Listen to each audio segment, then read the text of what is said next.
Imagine a man standing in the twilight of the Appalachian Mountains. A shotgun roars, and the buckshot tears through the air, striking him square in the face. But the man doesn't fall. He doesn't even scream. He simply spits the lead pellets onto the ground as if they were cherry pits, a cold grin spreading across his face. This wasn't a scene from a movie. This was the reality for those who dared to cross Tally Iron Jaw's hall. The whispers in Wise County said he was more than a man. They said he was enchanted, that bullets couldn't kill him. But was he a demon born of mountain folklore? Or was the truth something far stranger, something hidden in the very marrow of his bones? Today, we separate the legend from the man to find out what really made Tally Hall the bandit who couldn't be killed. To understand the man, you must first understand the mountains that made him. In the late 19th century, Wise County, Virginia, was a world unto itself. It was a labyrinth of steep hollows, dense forests, and rushing creeks where the outside world felt a million miles away. The land was both a provider and a tyrant. It gave families corn from the bottomlands and game from the woods, but it demanded back-breaking work in return. Life here was simple, hard, and governed by unwritten laws older than any courthouse. Family was everything, and an insult to your kin was an insult to you. In this world, Mabra Tally Hall was born. He wasn't born a monster or a legend. He was just another mountain boy, learning the ways of his people. And in these parts, the most important craft, the very lifeblood of the local economy, was turning corn into whiskey. Moonshining wasn't seen as a crime by many. It was a tradition, a skill passed from father to son. It was how you turned a surplus crop into cash, how you paid for medicine, tools, or a piece of land to call your own. Tally learned the trade early, mastering the art of the still, understanding the subtle science of fermentation and distillation under the dark Appalachian night. He was a big man, powerfully built from a life of hard labor. People knew him as strong, quiet, and fiercely protective of his own. He worked his still, provided for his family, and lived by the mountain code. In these early days, he was just a distiller, respected for the quality of his product. He was part of a community of others just like him, men who saw the federal government's whiskey tax not as a law to be obeyed, but as an intrusion by a foreign power trying to steal the bread from their tables. The conflict wasn't just about money, it was about pride and independence. The people of these mountains had always taken care of themselves. They built their own homes, grew their own food, and settled their own disputes. The arrival of federal marshals, the revenuers, was seen as a declaration of war on their entire way of life. These outsiders didn't understand the mountains or the people who lived in them. They saw moonshiners as simple criminals, not as farmers and family men trying to survive. And in this simmering tension, the seeds of Tally Hall's future were sown. He wasn't just making whiskey, he was making a stand. Every barrel he sold was an act of defiance. But this quiet rebellion couldn't last forever. The government was determined to enforce its laws, and men like Tally were just as determined to resist. The calm of the mountains was about to be shattered by the crack of rifles, and a simple moonshiner named Tally Hall would soon be forced to become something far more dangerous to survive.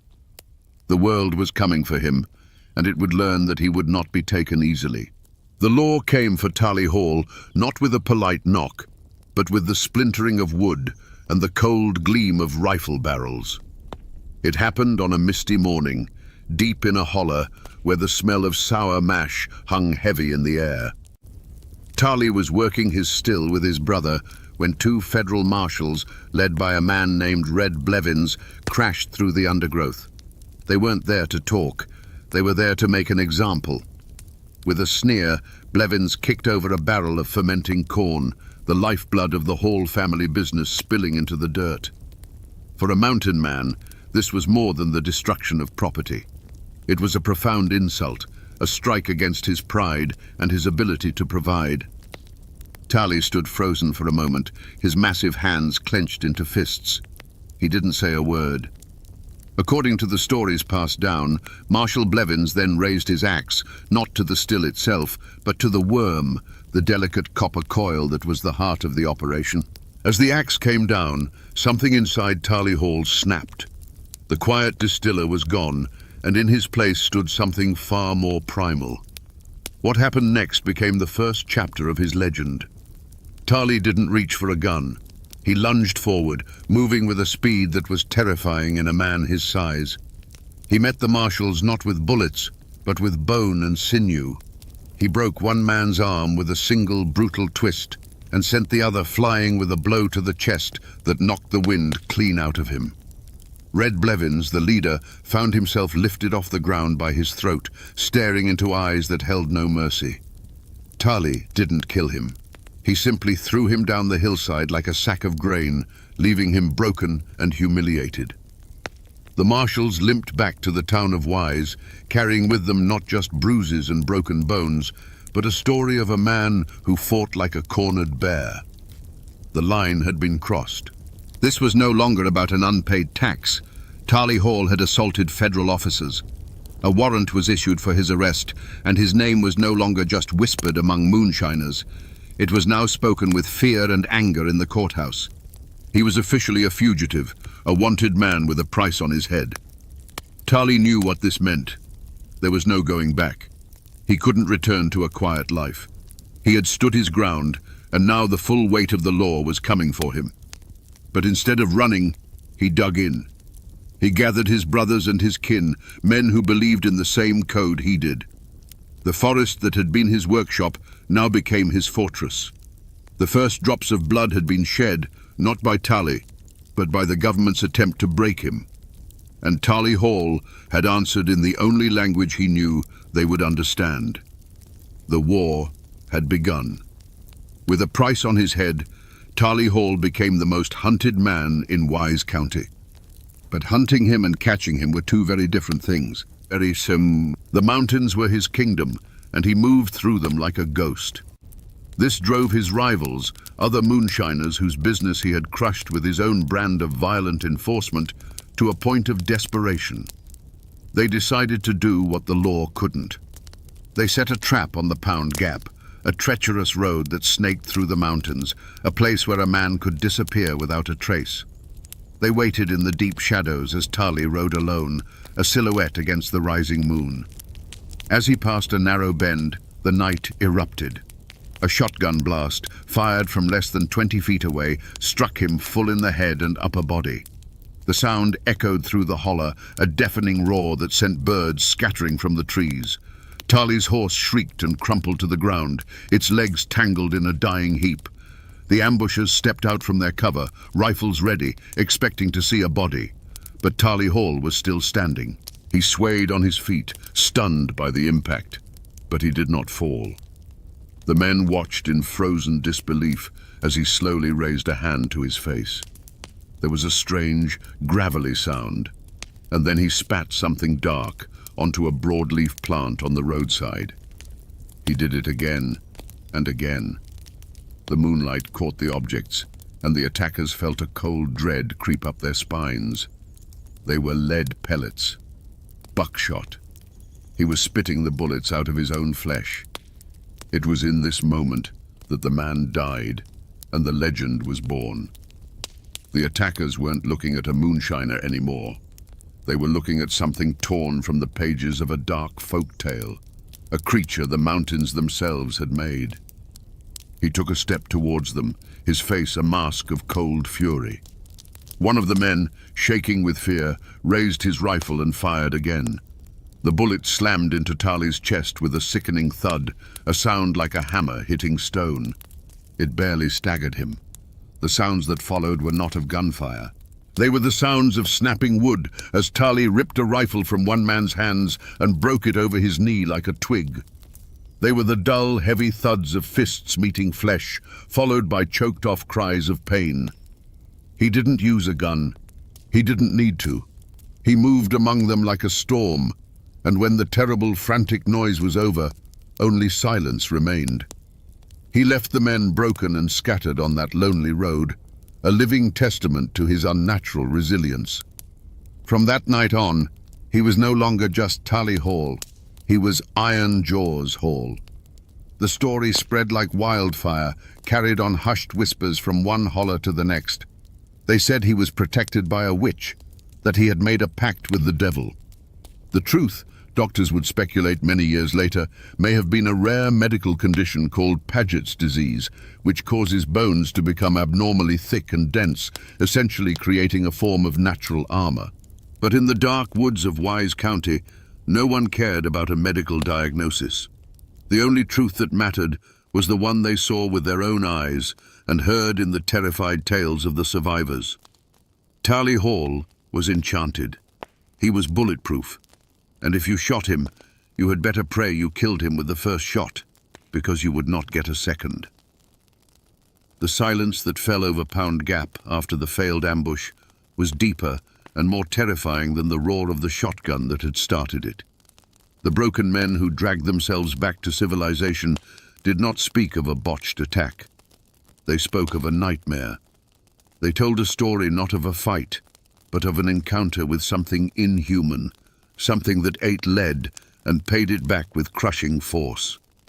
Their words, laced with genuine terror, were far more potent than any rumor.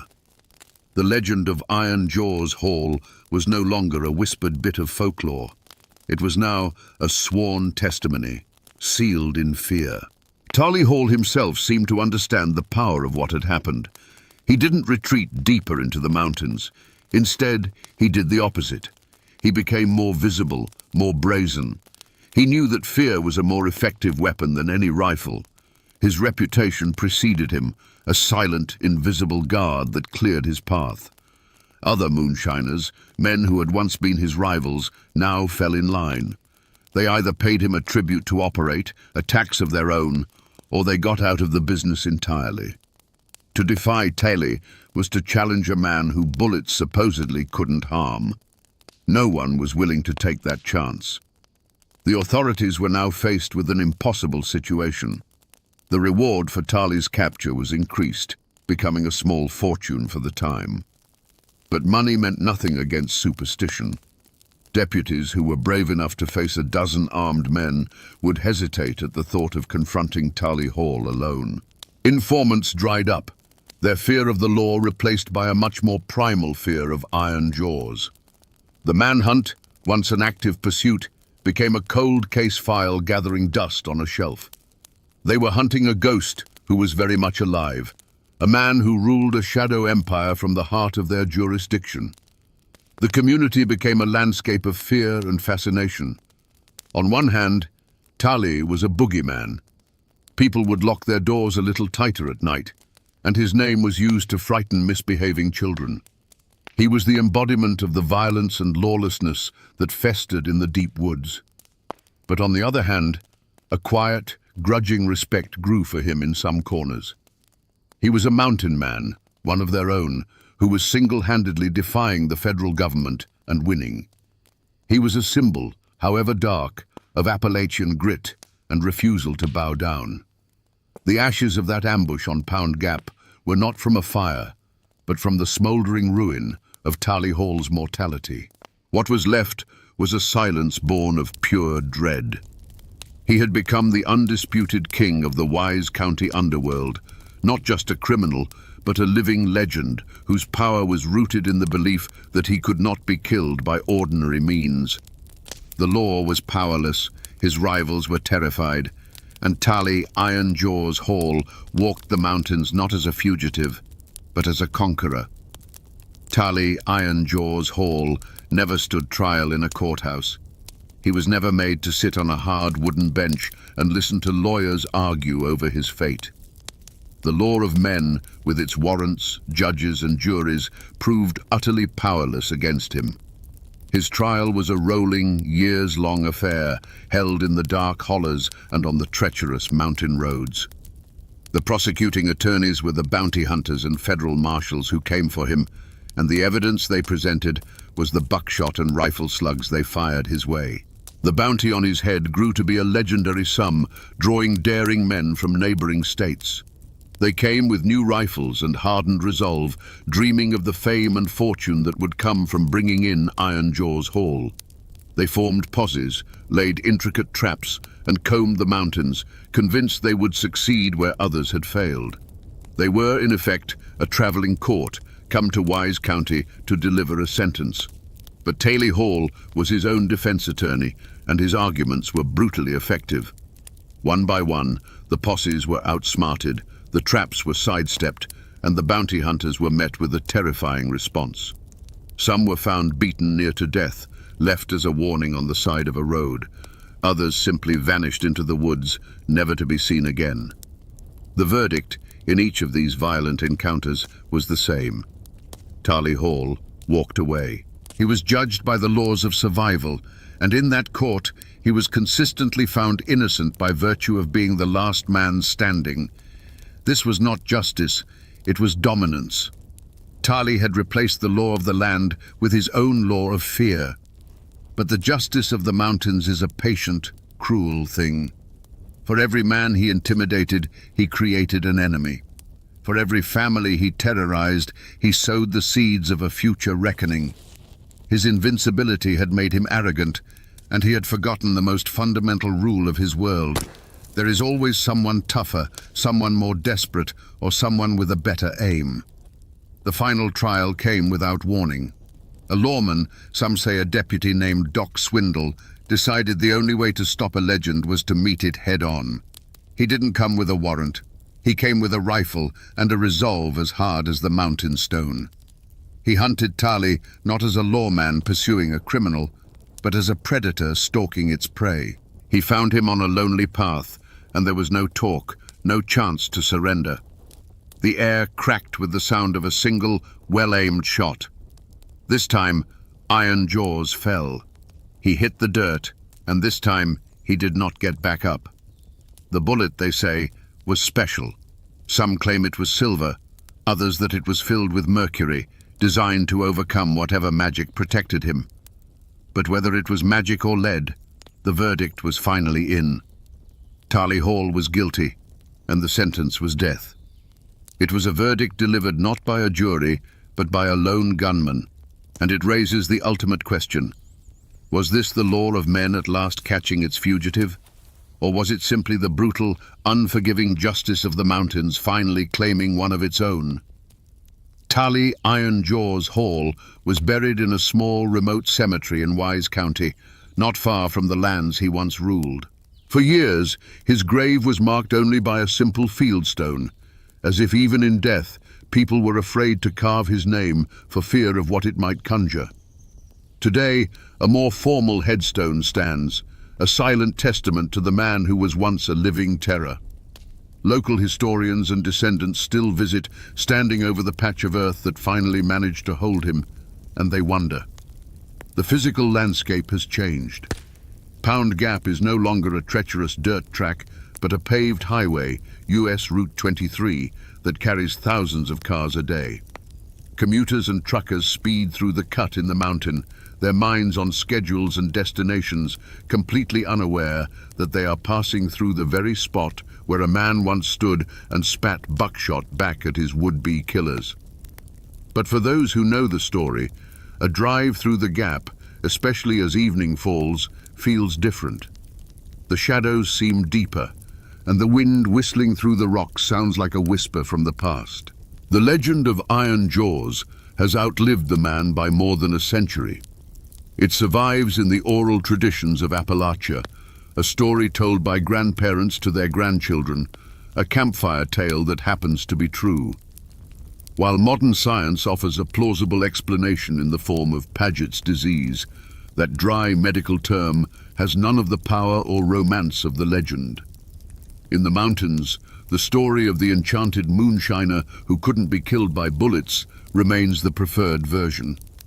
It speaks to a deeper truth about the region, a belief in the extraordinary, and a deep-seated suspicion of simple explanations. The name Hall still echoes through Wise County and the surrounding region. The descendants carry not just the name, but the complex legacy of their infamous ancestor. For some, it's a dark chapter best forgotten, a stain of violence on the family history. For others, it's a source of a strange, defiant pride, a reminder of an ancestor who refused to bow to anyone, who was a king in his own right, however brutal his reign. The story hasn't vanished.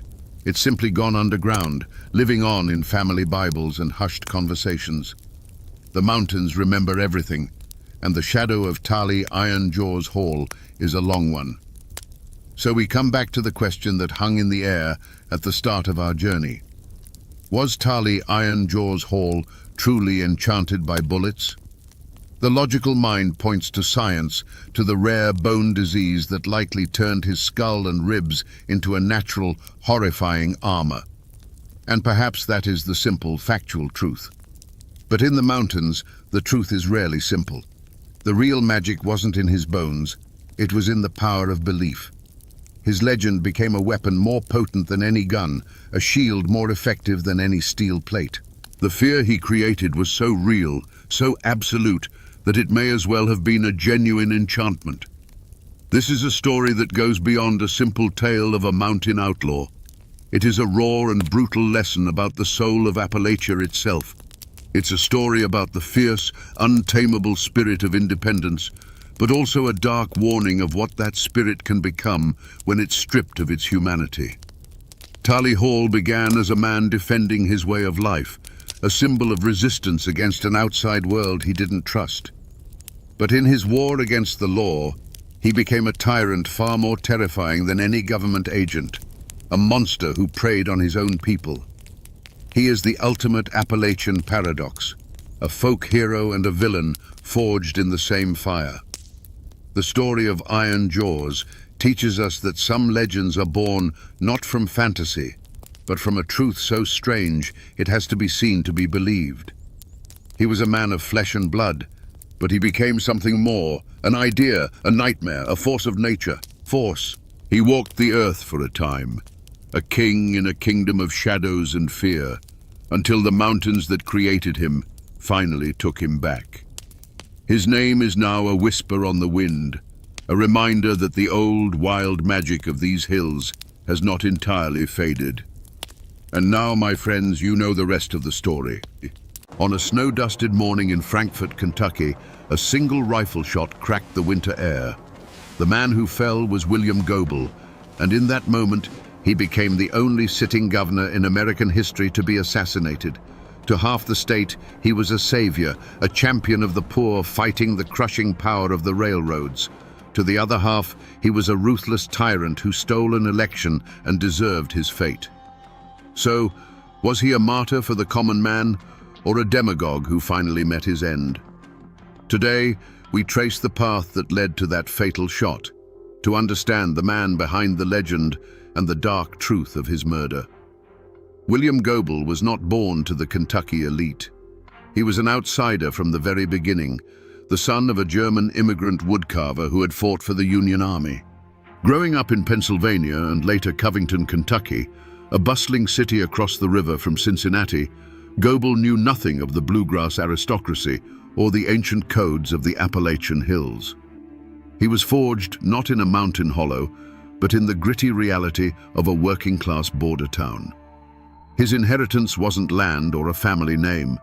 It was a towering intellect, a bottomless ambition, and a permanent chip on his shoulder. From a young age, it was clear his mind was his greatest weapon. While other boys played, Goebel devoured books. He was a gifted student who apprenticed under the powerful politician John G. Carlyle, quickly mastering the intricate, often dirty, mechanics of law and politics. He sharpened his mind like a blade, learning that power wasn't something you were given, it was something you took inch by bloody inch. His battlefield was the courtroom and the backrooms of the State House, where he built a political machine that was ruthlessly efficient and fiercely loyal only to him. The moment that truly defined the man, the act that foreshadowed the governor, happened on the streets of Covington. Goebel, then a state senator, had a bitter rivalry with a local banker and political adversary named John Sanford. After a heated exchange of public insults, they met by chance outside Sanford's bank. Words turned to threats. Both men went for their guns. When the smoke cleared, John Sanford lay dead on the cobblestones. Goebel claimed self-defense, arguing Sanford drew first, and a jury acquitted him. But the event became his creation myth. The duel sent a chilling message across the Commonwealth. William Goebel was not a man to be trifled with. He would not be intimidated, he would not be insulted, and he would not back down, even if it meant a lethal confrontation in broad daylight. This single violent act cemented his reputation as a man of cold nerve, a political fighter who took every challenge as a personal war. It was the ultimate demonstration of his personal code. That code was a world away from the clan-based honor of the mountains. Goebel's loyalty wasn't to bloodkin, but to his political cause and the machine he built to serve it. His honor was tied to absolute victory. He saw the law not as a set of sacred principles, but as a tool, a weapon to be wielded against his enemies, the most powerful of which was the Louisville and Nashville Railroad, an entity he viewed as a corporate monster strangling the life out of the common people. This was the man, forged in ambition and violence, who set his sights on the governor's chair. Long before the governor's race that would seal his fate, William Goebel was the undisputed king of the Kentucky Senate. In the years leading up to the storm, he was at the peak of his power, a brilliant and feared legislative tactician. This was Goebel in his element, not as a target, but as a hunter. His supporters didn't just respect him, they revered him. They saw a man who had clawed his way up from nothing, using his formidable intellect to fight for them in the halls of power where they had never had a voice. His life's work was a single-minded crusade against the corporate behemoths that treated Kentucky like a private colony. Chief among them was the Louisville and Nashville Railroad. The L&N wasn't just a company, it was a shadow government. It owned politicians, controlled newspapers, and set freight rates so high that farmers often lost money just trying to get their crops to market.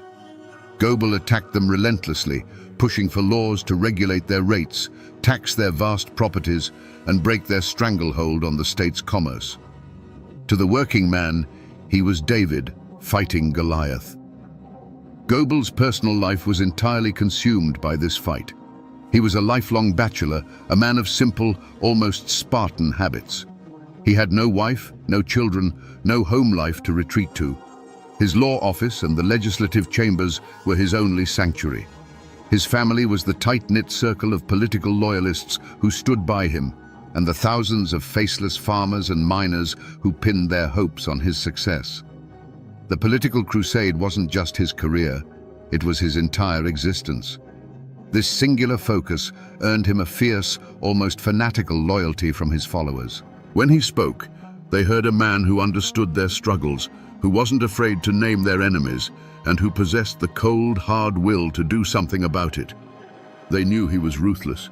They knew he was a political boss who bent the rules. They didn't care.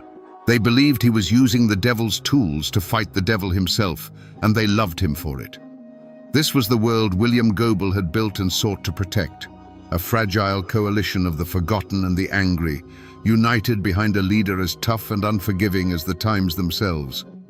It was a vision of Kentucky where the power belonged not to the boardrooms in Louisville, but to the people in the fields and the mines. This was what was at stake, and for Goebel, it was a cause worth dying for. William Goebel's greatest strength was also his most profound, fatal weakness, a righteous fury that consumed everything in its path, including the very idea of compromise. He was so utterly convinced of his own moral superiority in the war against the corporations that he came to believe the rules of democracy were an inconvenience. In his mind, any action that led to his victory was not just justified. It was necessary for the salvation of the common man. He wasn't just fighting for the law, he believed he was the law.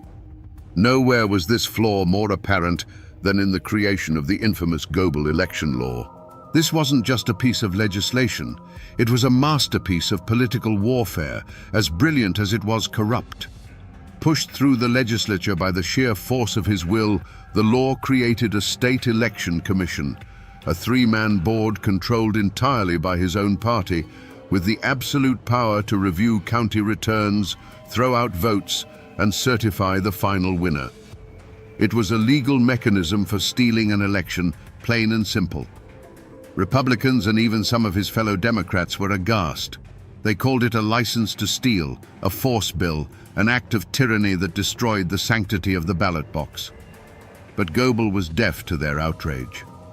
In his unbending self-righteousness, he saw their protests not as a legitimate defense of democracy, but as the desperate squeals of the corrupt establishment he was determined to crush.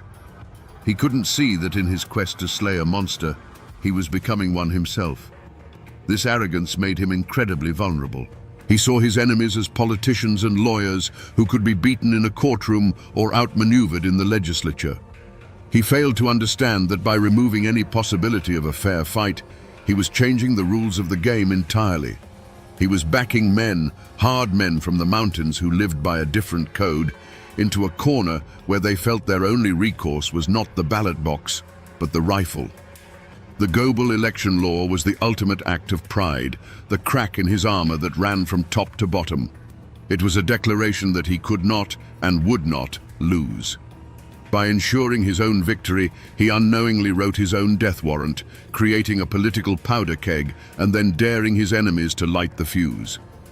The gubernatorial election of 1899 was not a campaign. It was a contest of pure political bloodsport. The air across Kentucky was thick with accusations of bribery, voter intimidation, and outright fraud.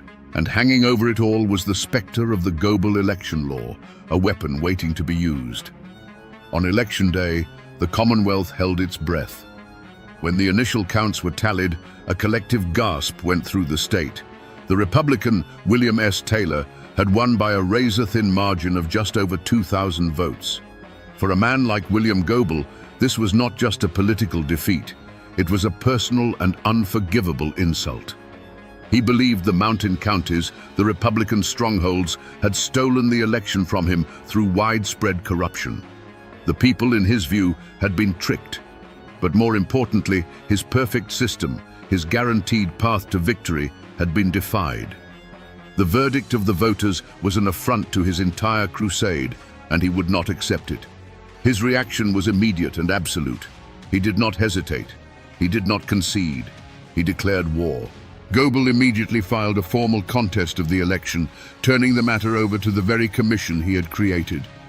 His political machine roared to life, preparing to use the full, crushing weight of the Goebel election law to invalidate just enough votes in Republican counties to reverse the outcome. To the Republicans, this was the ultimate betrayal of democracy. They had won the fight, and now Goebel was moving to steal the prize in broad daylight. This was the moment the conflict moved from the ballot box to the barrel of a gun. Enraged by Goebel's blatant attempt to overturn the election, Republican leaders sent out a call to arms. From the mountains of eastern Kentucky, a river of angry armed men began to flow towards Frankfort. These were not politicians. They were coal miners, farmers, and feudists, men with rifles on their shoulders and generations of distrust for the bluegrass Democrats in their hearts. They came by the trainload, over 1,000 strong, to make sure their governor, William Taylor, was inaugurated and that Goebel's commission did not dare to steal their victory. Frankfort was no longer a capital, it was a tinderbox. The State House grounds became an armed camp. The local militia was called in, but their loyalties were divided. Republican mountain men, bristling with Winchesters, faced off against Goebel's Democratic enforcers. The air crackled with tension. Goebel's refusal to accept defeat, driven by his unshakable self-righteousness, was the spark. The arrival of the mountain men was the powder. All that was needed now was for someone to strike the match. The city of Frankfort was no longer governing. It was holding its breath. The sight of armed mountain men on every corner was a warning more potent than any telegram.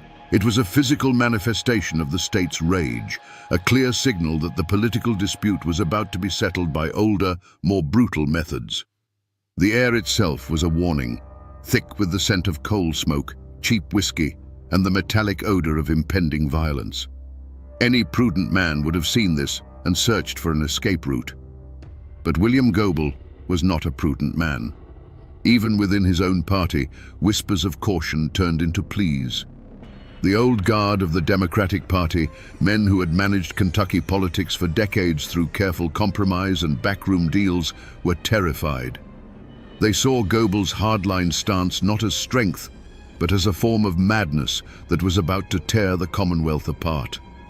They urged him to find a political solution, to let the courts decide, to offer some concession that would allow the armed men to go home. Goebel viewed their advice with contempt. He saw them as weak, as part of the very establishment that had allowed the railroads to grow so powerful in the first place. His own bodyguards, former lawmen chosen for their nerve and loyalty, begged him to take precautions. They saw the cold, hard looks in the eyes of the mountain men. They knew a dozen good places for an ambush between Goebel's hotel and the state capitol. They pleaded with him to vary his routine, to take a carriage, to stay indoors until the legislature had officially declared him governor. Goebel refused. To show fear in his mind was to show weakness. He would walk the same path to the Capitol every day in open defiance. It was a daily act of political theater, a silent declaration that he was not afraid of these railroad thugs. You have to understand, Goebel was so completely consumed by his crusade that he was blind to the nature of the threat. He saw the armed men not as a legitimate popular uprising, but as a rented army, paid for by the L&N Railroad. He believed they were bluffing, a show of force meant to intimidate him. He could not comprehend that for these men, this was not about money. It was about honor.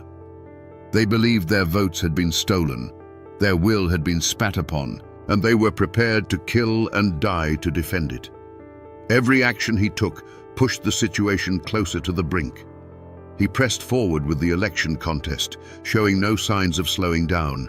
He made public statements that were defiant and inflammatory, pouring fuel on an already raging fire. Each day that he walked, chin held high, past the glowering crowds of his armed enemies, he was rejecting another chance for peace. He was making his choice over and over again. With every warning ignored and every offer of caution rebuffed, the path narrowed.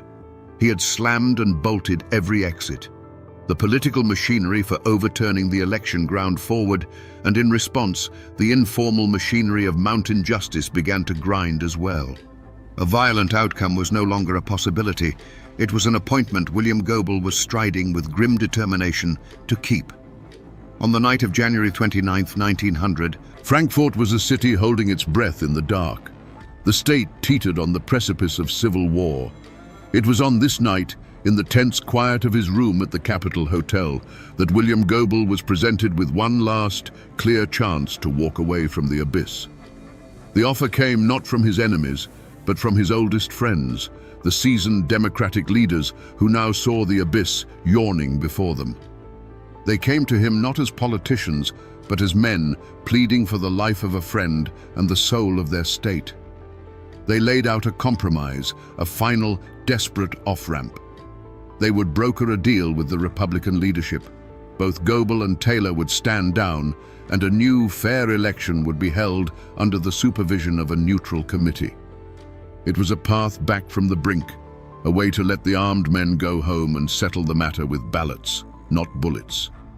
It would cost Goebel the governor's chair for now, but it would save his life. For a long moment, the fate of Kentucky hung in the air of that smoke-filled room. You can just imagine the scene, the earnest, fearful faces of his allies, the muffled sounds of the armed camp outside, and William Goebel, silent, listening. This was his final crossroads. He could accept the compromise, live to fight another day, and pull his state back from the edge of chaos. He could choose life, or he could choose his crusade. But to William Goebel, compromise was just a prettier word for surrender. In his mind, to accept their offer was to admit that the L&N Railroad's army of thugs could stare down the will of the people and win. It was a betrayal of every farmer, every miner, every forgotten man who had placed his faith in him. A cold fire burned in his eyes. He cut his friends off with a sharp wave of his hand and gave them his answer. He would not back down. The election contest would proceed. He would be governor. And in that moment, in that quiet hotel room, the decision was made. He consciously and deliberately rejected the final offer of peace. His friends left his room that night with the heavy hearts of men who had just left awake. William Goebel stood alone, looking out his window toward the darkened dome of the old state capitol. He had an appointment to keep with destiny, and William Goebel was not a man to be late. The morning of January 30th was bitter cold. A thin blanket of snow covered Frankfurt, muffling the sounds of the city and painting the world in shades of grey and white. William Goebel buttoned his overcoat and stepped out into the frigid air. As always, 2 bodyguards fell into step beside him. It was a short walk from his hotel to the old state capitol, a walk he had made countless times, a walk that had become a daily act of defiance against the armed men who watched him from every corner. He was not thinking about rifles. He was thinking about victory. The legislature was set to meet that day, and he knew he had the votes. The long, brutal fight was almost over. The world around him seemed to fade into a blur of grim-faced men in wool coats and slouch hats. Their glares were meaningless. He was a creature of the law, of legislative maneuvering, of the backroom deal. The raw, physical threat of these mountain men felt primitive, almost irrelevant, to the game he was about to win. As he approached the Capitol grounds, the familiar crunch of his boots on the snow-covered path was the only sound in his world. He walked past the iron fountain, its water frozen into a silent sculpture. The grey limestone facade of the Capitol building loomed before him, the symbol of the prize he had fought for his entire life. The world narrowed to that single point, that doorway through which he would walk in a matter of hours as the rightful governor of Kentucky. Then a sound, sharp and violent, split the winter air. It wasn't the sound of an argument or a carriage backfiring. It was a single, dry crack, like a massive tree branch snapping in the frozen woods. It was a sound of finality. For an instant, William Goebel felt nothing. Then a giant, invisible hand seemed to slam into his chest, stealing his breath and knocking him from his feet. The world pitched sideways, the grey sky and the stone capitol swapping places. He was on the ground, the impossible cold of the snow soaking through his coat, a white-hot fire spreading through his body. He looked up, his mind struggling to understand what had just happened. Confusion gave way to a strange, chilling clarity. He saw the panicked faces of his bodyguards leaning over him. He could hear shouting now, a chaos of running feet and horrified screams erupting around him. He knew, in that moment, that the game was over. The rules had been changed.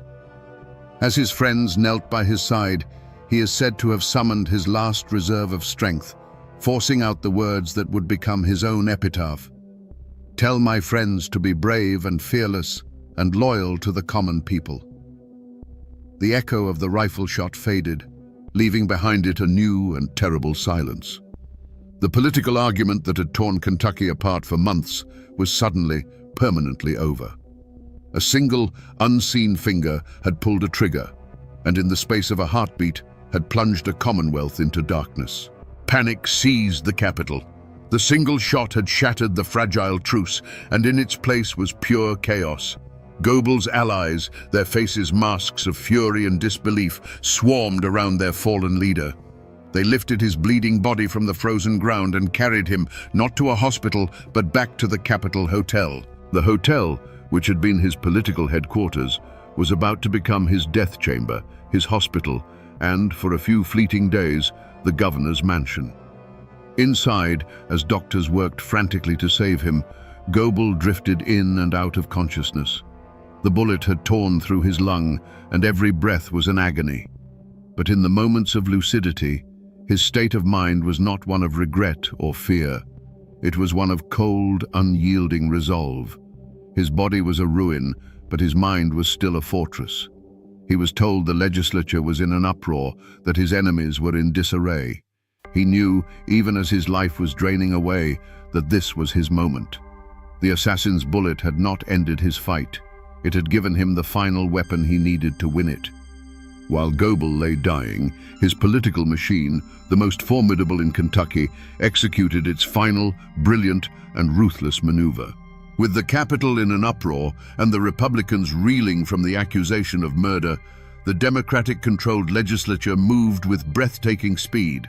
They met in a chaotic session, officially invalidated the election results from the mountain counties, and declared William Goebel the rightful governor of the Commonwealth of Kentucky. And so, in one of the most surreal and desperate acts in American political history, the Chief Justice of the Kentucky Supreme Court was rushed to Goebel's bedside. In that hotel room, heavy with the smell of chloroform and fear, surrounded by his weeping allies, the dying man raised his right hand. He swore the oath of office, his voice a ragged whisper. For 3 agonizing days, a ghost governed Kentucky from a deathbed. His first and only act was to sign an order disbanding the state militia that protected his rival. On February the 3rd, 1900, the fight finally went out of him. The end of his road had come. William Goebel, the 34th governor of Kentucky, was dead. His war, however, was just beginning. The shot that killed William Goebel did not bring peace. It unleashed a plague. His death was not the end of a war, but the beginning of a long and bitter occupation of the soul of Kentucky. The wreckage left behind was not measured in broken buildings, but in shattered lives and a poison of suspicion and hatred that seeped into the very soil of the Commonwealth for a generation. His personal tragedy immediately became everyone's tragedy. For his political allies, victory was a poisoned chalice. His lieutenant governor, J.C.W. Beckham, now sat in the governor's chair, but the office was haunted. They had won power, but it was power consecrated in blood, and now they were bound by a sacred duty to avenge their fallen leader. This quest for vengeance would consume them, turning the machinery of justice into an instrument of political retribution and ensuring the wounds would never be allowed to heal. The most immediate wreckage was visited upon the men from the mountains. Overnight, Republicans became assassins in the public eye. Men like Caleb Powers, the Secretary of State, and Jim Howard, the Clay County feudist, were hunted down. Their names were transformed from political players into murderers. The lives of their families were destroyed. They faced years of imprisonment, sensational trials, and the crushing weight of being blamed for a crime that had pushed their state to the brink of anarchy. They were the first, but not the last, to be consumed by the fire Goebel's death had started. Across Kentucky, the assassination carved a line of blood between neighbors. The old political divide between the Republican mountains and the Democratic bluegrass was no longer a matter of opinion. It was a feud. Friendships ended, business partnerships dissolved, and families were torn apart by allegiance. The name Goebel became either a martyr's cry or a villain's curse, and there was no ground in between. The trust in government, in the law, in the very idea that a dispute could be settled peacefully, was utterly shattered. William Goebel, the lifelong bachelor, had no children to mourn him, but in a way he left behind thousands of orphans, the common people he championed. Their great hero was gone, and in his place was a legacy of division and a cycle of vengeance that did nothing to ease their poverty or break the power of the railroads. The bullet that struck him down had ricocheted through the entire state, and its final victims were the very people he had sworn to protect. The law that came for the accused killers of William Goebel was not a blindfolded goddess holding a set of scales. It was a vengeful spirit, cloaked in the robes of the state and armed with a prosecutor's fury. The series of trials that followed were not a search for truth. They were the final battle of the Goebel War, fought in a courtroom instead of on the street. The main targets were dragged from the mountains and into a world they did not understand. Caleb Powers, the Republican Secretary of State, branded the mastermind, and James Howard, the feudist from Clay County, accused of being the man who pulled the trigger. This was the heart of the conflict, a clash of two irreconcilable worlds. You have to picture it. A man like Jim Howard, a product of the Clay County feuds where disputes were settled face-to-face with a revolver, being tried by the complex machinery of state law. The prosecution painted him as a cold-blooded assassin, a hired gun. But to men who lived by the mountain code, assassination was a coward's work. The code demanded you look your enemy in the eye. The idea of shooting a man in the back from a hidden window was not just a crime, it was a profound dishonor, a stain on a man's name worse than death itself. Howard and Powers defended themselves with a simple, rugged denial that seemed hopelessly naive against the state's intricate, politically charged conspiracy theories. The trials themselves were a spectacle of partisan rage. The new Democratic administration, led by Goebel's successor, oversaw the prosecution.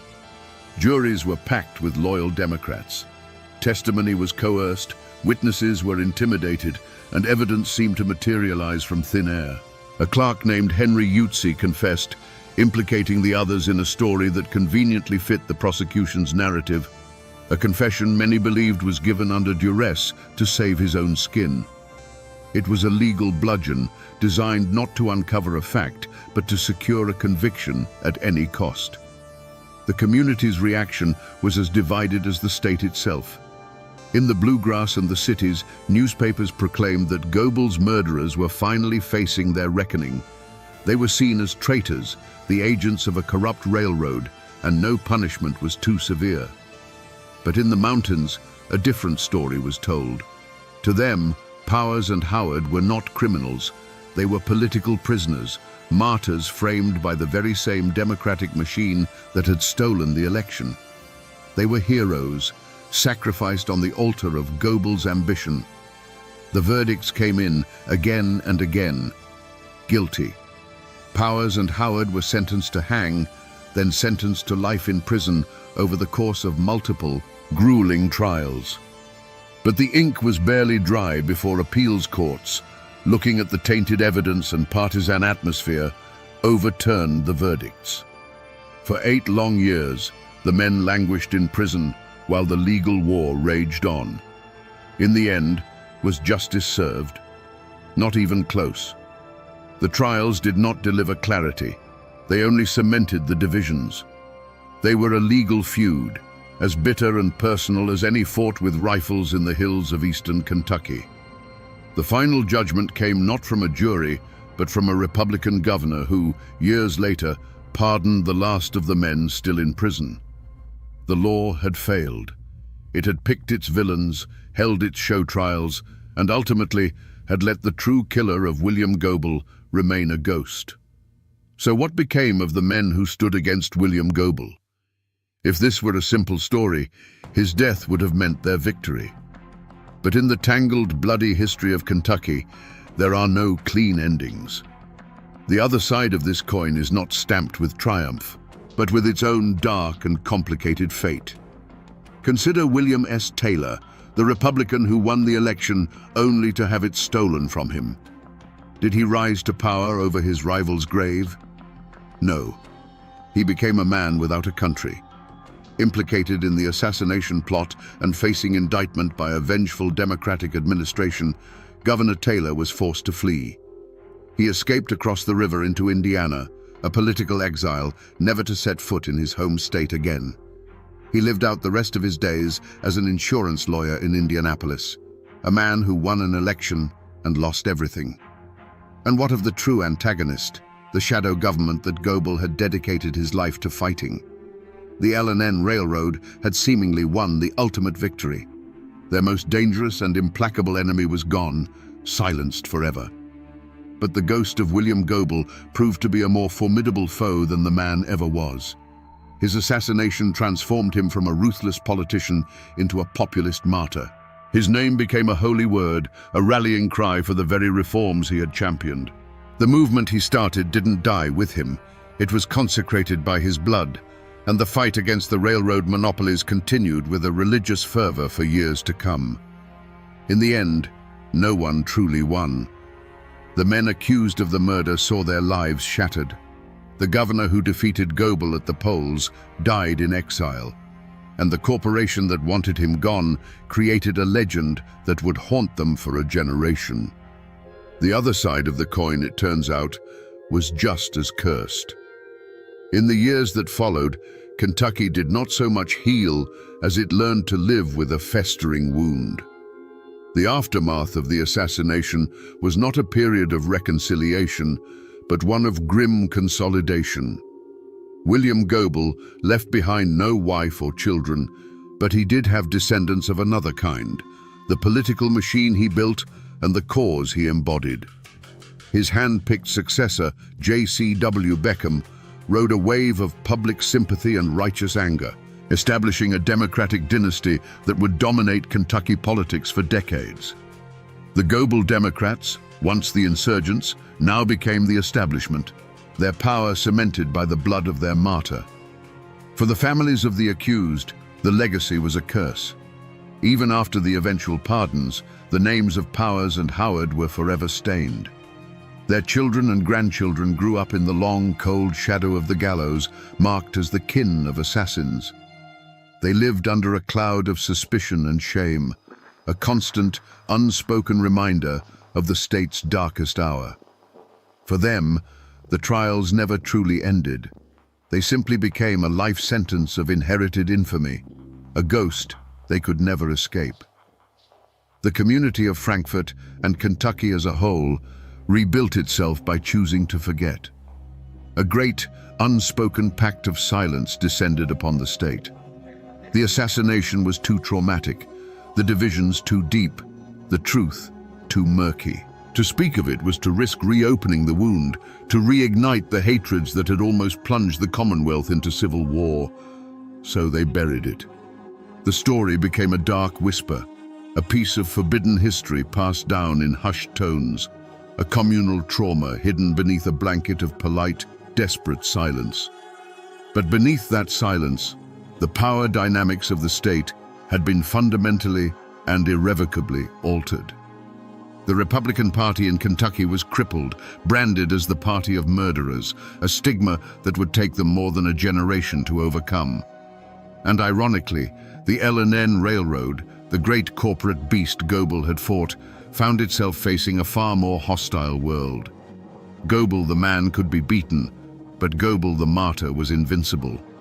His death had galvanized the public against corporate overreach in a way his political maneuvering never could. The fall of the man had ensured the rise of his cause. If you walk the grounds of the old state capitol in Frankfort today, you can still feel the chill of that January morning. A bronze plaque marks the very spot where William Goebel fell, a silent testament to the moment Kentucky's history was violently broken. You can look across the lawn to the old state annex building, to the third-floor window from which the fatal shot was fired, and feel a shiver crawl down your spine. The buildings are now museums, but on that patch of ground, the past is not past. It is a cold spot that never thaws. A short drive away, in the Frankfort Cemetery, stands Goebel's final monument, one of the grandest in the state. A towering obelisk pierces the sky, with a bronze statue of the man, defiant even in death, standing guard. His grave is not a place of quiet rest. It is a political statement carved in stone, a permanent declaration of his martyrdom. It's a pilgrimage site for political junkies and history buffs, a physical reminder of the man who became more powerful in death than he ever was in life.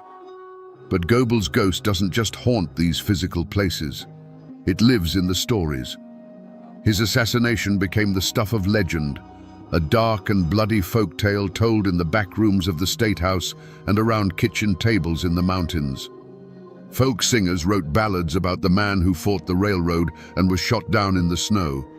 His name became a cautionary tale whispered to young, ambitious politicians, a warning about the deadly consequences of pride and the refusal to compromise. The story persists more than a century later because it is a perfect, unsolved mystery.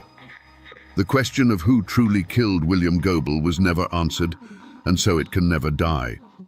Was it the Mountain Republicans avenging a stolen election? Was it a shadowy railroad conspiracy silencing a threat to their profits? Or was it the darkest theory of all, a dissident Democrat, tired of his tyrannical rule, who pulled the trigger, knowing his enemies would take the fall? The lack of a definitive answer allows the ghost to belong to everyone, his legend shaped and reshaped to fit any political narrative. And so, the spirit of William Goebel still walks the halls of Kentucky politics. Goebel's ghost became a term for the lingering bitterness, the deep partisan hatred that can still erupt in the state. The man is gone, his bones turned to dust beneath that stone monument. But the fury, the division, and the unanswerable question of his end, that part of him is immortal. It haunts the Commonwealth, a permanent echo of a single rifle shot on a cold winter morning.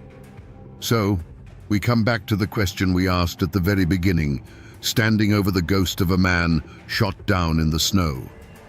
Was William Goebel a hero or a villain, a martyr or a tyrant? The hard truth, the one that a century of dust and argument has left us with, is that he was both. He was a man who saw a great evil, the unchecked power of corporations strangling the life from his state, and he chose to fight it with a fire so fierce it consumed everything, including himself and the very democratic principles he claimed to defend. In the end, this isn't just the story of a political assassination. It's a timeless Appalachian tragedy about how a man's greatest strength can become his most profound and fatal weakness. It's a chilling lesson on the poison of absolute certainty, a warning that when a man becomes so convinced he is on the side of the angels, he can't see that he's started using the devil's own tools. It is the story of a modern political machine crashing headlong into the ancient, unbending code of the mountains and the explosion that followed. The shot that killed William Goebel was an echo of 1,000 conflicts born in these hills, a brutal reminder that when you strip away the laws and the politics, some things are only settled with blood. It's a story about a war for the soul of a state, a war that left no victors, only ghosts.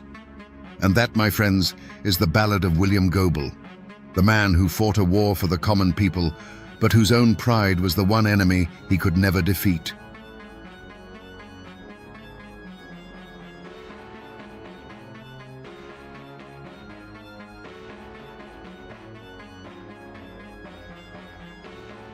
In the mountains of Harlan County, Kentucky, there came a time when the law was not your friend. It was a hired gun, a time when a union card was a death warrant, and children learned to sleep on the floor to dodge the bullets fired through their bedroom walls in the dead of night. The outside world called it a labor dispute, but for the people living it, it was a war. A war so brutal that its anthem was not just a song, but a desperate question. Which side are you on? Today, we descend into the darkness of bloody Harlan to tell the story of the decade-long battle that forced every man, woman, and child to choose. To understand the war, you first have to understand the world that was lost, and the men who were pushed until they had nothing left to lose. Before the bullets flew, there was the quiet desperation of the company town. Imagine a world sealed off by ancient mountains, a place where the coal company wasn't just your employer, it was your landlord, your grocer, your government, and your god. You lived in a company house, a flimsy shack perched on a hillside, often without running water, that could be taken from you at a moment's notice. Your children were born with company doctors, and you bought their food at the company store. But you didn't use real money. You used scrip, a private currency that was worthless anywhere else, and the prices were always inflated. This was a system designed for debt, a set of invisible chains that tethered you and your family to the mine. Every day you went deeper into the hole, both literally and financially. Your life, from cradle to grave, was mortgaged to King Coal, and the work itself was a daily descent into hell. Deep beneath the beautiful green hills, men crawled on their bellies in the dark, breathing in the fine black dust that would one day choke the life from their lungs. They gambled every shift against the black damp, a pocket of unbreathable gas that could suffocate you in an instant, or the ever-present threat of a roof collapse that could bury you alive. For this, for clawing the wealth of the nation from the earth's guts, they were paid pennies. These weren't just workers.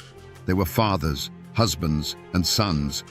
They were proud mountain folk whose families had lived on this land for generations. Their dreams were simple: a small plot of land to call their own, shoes for their children, and the dignity of a fair day's pay for a deadly day's work. They were men who understood hardship, who accepted the risks of the mine as a fact of life. They were patient, they were resilient, and they were quiet. But then the Great Depression hit, and the coal operators in Harlan, in a final act of desperation and greed, slashed the miners' wages to a level that was no longer survivable. It was the final turn of the screw on a people already pressed to their limits. This wasn't just an insult. It was a death sentence delivered by starvation. And in that moment, the quiet patience that had defined these men for generations began to curdle into a cold, hard rage. The mountains themselves seemed to hold their breath, waiting for the spark that would ignite the powder keg. By the spring of 1931, the whispers had turned into a low growl that echoed through the hollows. The United Mine Workers had arrived, and with them, a flicker of hope that terrified the coal operators. For every man who signed a union card, a family was thrown out of their home. For every secret meeting, a union man was beaten on a dark road. The law, in the form of Sheriff J.H. Blair and his army of deputized thugs, was no longer a shield for the people. It was a hammer for the companies. The crime scene wasn't a single place. The entire county was becoming one, primed for an explosion. That explosion came on May the 5th in a narrow pass near the town of Evarts. The scene itself was deceptively peaceful. A dusty road winding between two steep, wooded hillsides, a natural choke point. On any other day, it was a place of quiet Appalachian beauty. But on this day, the trees weren't just trees, they were hiding places. The silence wasn't peace, it was the tense, held breath before a storm. On those hillsides, miners lay waiting, their squirrel rifles and old shotguns clutched in their hands. They were men who had been hunted, and now they had become the hunters. When the shooting finally stopped, a new kind of silence fell over the pass, a heavy, ringing silence punctuated by the groans of the wounded. The scene left for the authorities was one of utter chaos. 3 company cars, riddled with bullet holes, sat stalled on the road. The dust was littered with a confusing mix of shell casings, the heavy brass of the deputies' machine guns, and the simple spent shells from the miners' hunting rifles. Blood stained the dirt road, a testament to the ferocity of the 15-minute battle. The immediate evidence told a terrifying story, but offered no easy answers. 3 deputies and 1 miner were dead. The official report would call it a cold-blooded ambush, an act of insurrection by lawless miners. But the miners would whisper a different tale, one of self-defense, of a motorcade of gun thugs on their way to shoot up another picket line, of a people who finally decided to shoot back. The tracks leading away from the road vanished into the dense woods, swallowed by a wilderness that knew how to keep its secrets. The Battle of Evarts left behind more than bodies and brass. It left behind a bone-chilling question that hung in the smoke-filled air. This wasn't a simple murder. This was an organized, armed uprising. Who had planned it? Who gave the order to fire? The scene spoke of desperation and rage, but the wilderness offered no confessions. It only confirmed a terrible new reality. The war in Harlan County had gone hot, and the mountains themselves had become the first and most mysterious witness to the bloodshed. In the chaotic hours after the Battle of Evarts, as the bodies of the deputies were carried out of the pass, Sheriff J.H. Blair didn't need a detective to find his prime suspects. He already had his culprits. For months, a clear and public enemy had been challenging his authority and the absolute power of the coal operators. The finger of blame pointed squarely, and without a moment's hesitation, at the organizers of the United Mine Workers of America. These were the men who had come into his county preaching a gospel of discontent. They were, in the eyes of the establishment, outside agitators with foreign ideas about collective bargaining and workers' rights. They held secret meetings in darkened schoolhouses and on remote hillsides, whispering promises of a better life into the ears of desperate men. They were the ones who had lit the fuse of rebellion, and in the minds of the company men, the explosion at Evarts was the inevitable result. Their motive seemed undeniable. For weeks, Blair's deputies had been systematically breaking the strike, beating organizers and evicting families with brutal efficiency. The union was losing. The ambush at Evarts wasn't just a random act of violence, it was a calculated message, a bloody declaration that the UMWA would not be crushed without a fight. It was a violent attempt to seize control of the county and to terrorize the law-abiding citizens and workers who had refused to join their cause. This wasn't a mystery. It was an open war, and the Union had just fired its deadliest shot. The evidence, as far as the law in Harlan was concerned, was self-evident. Every man on that hillside was either a Union member or a sympathizer. The Union had been advocating for resistance, and now resistance had turned deadly. Whispers immediately became official reports. Names of known Union leaders and the most outspoken miners were put on arrest warrants. The narrative was simple and powerful. The Union came, and then there was violence. Therefore, the Union was to blame. For Sheriff Blair, the case was already open and shut, and the manhunt for the Union men began immediately. But while Sheriff Blair's fury was aimed squarely at the Union men on the hills, a colder, more complicated suspicion began to take root behind the closed doors of the Coal Operators Association. The ambush at Evarts had been too perfect, too precise. The miners were desperate, yes, but this level of coordination suggested something more than just spontaneous rage. It suggested information. It suggested a leak, and a leak could only come from the inside. Suspicion, like a mountain mist, began to curl around the figures who stood between the two warring camps, the mine foreman and the company guards who had been deputized by Blair. These were men who came from mining families themselves, who spoke the same language and understood the grievances of the men in the pits, yet they drew their paychecks directly from the operators. They were trusted by both sides, and therefore trusted by neither. Could one of these men, a man who walked the line between loyalty and blood, have been the true architect of the massacre? The motive wouldn't have been a simple cry for workers' rights. It would have been something far more personal and venomous. Imagine a foreman whose father had been killed in a roof collapse years earlier, a death ruled an accident, but always whispered to have been caused by company negligence. He had risen through the ranks, his loyalty a perfect mask for a patient, simmering hatred. For a man like that, the Union wasn't a cause, it was a weapon. Looking back, the signs were there. One particular foreman, known for his harsh discipline, had been conspicuously absent from the convoy that day, claiming a sudden illness. In the aftermath, his grief seemed hollow, his questions to the other deputies sharp, not with sorrow, but with the careful precision of a man confirming the details of a plan gone right. He knew the convoy's route, their departure time, and their numbers. A single, anonymous tip to a Union contact was all it would have taken to turn that dusty road into a killing field, sacrificing a few of Blair's thugs to ignite a war that could burn his true enemies to the ground.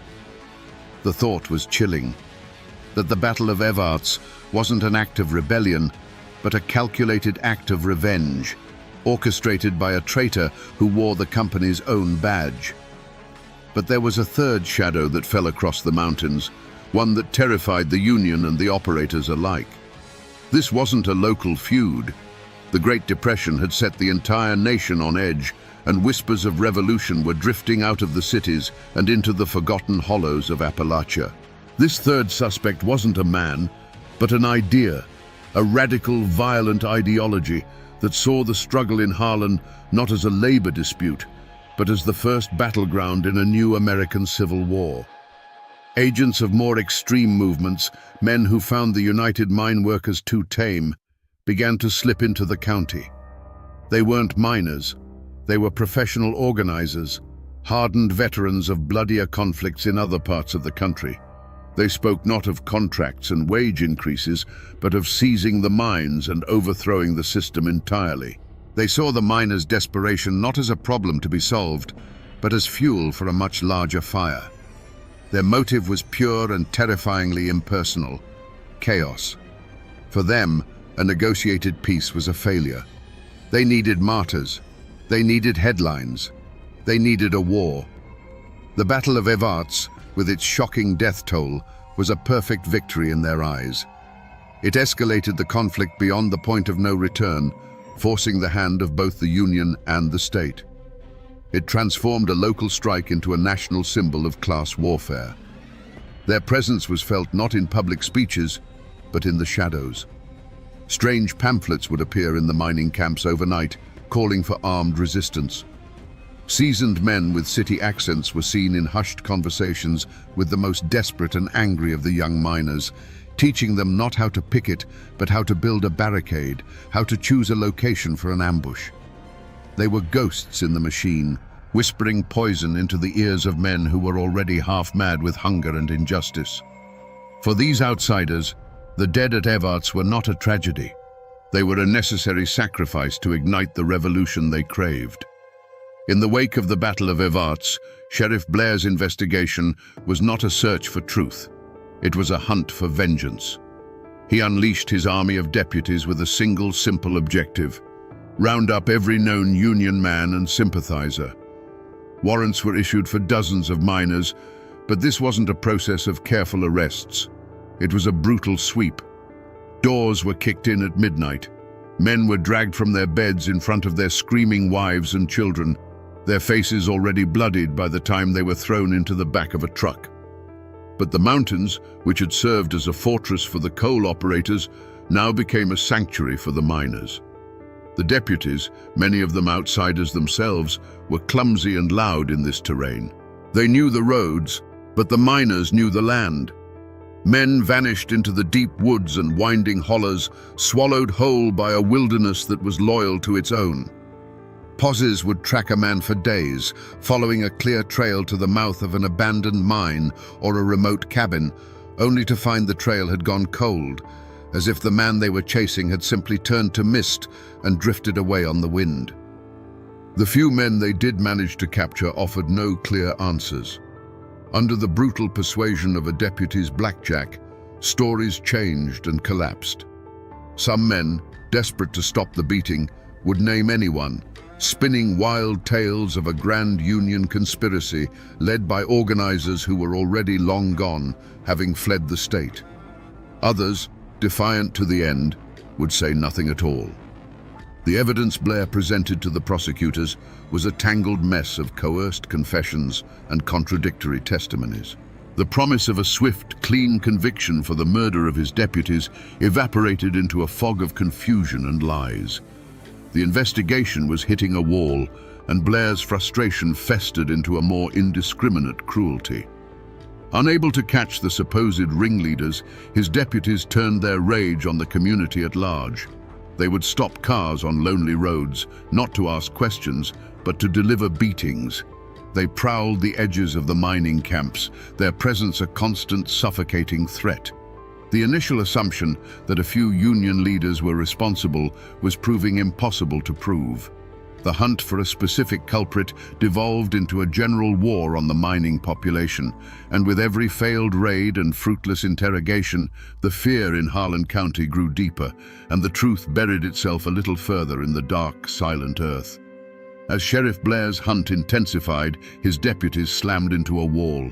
It wasn't made of stone or wood, but of something far stronger, the absolute, unyielding silence of the mountain people. The louder the deputies shouted, the deeper the silence became. Questions were met with blank stares. Threats were answered with a shrug. Men who had worked side by side their whole lives, who knew every secret in the holler, suddenly saw nothing, heard nothing, and knew nothing. An invisible pact of silence, an omerta of the coalfields, had descended upon Harlan County. This silence was not born of ignorance, but of a cold, calculated understanding of survival. To speak to Sheriff Blair's men was not to help the cause of justice. It was to paint a target on your own front door. Everyone knew the price of talking. It meant a visit in the dead of night, the sound of heavy boots on your porch, a beating that left you unable to work for a week. It meant your wife and children being terrorized by gun thugs who would shine their headlights into your windows just to let you know they were watching. But the silence was also a matter of profound loyalty. In these isolated communities, blood and neighborly bonds were the only true law. The men on that hillside at Evarts were not abstract criminals. They were your cousin, your brother-in-law, the man who helped you rebuild your fence last spring. To turn against them was to turn against your own kin, to betray the only social fabric you had. The law of J.H. Blair was temporary and corrupt, but the judgment of your neighbors was forever. You would starve before you became a snitch. The psychological toll was immense, especially for those who might have been tempted to speak. Old man Hemphill, who lived on the road to Evarts, made the mistake of telling the postman he'd seen a car he didn't recognize parked near the pass the day before the shooting. It was an innocent remark, nothing more. A week later, he woke to find his family's milk cow, their only source of extra income, lying dead in his field with its throat cut. No one had to say a word. The message was understood by everyone in a 50-mile radius. After that, no one dared to even whisper about what they might have seen.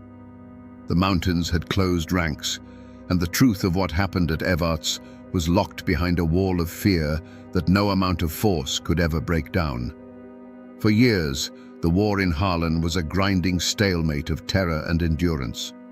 The seasons changed, but the fear did not. The truth of the Battle of Evarts and the countless ambushes that followed seemed destined to be buried forever, lost to the wall of silence and the corruption of the law. The turning point, when it finally came, wasn't a dusty clue found in an old cabin or a deathbed confession whispered in the dark. It came from the outside world, in the form of men who carried briefcases instead of shotguns.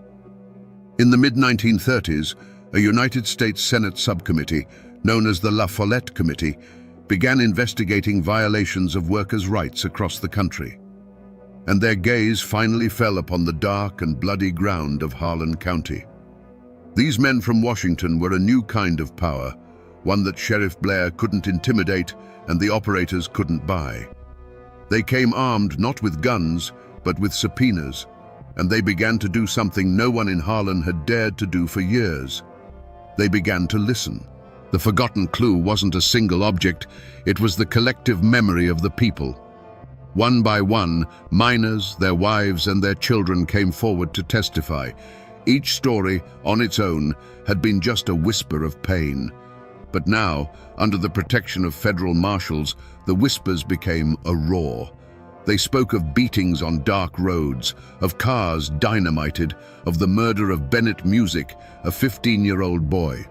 The committee chambers, hundreds of miles away, filled with the ghosts of Harlan's decade of suffering. But the clue that finally broke the back of the beast wasn't a memory. It was a number on a ledger. The committee's investigators got their hands on the financial records of the Harlan County Coal Operators Association. And there it was, in cold, hard print, a secret slush fund. They found cancelled checks and accounting entries that proved beyond any doubt that the operators were directly paying the salaries of hundreds of Sheriff Blair's deputies. The gun thugs terrorizing the county weren't public servants. They were a private army, funded by corporate interests. Suddenly, the whole dark picture snapped into focus. This wasn't just a case of a brutal sheriff abusing his power. It was a conspiracy. The law in Harlan County hadn't just been broken, it had been bought and paid for. This financial record was the key, the undeniable proof that turned whispers into evidence and paved the way for the unmasking of the entire rotten system.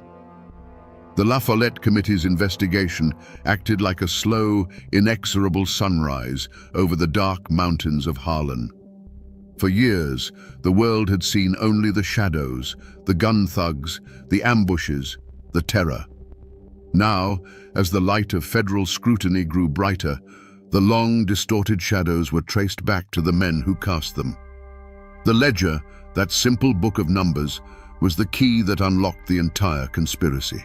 The moment of revelation was at hand, and it was more chilling than any single act of violence.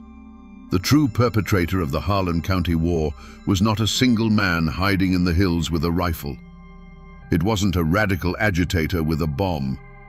The true mastermind was a collective, an entity with a clean collar and a respectable name: the Harlan County Coal Operators Association. The ledger exposed them with brutal, undeniable clarity. There, in neat columns, were the payments, thousands of dollars flowing directly from the association's accounts into a special fund controlled by Sheriff J.H. Blair. The law in Harlan County wasn't an institution. It was a line item on a corporate expense report. And their motive? It wasn't personal hatred or political ideology or even a twisted sense of justice. It was something far colder, far more mundane, and infinitely more terrifying: profit. The motive was greed, distilled to its purest and most violent form. A union contract meant paying livable wages, investing in mine safety, and giving up the feudal control they held over their workforce. It was cheaper to hire killers. The beatings, the evictions, the dynamite, the midnight raids, it was all just the cost of doing business. It was a simple, brutal equation where a miner's life was worth less than the cost of a union contract. This single damning revelation unmasked the entire decade of terror. Sheriff J.H. Blair was not a rogue lawman. He was the highly effective, well-paid manager of the association's security forces. His deputies were not peacekeepers. They were mercenaries on a corporate payroll.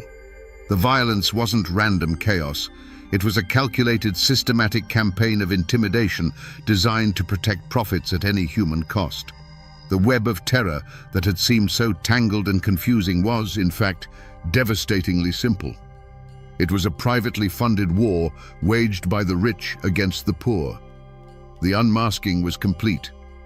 The smoke of the Battle of Evarts finally cleared to reveal the true enemy, and they weren't wearing a miner's dusty overalls or a deputy's badge. They were wearing business suits and sitting on the boards of coal companies. They had turned an entire county into their personal fiefdom and had purchased the law itself to serve as their private army. The gun wasn't in the hand of one man, but in the ink of the men who signed the checks. Now that we know the truth, let's go back.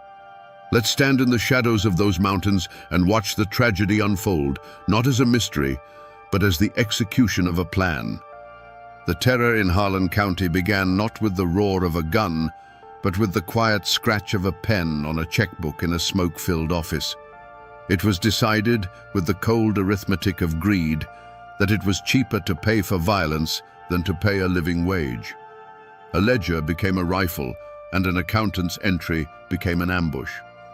Picture again that dusty road near Evarts. The convoy of company cars rolls into the narrow pass, full of men who believe the law is on their side because they carry the sheriff's badge.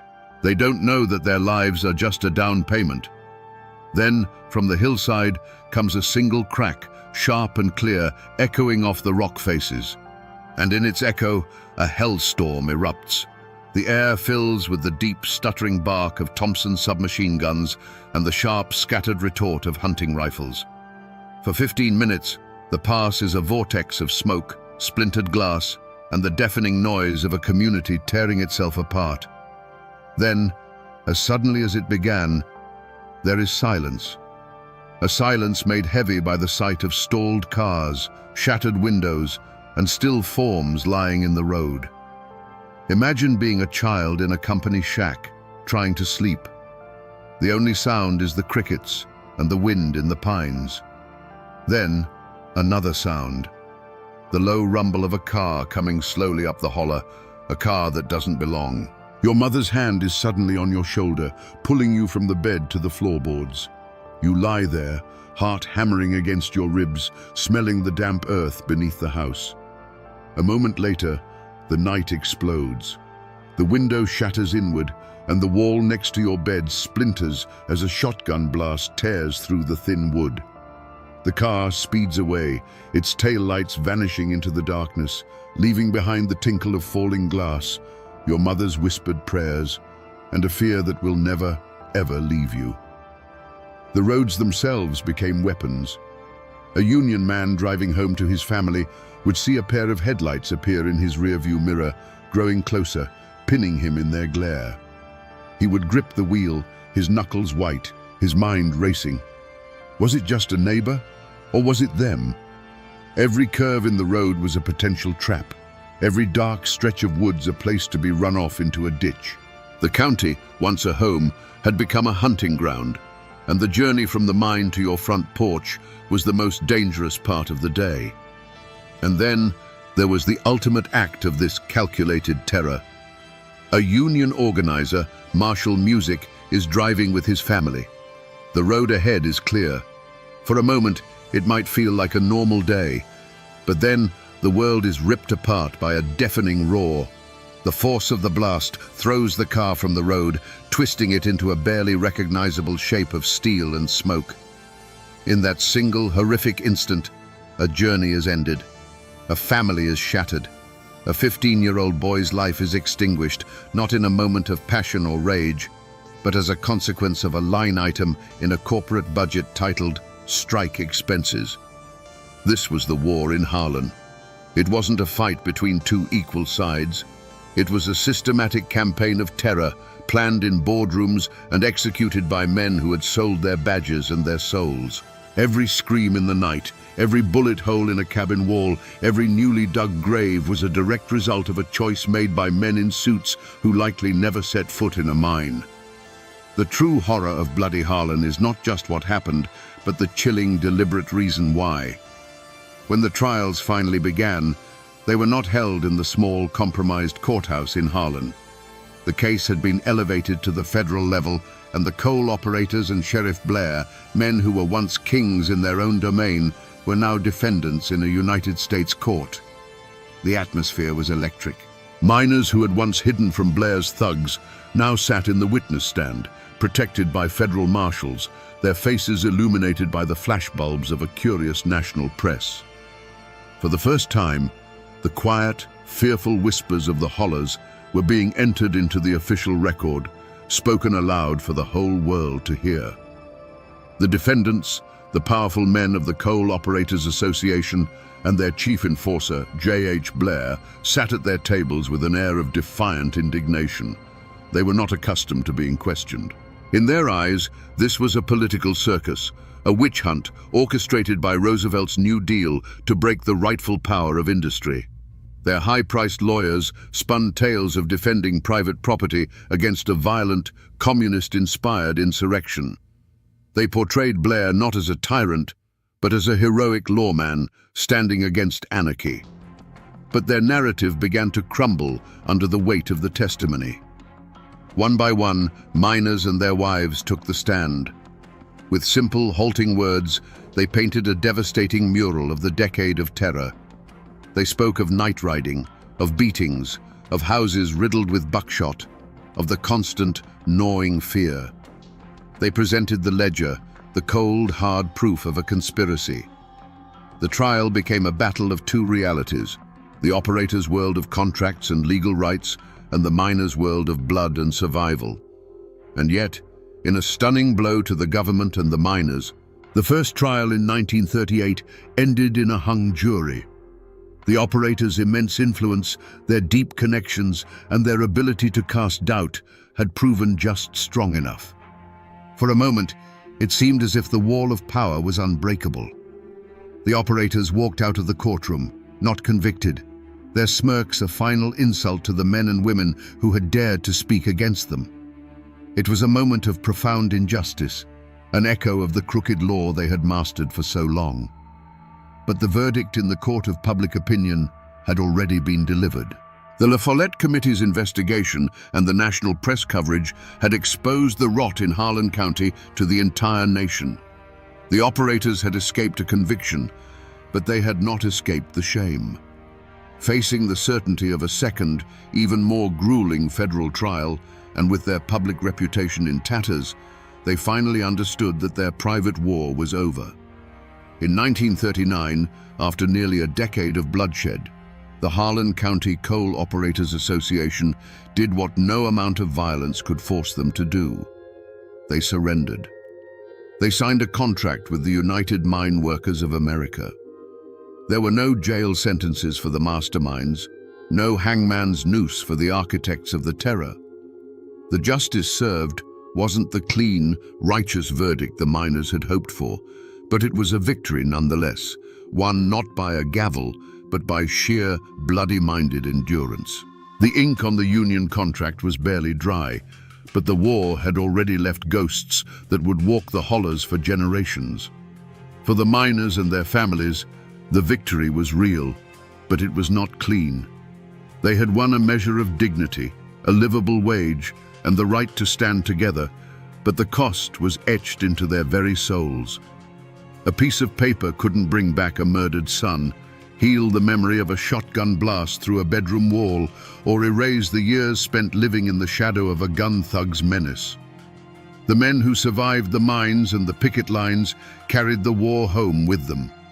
It showed in the haunted look in their eyes, in the way they taught their children to distrust any man in a suit, any car that slowed down on a dark road.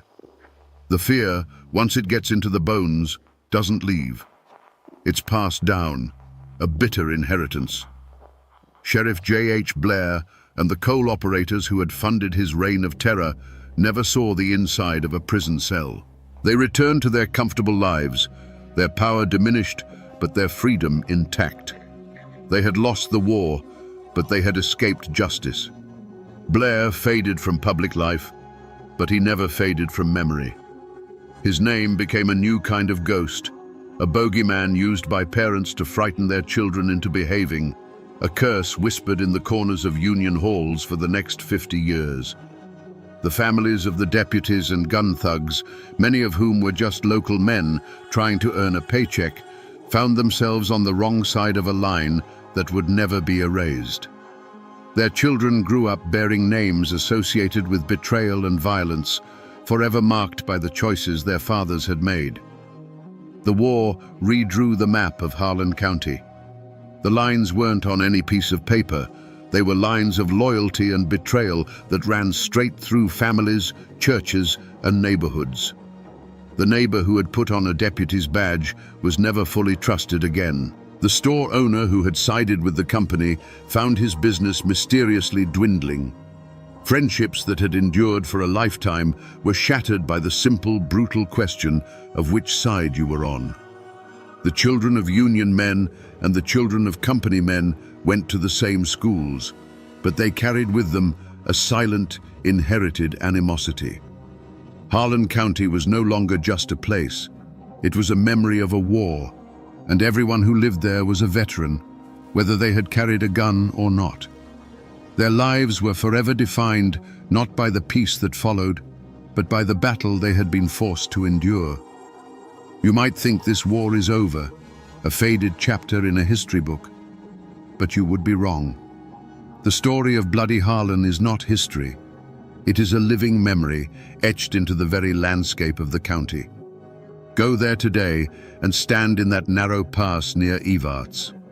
When a coal truck rumbles by, the sound still echoes off the hillsides like the ghosts of machine gun fire. The road has been paved, but the place itself remembers. It is a scar on the land that will never fully heal. The tangible remnants are still there if you know where to look. They say that in some of the older brick buildings in town, you can still find the patched-over pockmarks left by stray bullets from forgotten shootouts. Walk through the old hillside cemeteries, and you'll find the tombstones of the men who fell on both sides, their names carved in stone, their stories now reduced to a pair of dates. These silent stone witnesses are the most honest memorials to the conflict, a quiet testament to the price that was paid. But the most powerful echo of Bloody Harlan isn't made of stone or steel. It's a song. That night, when Florence Reese, a hungry and terrified union man's wife, tore a page from a calendar and scribbled down the words to "Which side are you on?" she created something more powerful than dynamite. That song escaped the mountains. It became the anthem for the oppressed everywhere, sung on picket lines from Detroit to London, chanted in the streets during the civil rights movement, and translated into dozens of languages. A simple question, born of desperation in a Kentucky shack, became a global call to arms for justice. And the stories themselves are a living remnant. Sit on a porch with the old-timers, the grandsons and granddaughters of the men who fought, and they will tell you.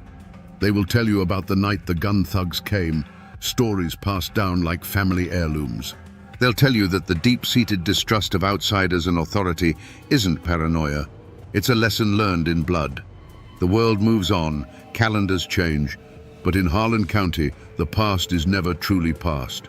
It breathes in the mountain air, a constant whispering reminder that you must always be ready to answer that one simple question.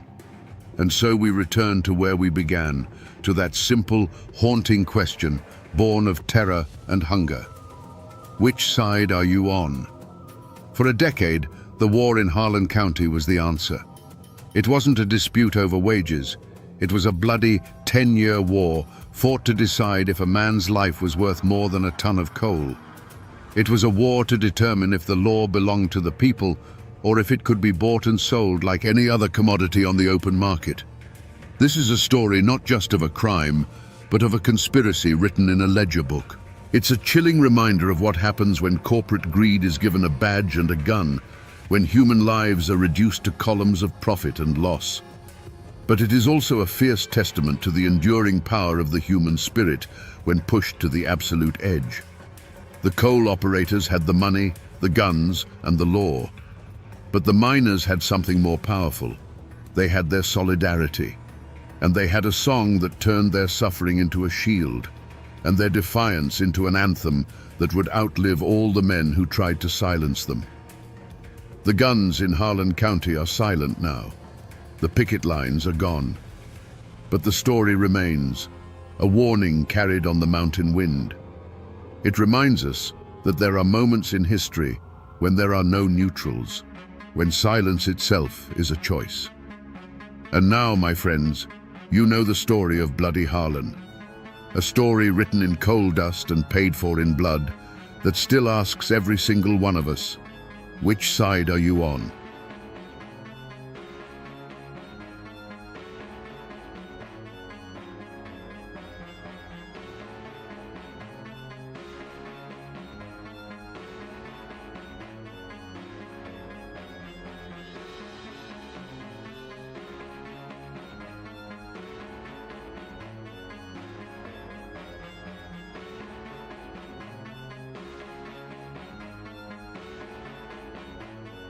On October 20th, 1865, 6 long months after the Civil War had officially ended, a man stood on the gallows in Nashville, Tennessee. The great armies were silent, the soldiers paroled and sent home to rebuild their shattered lives. But for this man, there would be no peace. He wasn't being hanged for treason. He was charged with 53 counts of murder. He was a supposed Confederate soldier, yet he was being treated like a common criminal, a monster beyond pardon. What did this man do that was so terrible, even by the brutal standards of war, that forgiveness was impossible? To understand the blood that was spilled, you must first understand the land that soaked it up. The Cumberland Mountains, straddling the border of Kentucky and Tennessee, were a world unto themselves in 1861. This wasn't a land of grand plantations or bustling cities. It was a rugged, isolated quilt of misty hollows, dense forests, and winding rivers, a place where the mountains themselves dictated the terms of life. The people here were as tough and unyielding as the rock beneath their feet, forged by hardship and bound by codes older than the nation itself. Their loyalties were not to distant governments in Washington or Richmond. They were to family, to kin, to the neighbor who helped you raise a barn, or the one you shared a long, simmering feud with over a property line. Here, personal honor was everything, and a grudge could be passed down through generations like a family heirloom. It was a place of deep faith and fierce independence, where the law was often just a suggestion and real justice was handled face to face. When the Civil War came, It didn't arrive like a disciplined army marching in formation. It seeped into these hollows like a poison, turning the very fabric of this society against itself. The conflict wasn't about slavery for most of these mountain folk. It was about loyalty, and it split communities with a surgical cruelty. Friend turned against friend, cousin took up arms against cousin. A dispute over a stray hog from 10 years prior could now be settled with a rifle, all under the banner of Union or Confederacy. Into this cauldron of simmering hate stepped two men who would become the living symbols of this brutal, personal war. One was Samuel Champ Ferguson, a man with a temper as sharp as his knife, who would side with the Confederacy. The other was David Tinker Dave Beatty, a staunch Unionist, as rugged and determined as his rival. They weren't generals or politicians. They were neighbors, products of the same mountains, who would soon become mortal enemies. This, then, was the world that was lost. It was a hard world, a violent world, but it had its own order. The people of the Cumberland Plateau stood to lose more than just a war. They stood to lose their homes, their families, and the unwritten laws that had governed their lives for a century. They were about to become the victims of a war fought not on battlefields, but in their own backyards, by their own people. There was no single crime scene, cordoned off with yellow tape. In the borderlands of 1861, the crime scene was an entire mountain range. The first shots of Champ Ferguson's personal war weren't fired on a battlefield, but in a secluded clearing, witnessed only by the silent, ancient trees. The first report of the crime didn't come from a sheriff, but from the whispers that snaked through the hollows, carried on the wind like a bad omen. The most verifiable story begins with a capture. A group of local Unionists, led by a man named William Frog, cornered Ferguson and his friend Preston Smith. This was not a formal military arrest. It was a kidnapping, an act of personal power in a land where badges and uniforms meant less than the name your family carried. They were dragged to a makeshift camp, a place where the only law was the will of the man holding the gun. There was no trial, no charge read, just the cold, hard glint of hatred in Frog's eyes. The scene that unfolded was one of stark, summary brutality. Frog, acting as judge, jury, and executioner, declared Preston Smith an enemy. Before anyone could process what was happening, he raised his pistol. A single shot echoed through the hollow, and Smith fell dead to the ground. In that instant, Champ Ferguson, bound and helpless, watched his friend be murdered not for a cause, but for a conviction. He saw the grim satisfaction on Frog's face and understood that the rules of civilization no longer applied here. The only evidence left at the scene was a fresh grave, if they even bothered to dig one, and the memory of the man who got away. In a desperate surge of adrenaline, Ferguson broke free. He scrambled into the dense woods as bullets tore through the bark around him, a ghost in motion, fueled by pure terror and a dawning, white-hot rage. The tracks he left were not of a soldier retreating, but of an animal escaping a trap, an animal that would soon learn to become the hunter. This singular, brutal event was immediately tangled with other, even darker whispers. Stories began to circulate about a different kind of crime scene at Ferguson's own cabin. People said that Unionist home guards had come for him while he was away, finding his wife and young daughter sick in their beds. The tale, told in hushed tones, claimed the men forced the ailing women out into the freezing cold, an act of such profound cruelty that they soon died. Was it true? Or was it a legend that grew from the seed of Preston Smith's murder? The wilderness offered no easy answers, only a multitude of unsettling questions that all pointed to one terrifying certainty. A reckoning was coming. When the storm of violence finally broke, it wasn't a random tempest. It was a targeted lightning strike. The first suspects in Ferguson's war, the first men he hunted, were not strangers in blue uniforms from a distant northern state. They were his neighbors. They were the men he held personally responsible for shattering his world. His rage had a face and a name, and at the top of that list were William Frog and Tinker Dave Beatty. The motive was as clear as a mountain stream and as dark as a grave. Everyone in the borderlands knew the story of Preston Smith's execution. William Frog hadn't just killed a Confederate sympathizer, he had murdered Champ Ferguson's friend in cold blood right before his eyes. The image of his friend falling, the puff of gun smoke in the cold air, the casual cruelty of the act, it was a wound that could only be cauterized with blood. This was a debt of honor, and in the mountains, such debts are always paid in full. Layered over this undeniable act was the even more potent legend of his wife and daughter. Whether the story of the Unionist Home Guards forcing them from their sickbeds was entirely true, or a tale that grew larger in the telling, doesn't matter. Ferguson believed it. He carried that story in his heart like a burning coal, a narrative of unimaginable cruelty that justified any atrocity in return. He saw Tinker Dave Beatty's men not as soldiers, but as monsters who had preyed upon the helpless and desecrated the sanctity of his home. The whispers that followed Ferguson as he slipped back into the mountains were not of strategy or politics. They were of a vow. He made no secret of his intentions. He told anyone who would listen that he was on a mission of vengeance. He swore an oath that for every friend, for every family member lost, 100 Yankees would pay the price. The initial evidence of his coming rampage was his own chilling declaration of a war of extermination, a promise to hunt down and kill every last man he held accountable, giving no quarter and taking no prisoners. The borderlands were no longer a battleground, they were his personal hunting ground. But Ferguson's rage, as potent as it was, did not burn in a vacuum. A fire that big needs fuel, and it needs air. While his enemies gave him the spark, it was the people he considered allies, his own neighbors, and the very cause he fought for, who fanned the flames. This introduces the second, more insidious suspect in the creation of this monster, the quiet poison of internal betrayal.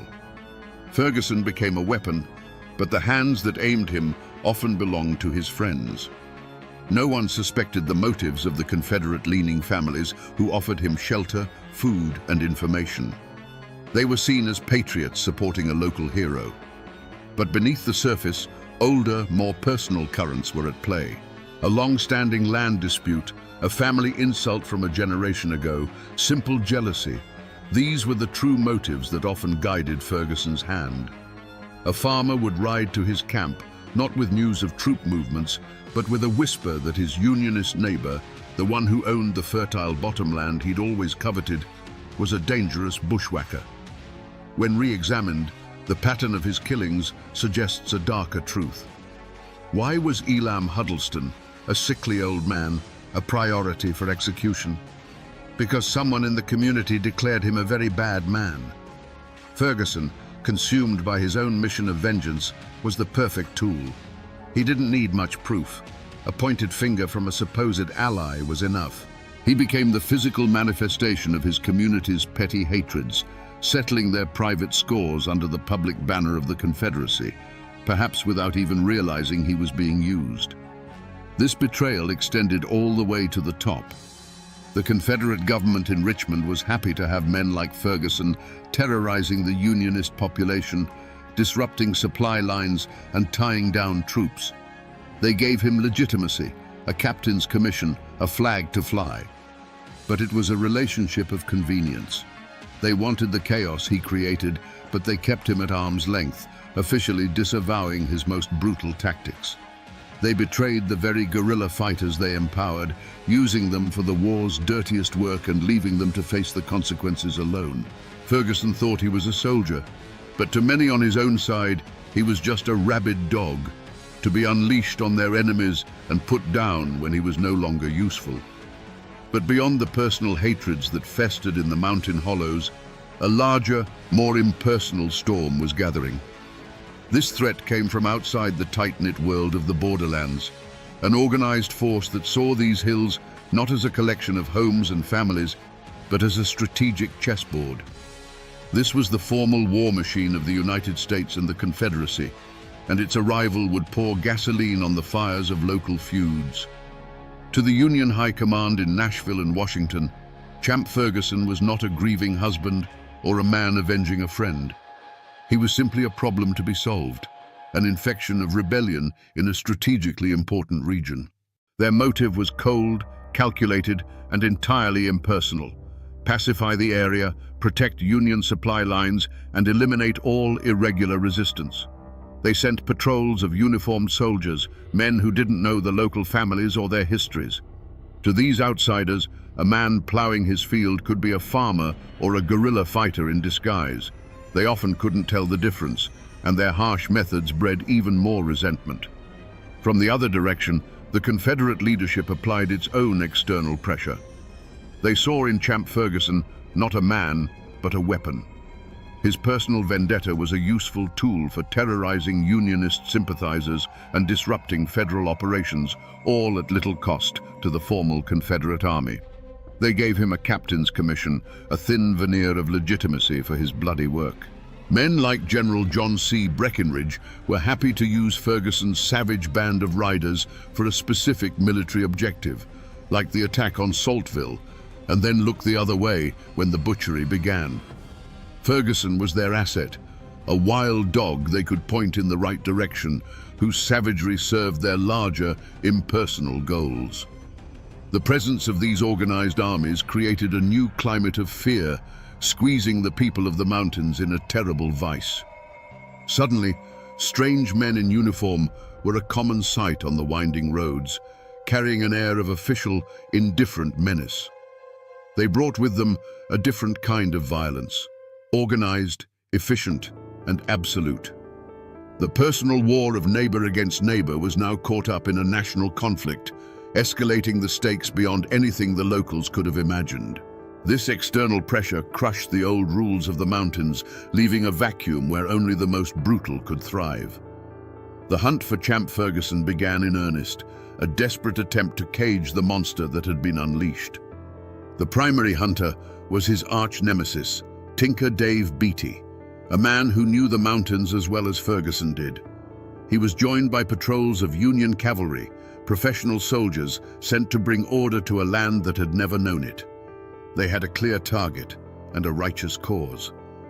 But they soon discovered they weren't hunting a man. They were chasing a phantom. Every lead they followed seemed to dissolve into the Appalachian mist. A farmer would ride breathlessly into a Union camp, swearing he'd just seen Ferguson and his men watering their horses at Calfkiller Creek. A posse would be formed, riding hard for hours through treacherous terrain, only to arrive and find nothing but hoof prints fading in the mud and the cold ashes of a long-dead campfire. Ferguson was a master of the wilderness. He knew every hidden hollow, every game trail, every cave that could shelter a man from a storm or a patrol. The mountains that were a confusing, hostile maze to the outsiders were his sanctuary. The Union soldiers operated on the assumption that they were fighting a guerrilla company. They looked for camps, for supply lines, for patterns. But Ferguson fought by no book of military tactics. He and his small band of riders would materialize on a remote road, carry out an execution, and then vanish, melting back into the forest as if they were never there. They would ride 30 miles in a night, split up, and rendezvous days later at a prearranged spot known only to them. Tracking them was like trying to track a dozen individual wolves at once. One promising report placed Ferguson at a sympathizer's farm, preparing for an evening meal. A full company of Union soldiers surrounded the property in the dead of night, moving with painstaking silence. They burst into the cabin at dawn, ready for a firefight, only to find the farmer's family calmly eating breakfast. The farmer would claim he hadn't seen Ferguson in months, his face a perfect mask of innocence. The soldiers would leave empty-handed and furious, never knowing that Ferguson had been watching them from a wooded ridge the entire time, warned hours earlier by a signal from a trusted neighbor. With every failed raid, every cold trail, the frustration of the Union forces grew into a palpable rage. And for the Unionist families living in those isolated hollows, that frustration translated into pure terror. They knew the soldiers couldn't protect them. They knew that Ferguson was always watching, and that the price for talking to the Federals was a visit in the night from which there was no return. The more the law failed to catch him, the more powerful his legend became, and the deeper the fear settled into the bones of the community. The Union Army quickly learned that the dense forests and rocky bluffs were not the most formidable obstacles in their hunt for Champ Ferguson. The true fortress that protected him was a silent, invisible wall built by the people of the mountains themselves. When soldiers came asking questions, they were met with blank stares, shrugged shoulders, and a maddeningly consistent refrain: saw nothing, heard nothing, knew nothing. This was the omerta of the Appalachians, a code of silence more binding than any law. This silence was rooted first and foremost in pure, paralyzing fear. Ferguson wasn't just a soldier, he was a specter of vengeance. He cultivated terror as a weapon. Stories, true or not, of his brutality were his greatest ally. He was known to decapitate his victims and leave their heads on fence posts as a grim message to others. A farmer who might have considered cooperating with the Union patrol knew that the soldiers would eventually leave. But Ferguson would remain. A whispered word to the wrong person could lead to a visit in the dead of night, a barn burned to the ground, or a fate far, far worse. But it wasn't just fear. It was a complex web of family ties and a deep-seated suspicion of outsiders. Ferguson was a local man. His kin and his wife's kin were woven into the fabric of the community. Turning him over to an army of strangers felt like a profound betrayal of their own blood. To many, the Union soldiers were an occupying force, invaders who didn't understand their ways, their feuds, or their loyalties. In the stark calculus of the mountains, it was often better to shelter your own monster than to trust the justice of a foreigner. This wall of silence took a heavy psychological toll. The air in these hollows grew thick with unspoken truths. Neighbors who had known each other for generations now avoided eye contact, their conversations becoming clipped and shallow, terrified of letting a dangerous word slip. Old Man Hemlock, who lived on the ridge overlooking the Calf Killer River, once mentioned to a traveling peddler that he'd seen riders pass his cabin late one night. A week later, he found his prize hog, his food for the winter, slaughtered in its pen. No one said a word, but the message was as clear as a gunshot in the night. In this world, the only thing more dangerous than Champ Ferguson's rifle was your own tongue. Silence had become the only armor they had left. For 4 years, the war had been the perfect cover for Ferguson's savagery. But in April of 1865, a piece of information more powerful than any army trickled into the Cumberland Mountains. It wasn't a secret whispered in a cabin or a clue found on a body. It was the news of General Lee's surrender at Appomattox. The Civil War was over, and with that single undeniable fact, the entire world shifted under Champ Ferguson's feet. The overlooked detail, the forgotten clue that broke the case wide open, was his own identity. For years, he had operated under the belief that he was a soldier, a commissioned captain in the Confederate Army. His killings, in his own mind, were acts of war. But the surrender stripped away that justification. The cause he fought for no longer existed. The government that gave him a commission was dissolved. Suddenly, his actions had to be re-examined, not as tactics in a guerrilla conflict, but as individual crimes. He was no longer a soldier. He was just a man who had killed, by his own count, over 100 people. The true turning point, however, was an act of profound arrogance on Ferguson's part. Believing his commission made him a legitimate combatant, he thought he was entitled to the same amnesty being offered to thousands of other Confederate soldiers. He made a fatal miscalculation. Instead of disappearing deeper into the mountains or fleeing west, he did the unthinkable. In May of 1865, he willingly rode into the Union-occupied city of Nashville and presented himself to the authorities to surrender and receive his parole. The moment he gave his name, the perception of the situation changed in a flash. The Union officers didn't see a weary soldier seeking peace. They saw a name from countless reports of atrocities. They saw the butcher of the Saltville massacre, the spectre who had haunted the borderlands for 4 years. The forgotten clue, Ferguson's own wanted status as a war criminal, was no longer forgotten. Instead of a parole slip, they gave him iron handcuffs. The news of his capture was like a thunderclap across the mountains. The ghost had been caught. The boogeyman was in chains. And with that revelation, the wall of silence, which had been held together by fear, began to crumble. A new, desperate urgency took hold, not to find a killer, but to finally bear witness against him.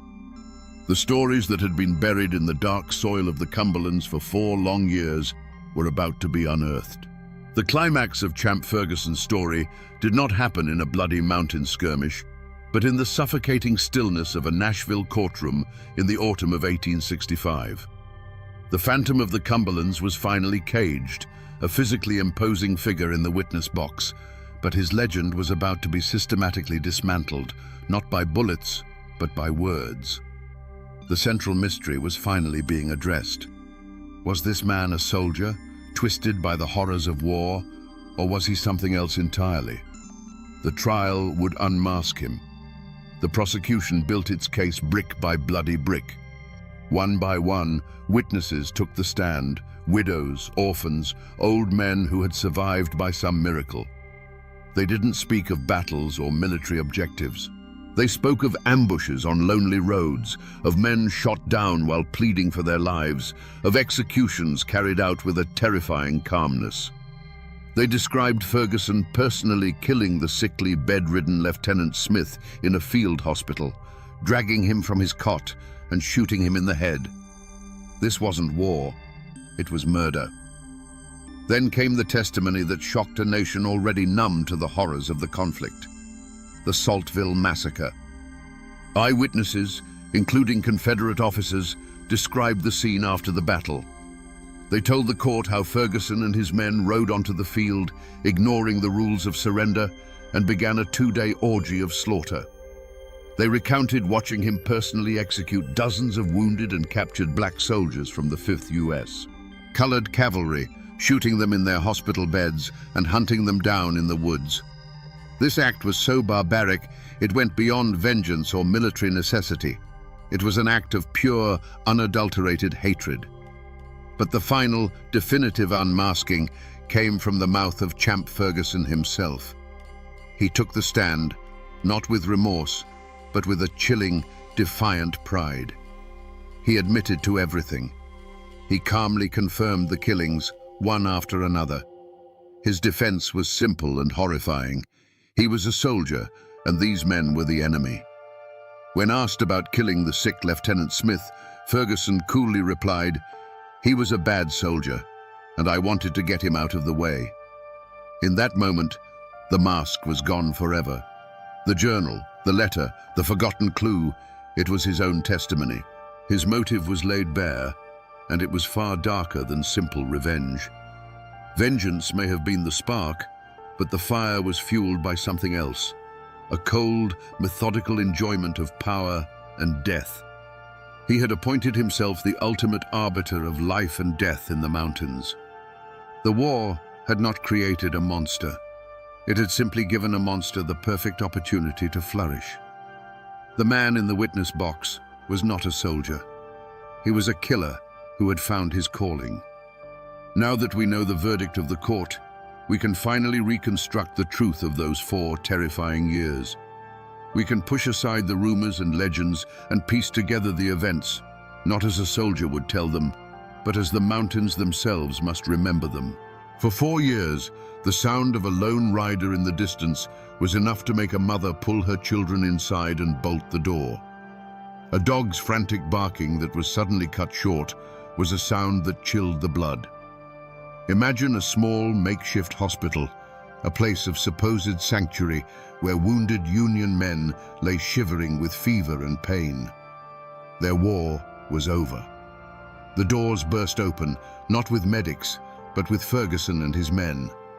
The doctor's pleas for mercy were met with cold silence.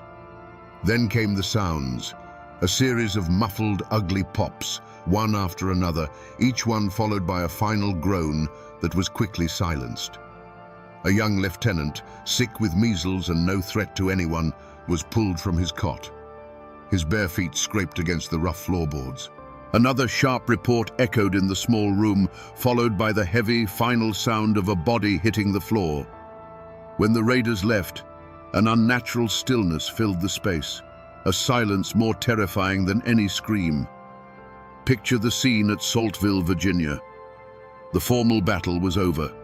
The Union forces, including the 5th U.S. Colored Cavalry, had retreated. But for the wounded and the captured left behind, the horror was just beginning. For 2 days, Ferguson rode across the field, a dark silhouette against a grey sky. From the surrounding hills, witnesses could hear the sporadic popping sound of his revolver over and over again. They saw wounded men, black soldiers who had fought bravely and surrendered, trying to crawl to the safety of the woods. The horsemen would follow. There would be another pop, and the crawling would cease. The battlefield, which had been a place of combat, became a silent field of execution, its fallen soldiers not casualties of war, but victims of a massacre. And then there were the personal encounters, the moments of intimate, face-to-face terror. An old man, Elam Huddleston, sickly and frail, stood before Ferguson, pleading that he was too weak to have ever been a threat. Ferguson's voice was flat, a pronouncement of fate. "You are said to be a very bad man." A single deafening crack sent the birds scattering from the trees for a mile around. Then there was only the sound of the rider's horse sighing as he turned to leave, leaving another dark stain on the Appalachian soil. This was the truth of Champ Ferguson's war. It wasn't fought on battle lines with cannons, but in sick rooms, on fields of surrender, and on lonely mountain roads, with a cold heart and a steady hand. The trial of Champ Ferguson wasn't held in some dusty mountain town courthouse where his name carried the weight of fear and legend. It was a formal military tribunal in Nashville, a public spectacle for a nation grappling with the war's savage legacy. The room was packed, the air thick with tension. Newspaper reporters from as far away as New York scribbled furiously in their notebooks, eager to capture every detail of the man they had already dubbed the great guerrilla chieftain and the Confederate demon. This wasn't just a trial for murder. It was an attempt to draw a line, to declare that even in the hell of a civil war, some acts were simply beyond the pale. Throughout the proceedings, Champ Ferguson was a figure of unnerving composure. As witness after witness took the stand to recount tales of cold-blooded slaughter, he watched them with a steady, unblinking gaze. He showed no remorse, no fear, not even a flicker of regret. He listened as men described him shooting the wounded in their beds, and his expression never changed. When it was his turn to speak, his defense was as simple as it was shocking. He claimed he was a soldier, a commissioned officer of the Confederacy. Every man he killed, he argued, was an enemy combatant in a war where the official policy, on both sides of the border conflict, was no quarter. In his mind, he was not a murderer. He was a patriot who had simply fought the war with more conviction than most. But the military commission was not swayed. The testimony was too damning, the victims too helpless, the cruelty too personal. They saw the clear pattern. This was not a soldier's work. This was a campaign of personal extermination, cloaked in the thin justification of a military commission. On October 10, 1865, the verdict came back. Guilty. The sentence was death by hanging. For most of the nation, the verdict was a moment of catharsis, a righteous judgment against one of the war's most notorious villains. Justice, it seemed, had been served. But back in the hollows of White County, Tennessee, on the good rebel soil where Ferguson had asked to be buried, the verdict was heard differently. To his family, his friends, and his sympathizers, he was not a war criminal. He was a soldier who had been martyred by a victor's court. They argued that Union guerrillas like Tinker Dave Beatty had committed similar acts and were now hailed as heroes. To them, Champ Ferguson wasn't hanged for his crimes. He was hanged for fighting for the Confederacy. The verdict, a clear-cut case of guilt in the eyes of the law, remains a subject of bitter debate in those mountains to this day, a perfect symbol of the brothers' war, where one man's monster is another man's hero. Champ Ferguson's death was not an end. It was a beginning. The beginning of a long and bitter memory that would coil itself around the lives of everyone he had ever touched. For his own family, the name Ferguson became both a curse and a martyr's cry. They buried his body in the good rebel soil he requested, but they could not bury his legacy. For generations, his descendants would carry the weight of his actions, forced to live in the shadow of a man remembered by half their neighbors as a monster, and by the other half as a hero betrayed. His name was a burden, a mark that set them apart in the very hills they called home. And what of his great rival, Tinker Dave Beatty? He had won. He had outlasted his nemesis and fought for the victorious side. But victory in a war like this is a fragile, haunted thing. Beatty lived a long life, but the brutal tactics he had been forced to adopt, the friends he had lost, and the constant threat he had lived under for 4 years left scars that no government pension could heal. He had survived the devil himself, but the fight had cost him a piece of his own soul. Peace in the mountains was a quiet, uneasy thing, and for a man like Beatty, the silence was likely filled with the ghosts of the war he had fought and won. For the families of the men Ferguson killed, his execution was a final, terrible chapter. It was justice, but it was not restoration. It could not bring back a husband, a father, or a son. They now had to live in a fractured community, walking the same roads and frequenting the same general store as the very people who had sheltered Ferguson, who had fed him, who had kept silent while he hunted their loved ones. The immediate threat was gone, but the sense of betrayal remained, a quiet, simmering poison that would taint relationships in those hollows for decades. The lives of those falsely accused, or those whose only crime was loyalty to the Confederacy, were also irrevocably altered. Many who had sympathized with Ferguson, who saw him as their protector, now bore the stain of his crimes. Their reputations were tarnished by association. They were the neighbors of a convicted mass murderer, a label that the victorious Unionists would never let them forget. Ferguson's execution only hardened their bitterness, cementing a sense of grievance that would be passed down to their children and their children's children, fueling the simmering resentments of the lost cause. The war was over, but the battle lines in the hearts of the people were now drawn in stone. The story of Champ Ferguson did not end on the gallows, and it wasn't sealed in his tomb. If you travel today to the France Cemetery in White County, Tennessee, you can still find his grave. It is a simple, weathered stone, a quiet place that belies the violent life of the man buried beneath it. This patch of earth is the most tangible remnant of his story, a physical anchor point connecting our world to his. You can stand there and look out at the same rolling hills he once rode through and feel the chilling presence of the past. The mountains themselves have not forgotten. The Calf-Killer River still flows, its name a permanent grisly reminder of the frontier violence that shaped this land long before the Civil War. The fog still clings to the hollows where he and his men would disappear, and the winding roads they used for ambush are still there, many of them now paved over, but following the same treacherous paths. The landscape of the Cumberland Plateau is a silent monument, etched with the memories of every skirmish, every execution, every desperate flight from justice. But the true echoes are not in stone or soil, they are in the whispers and the stories. To this day, the tale of Champ Ferguson is told in the borderlands, a local legend as potent as any ghost story. It's a story told around hunting campfires, a cautionary tale passed from grandfathers to their grandsons. They still talk about the myth of his missing head, the ghoulish rumor that his skull was taken for scientific study, a final indignity for the man who had terrorized their ancestors. Most powerfully, the war over Champ Ferguson's soul continues to this day. Walk into a local diner or hardware store in that part of the country and ask if he was a hero or a monster. You will start an argument that is just as passionate and divided now as it was in 1865. The world has forgotten, but these mountains remember. They remember because the war he fought was not just about North and South, it was about them. And that memory is now a part of their very identity, a living echo of a time when the devil himself rode the hills of Tennessee.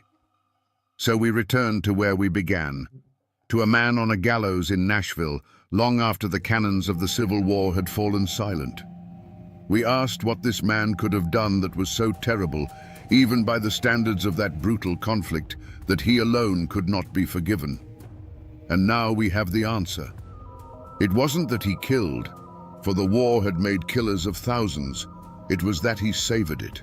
He stripped away the pretense of military necessity and revealed the cold, hard core of personal hatred. He murdered the sick, executed the surrendered, and turned a national conflict into his own private slaughterhouse, all while claiming the mantle of a soldier.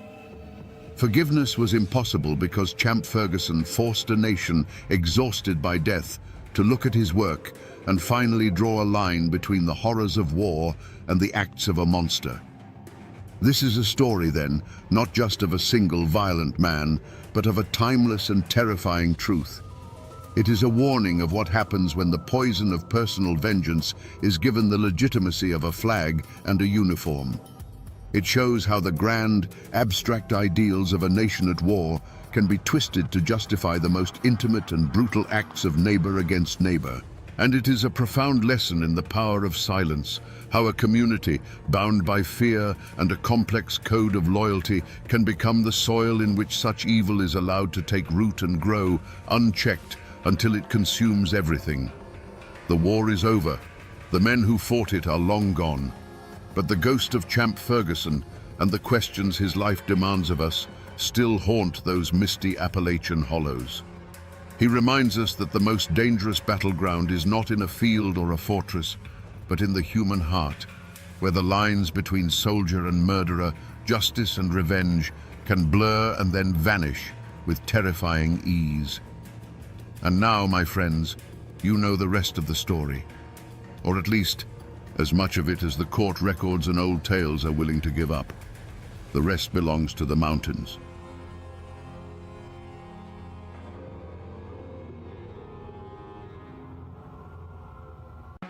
Imagine a man standing on the gallows, a crowd of thousands watching his every move. He is not pleading for his life, not trembling in fear. Instead, he calmly inspects the hangman's rope and, finding it lacking, reties the knot himself to ensure a quick death. And then, from under the black hood, his own voice rings out, giving the final terrible command to spring the trap. This wasn't just an execution. It was a legend being born in blood and hemp on a hot Kentucky afternoon in 1895. The man was Bad Tom Smith, the most feared gunman in one of Appalachia's deadliest feuds. But was the man who gave the order to end his own life a truly repentant soul? Or was he the ultimate performer, staging his own death to cheat the devil one last time? Today, we will separate the rumors from the facts and find out what really happened on that fateful day. Before the name Bad Tom Smith was ever whispered in fear, and long before blood stained the creek beds, there was a different Perry County. To understand the storm, you must first know the quiet world it destroyed. This was a land carved by God's own hand and forgotten by nearly everyone else. Life here was measured not by the clock, but by the slow turning of the seasons. Mist hung low in the hollows at dawn. The ring of an axe echoed for miles through the dense woods, and the only law that truly mattered was the one passed down from father to son. The people of these mountains were a stubborn and proud stock, descendants of pioneers who had spilled their own blood to claim this rugged paradise.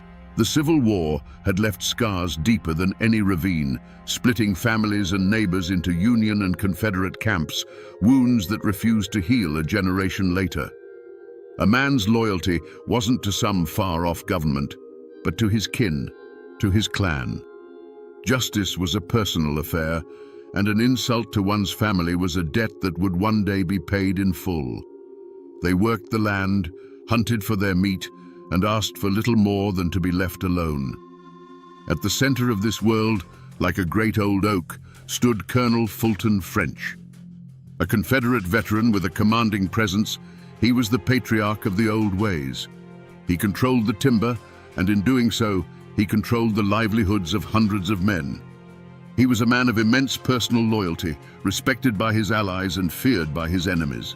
To his followers, he was the protector of their traditions, the last bastion against a changing world that they neither understood nor trusted. His word was bond, and his authority was absolute.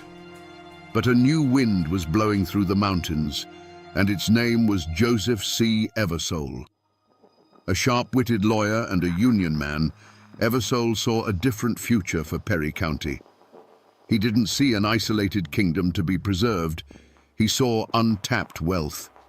He saw the thick seams of black coal sleeping beneath the hills and the endless stands of virgin timber. He was the voice of progress, the man who spoke with railroad agents and northern investors, promising them a fortune and promising his followers jobs, schools, and a modern way of life. For a time, these two forces existed in a state of tense equilibrium. They were like two bull elks circling each other, sizing each other up.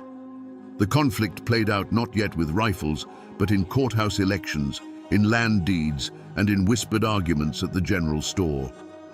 The county was slowly, inexorably dividing. You were either a Frenchman or an Eversole man. There was no middle ground. Every handshake, every business deal, every marriage was weighed on this scale. And all the while, the true cause of the coming war was drawing closer.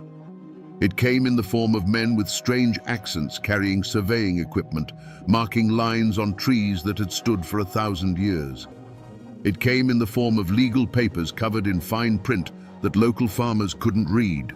The outside world had finally discovered the riches of Appalachia, and it was coming to claim them.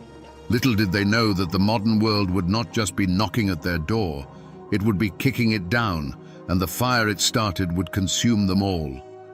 The dirt of Perry County held more than just coal and timber. It held generations of memory, and much of that memory was written in blood. The first white settlers to push into these narrow valleys were Revolutionary War veterans, given land grants for their service. They were men who had already fought a king and won, and they carried that fierce independence into the wilderness. The land wasn't bought, it was tamed. It was a birthright earned with an axe, a plow, and a long rifle. A man's deed was often written not in ink, but in the memory of his children, a boundary marked by a certain lightning-scarred oak or a bend in the creek. But the deepest crack in this foundation was blasted open by the Civil War. Kentucky, a border state, was a land of divided hearts, and nowhere was the split more vicious than in these mountains. Brother literally fought against brother. When the war ended, the soldiers returned, but the animosity did not. They went back to plowing the same fields and walking the same paths, but now they were forever branded. You were either a Reb or a Yankee. Fulton French had been a colonel in the Confederate Army, a leader of men who fought for the Old South. Joseph Eversole, by contrast, was a staunch Unionist, a man who believed in the power and authority of the federal government. The war didn't end at Appomattox for these men, it just went quiet for a while. The French-Eversole War was not a new conflict. It was the Civil War reignited, a smoldering ember fanned into a raging inferno by the winds of greed. The fight over timber and coal was just the surface. Beneath it lay the raw, unhealed wound of that older war, a deep well of bitterness and suspicion that poisoned everything it touched. In these mountains, a family name was a heavy burden, a thing that defined you from the cradle to the grave. It carried a history of pride, duty, and sometimes a legacy of hate. To stand with Fulton French meant you believed in the old ways, in a man's right to settle his own scores without interference from a distant government. It meant your loyalty was to your kin first, your neighbor second, and the law a distant third. To side with Joseph Eversole meant you saw the law as a tool, a way to build a future, and you saw the old clan system as a roadblock to progress. It was a clash not just of men, but of worlds, and the ground had been prepared for it by 100 years of history. Long before the first ambush, the war was fought with whispers. In a place with no newspapers to speak of, and where news traveled by horseback, rumor was a powerful and dangerous weapon.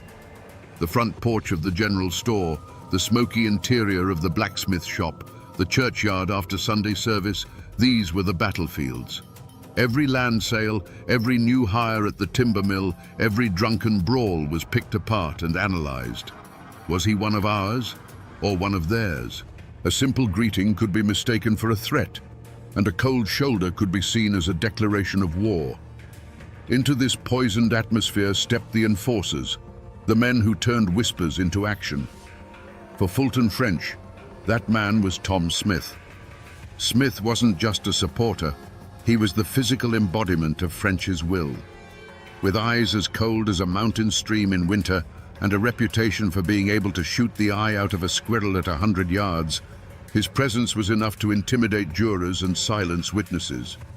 He was a walking, breathing threat, the human weapon that kept French's enemies in line. On the other side, Joe Eversole had his own men, often deputized lawmen, who used the color of law to serve their faction's interests.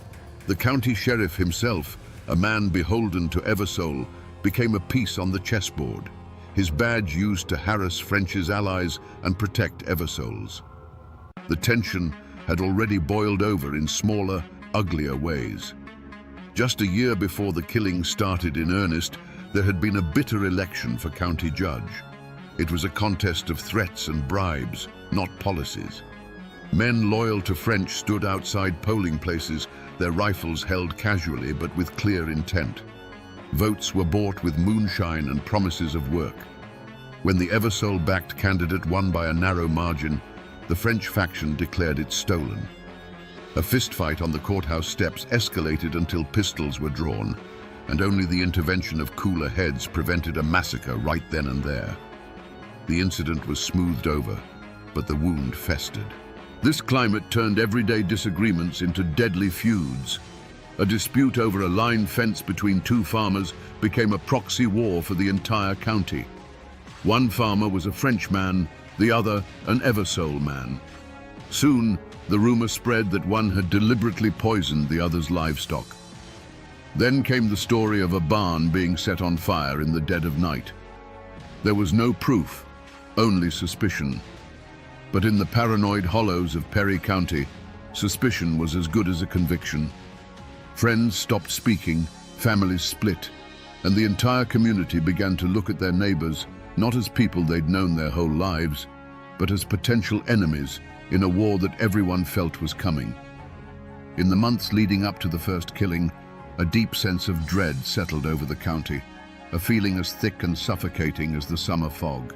The old folks, the ones who could still read the signs in the woods and the sky, saw the omens everywhere. A hoot owl, a creature of the night, was heard crying in the broad daylight from a dead chestnut tree, a sure sign that a death was coming to the hollow.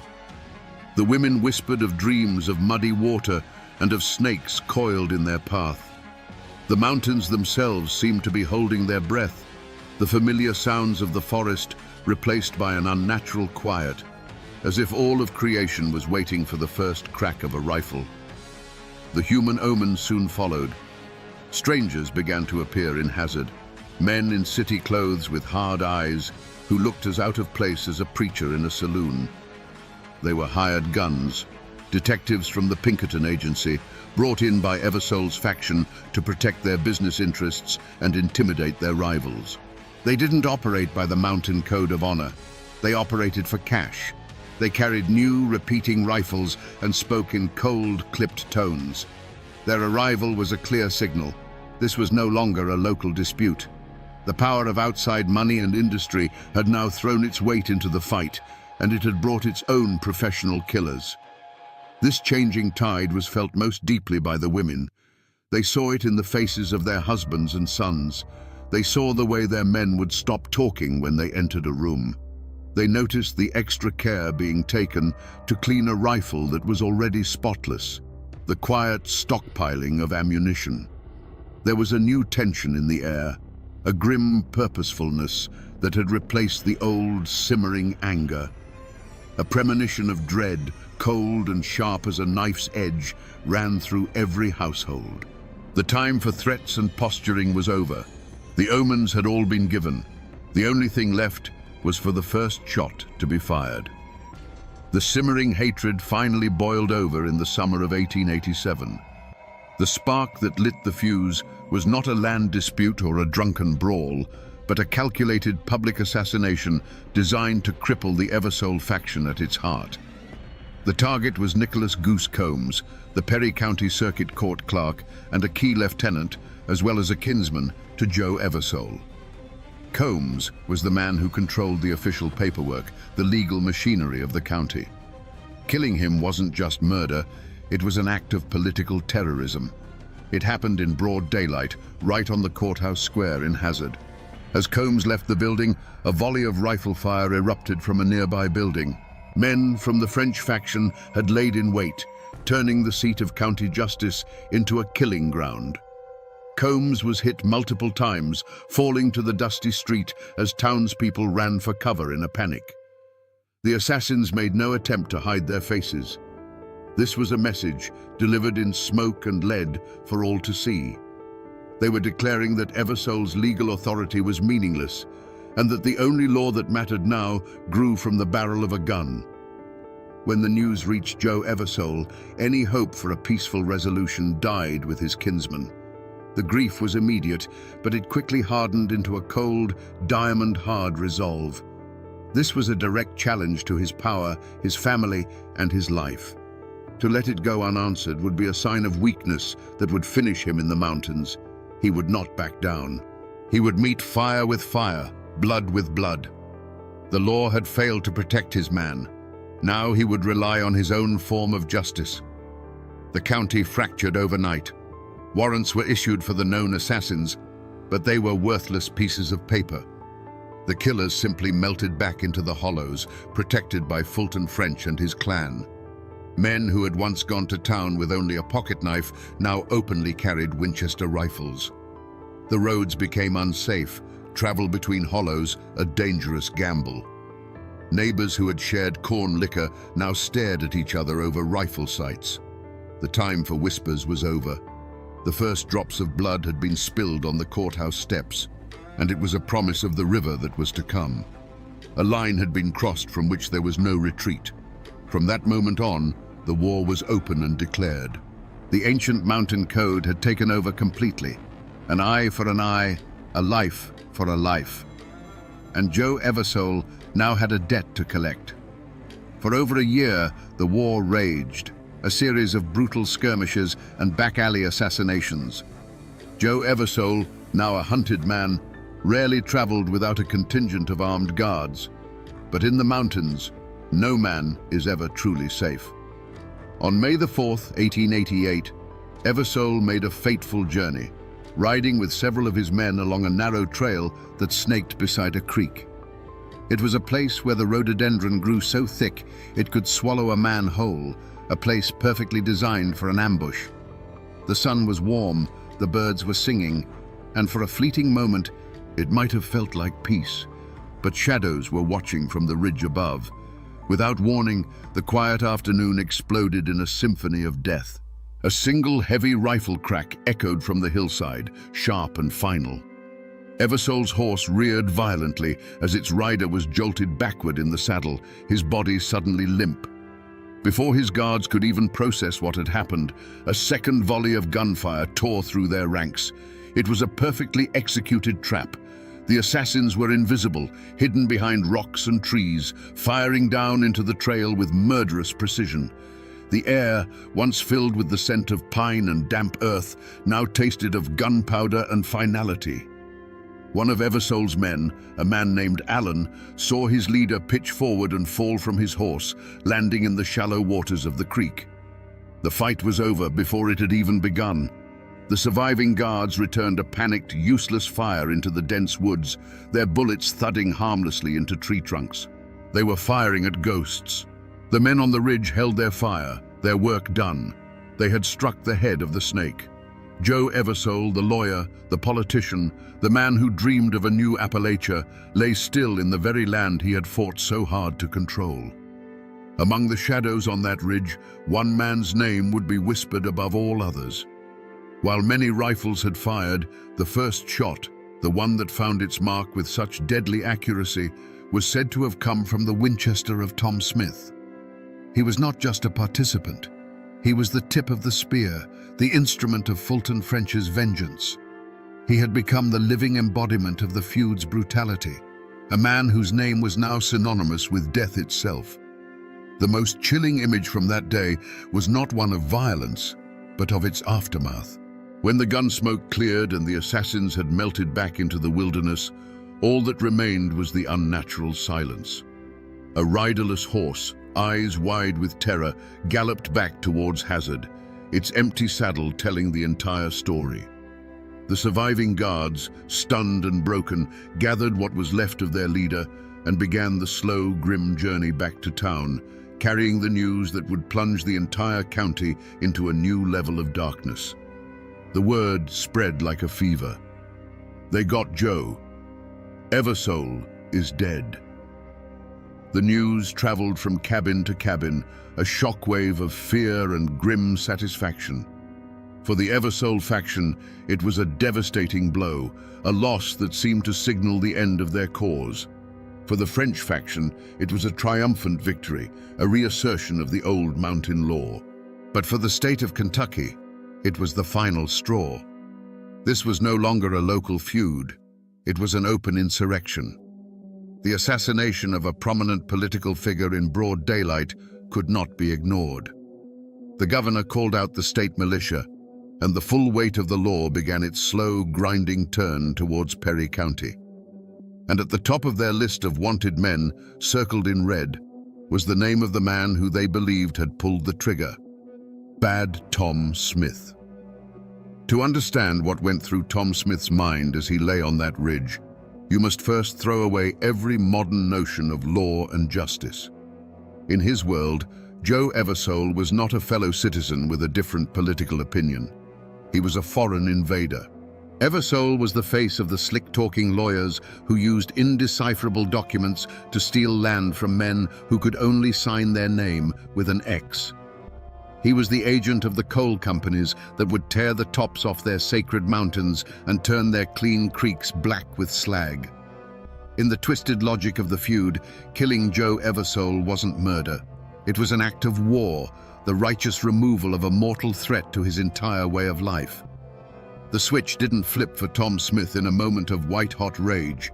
It had been flipped years ago when he pledged his rifle and his life to Fulton French. He was a soldier, and French was his general.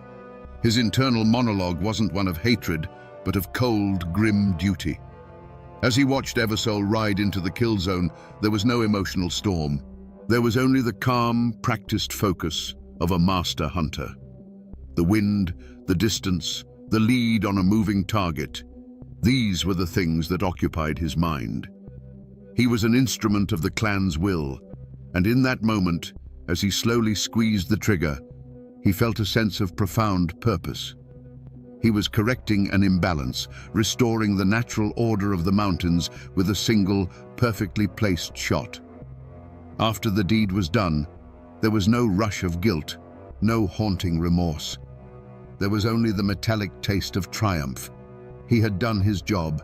He had proven his loyalty. He had removed the enemy.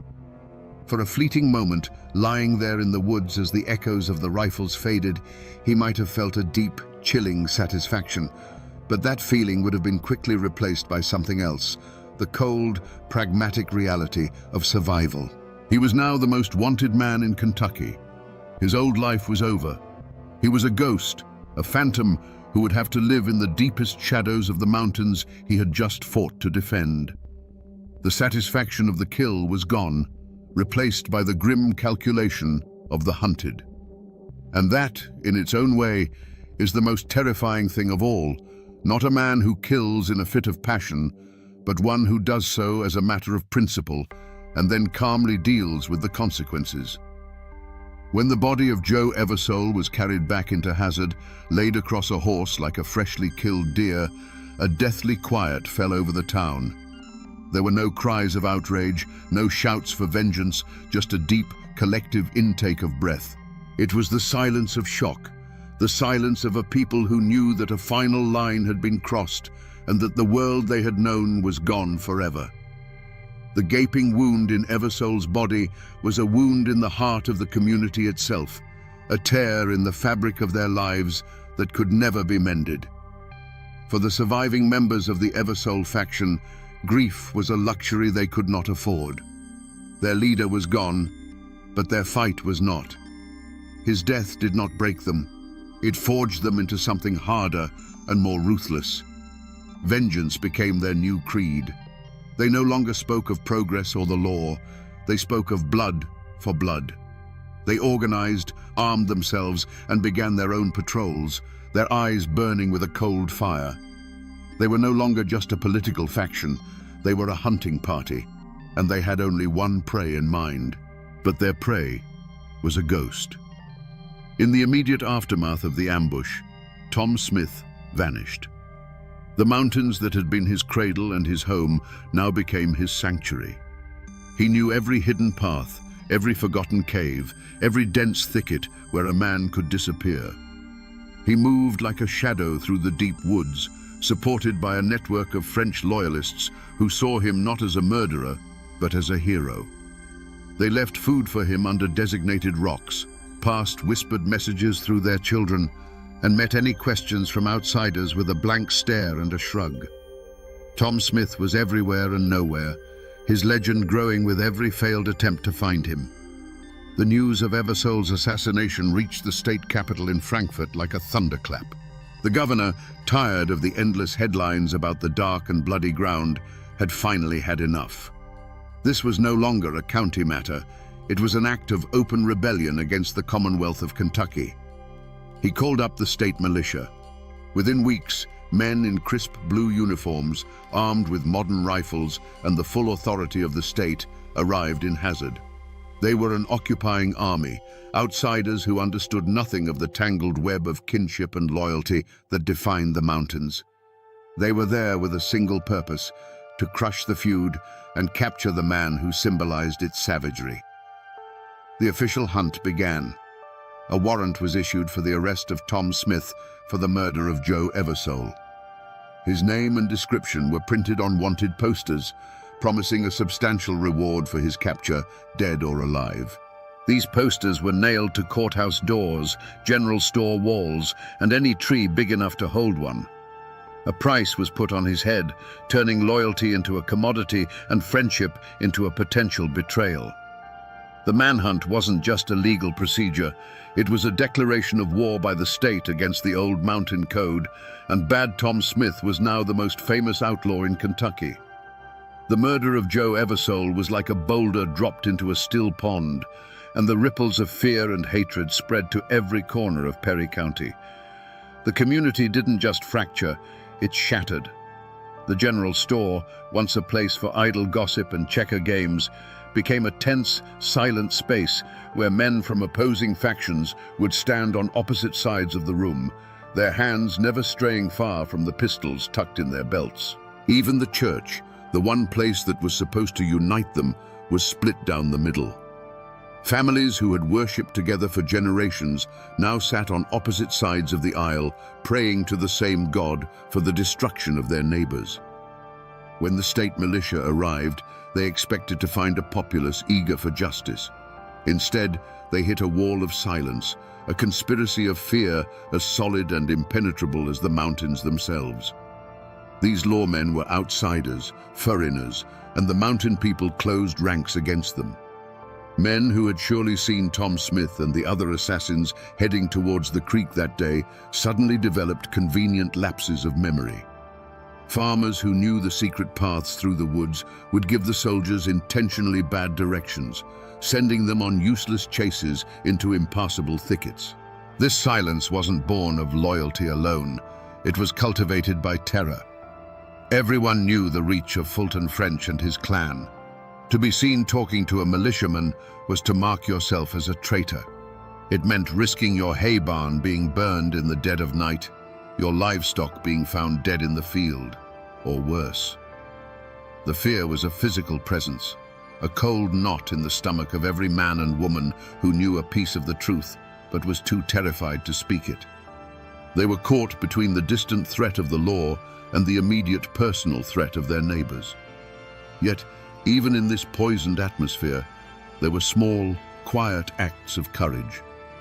A widow, whose husband had been an Eversole man, would leave a jar of milk on the porch of a neighbor she knew was hiding one of the fugitives, an unspoken plea for peace. A doctor, under the cover of darkness, would tend to a wounded man from the wrong side, honoring his oath over the demands of the feud. But for every act of courage, there was an act of cowardice. A man would provide a false alibi for one of the killers, lying under oath to settle an old debt or save his own skin. The feud forced everyone to make a choice, and in doing so, it revealed the true character that lay hidden beneath the surface of their ordinary lives. The hunt for Bad Tom Smith was not a single, organized posse. It was a three-headed beast. First, there were the state militia, disciplined but clumsy. Outsiders who stuck to the main roads and were easily led astray by false trails. Then came the private detectives, the Pinkertons, hired by what was left of Eversole's allies. They were professionals, cold and methodical, who operated with money and informants. But the most dangerous hunters were the third group, the kinsmen of Joe Eversole, mountain men themselves, their hearts fueled by a white-hot need for vengeance. They didn't need a map. The terrain was etched into their bones. And they weren't hunting a criminal. They were hunting the man who had murdered their own. For years, this relentless pursuit played out across the rugged face of eastern Kentucky. It was a grueling, frustrating war against a phantom. The mountains, which had always been Tom's home, now became his fortress. He was a master of their secrets. He could live for weeks on what he could carry in a satchel and kill with his rifle.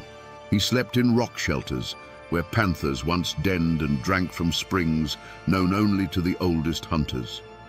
The search parties would find his trail, follow it for days through sucking mud and impenetrable laurel thickets they called laurel hells, only to find a still warm campfire and the faint scent of wood smoke on the wind. He was always one step ahead. The chase wore down the hunters as much as the hunted. They were city men in a primal world, plagued by copperheads, sudden freezing rains, and the constant, unnerving feeling of being watched. Every shadow seemed to hold a threat. Every snap of a twig sounded like the cocking of a rifle. Tom Smith became larger than life, a boogeyman the militia whispered about around their fires. Stories spread that he could appear and disappear at will, that the woods themselves were protecting him. In truth, it was the people who were protecting him, the silent, tight-lipped clan who would rather die than betray their own. But time, like water, wears away even the hardest stone. The reward money grew larger, a tempting fortune in a land of desperate poverty. The constant pressure from the state wore down the French faction's resolve. After nearly 7 years on the run, the wall of silence finally cracked. A tip, bought and paid for with state money, led a posse of lawmen to a remote cabin deep in the hills of neighboring Breathitt County. They surrounded the cabin at dawn, rifles ready, expecting a bloody shootout, a final blaze of glory for the legendary gunman. The sheriff called out his name, his voice echoing in the morning stillness. There was a long, tense silence. But instead of a hail of bullets, the cabin door creaked open. A man stepped out onto the porch, blinking in the new light. He was gaunt and bearded, his clothes worn to rags. The fire was gone from his eyes, replaced by a deep, profound weariness. It was Bad Tom Smith, but he was a shadow of the fearsome enforcer they had hunted for so long. He held no rifle, only a strange look of resignation. The hunt was over, not with a bang, but with the quiet click of handcuffs around wrists that no longer had the strength to resist. The trial of Bad Tom Smith in the spring of 1895 was a spectacle. The town of Hazard swelled with people, a volatile mix of the curious, the vengeful, and the fearful. Armed guards from the state militia were posted on the rooftops surrounding the courthouse, their rifles glinting in the sun, a clear warning that any attempt at a rescue or an assassination would be met with overwhelming force. Inside the stuffy courtroom, the air was thick with tension. On one side sat the prosecutors, lawyers from Frankfurt, who saw this as a chance to finally tame the wild mountains. On the other, Tom Smith sat quietly, flanked by his court-appointed attorney, looking more like a tired farmer than a notorious killer. The prosecution built its case with eyewitnesses who had for 7 years been too terrified to speak. One by one, men who had been with Eversole that day took the stand, their voices sometimes trembling, and pointed a finger at Tom Smith. They told of the ambush, the crack of the rifles, the fall of their leader. But the defense lawyers were cunning. They attacked the credibility of the witnesses, painting them as biased members of the Eversole faction with their own scores to settle. They argued that in the chaos of the ambush, no one could have possibly identified a single shooter hidden on a wooded ridge 100 yards away. The most damning testimony came from within the French faction itself. Men who had once been Smith's comrades, now facing their own charges or tempted by offers of immunity, took the stand against him. They testified that Smith had bragged about the killing, that he had described it in detail, claiming the first and fatal shot as his own. As they spoke, Smith watched them with a look that was not of anger, but of a quiet, weary contempt. It was the look of a man who understood the final, bitter truth of the mountain code. Loyalty lasts only as long as it is convenient. Throughout the trial, Tom Smith himself remained a silent, stoic figure. He never took the stand in his own defense.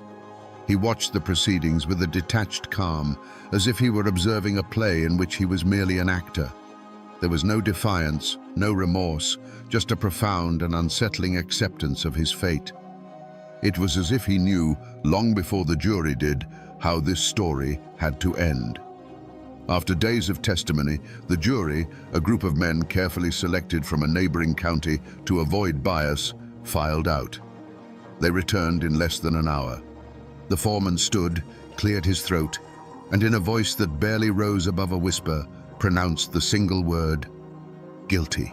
A wave of murmurs swept through the courtroom, gasps of relief from Eversole's kinsmen, quiet curses from French's. The judge, his face grim, sentenced Bad Tom Smith to be hanged by the neck until dead. There was no outcry, no appeal. This wasn't the justice of the mountains, settled with a rifle. This was the cold, impersonal justice of the state. And it was final. The feud had claimed its last, most famous victim. The hanging of Tom Smith was meant to be an ending, a final full stop on a bloody chapter of Kentucky history. But for the people of Perry County, it was more like a cauterized wound. The bleeding had stopped, but the scar ran deep and ugly. The great French Eversole War was over. The state had won. Yet there was no celebration, no sense of victory, only a profound and unsettling exhaustion. The cost had been too high. For the surviving members of the Eversole clan, justice was a bitter pill. Their enemy's most fearsome soldier was dead, but it couldn't bring back their leader. They had won the war, but lost the peace. Many of them, having looked into the abyss of mountain violence, wanted nothing more to do with it. They had seen what the old ways led to. In the years following the trial, many sold their land and timber rights to the very coal companies Joe Eversole had championed, taking the money and leaving the mountains forever.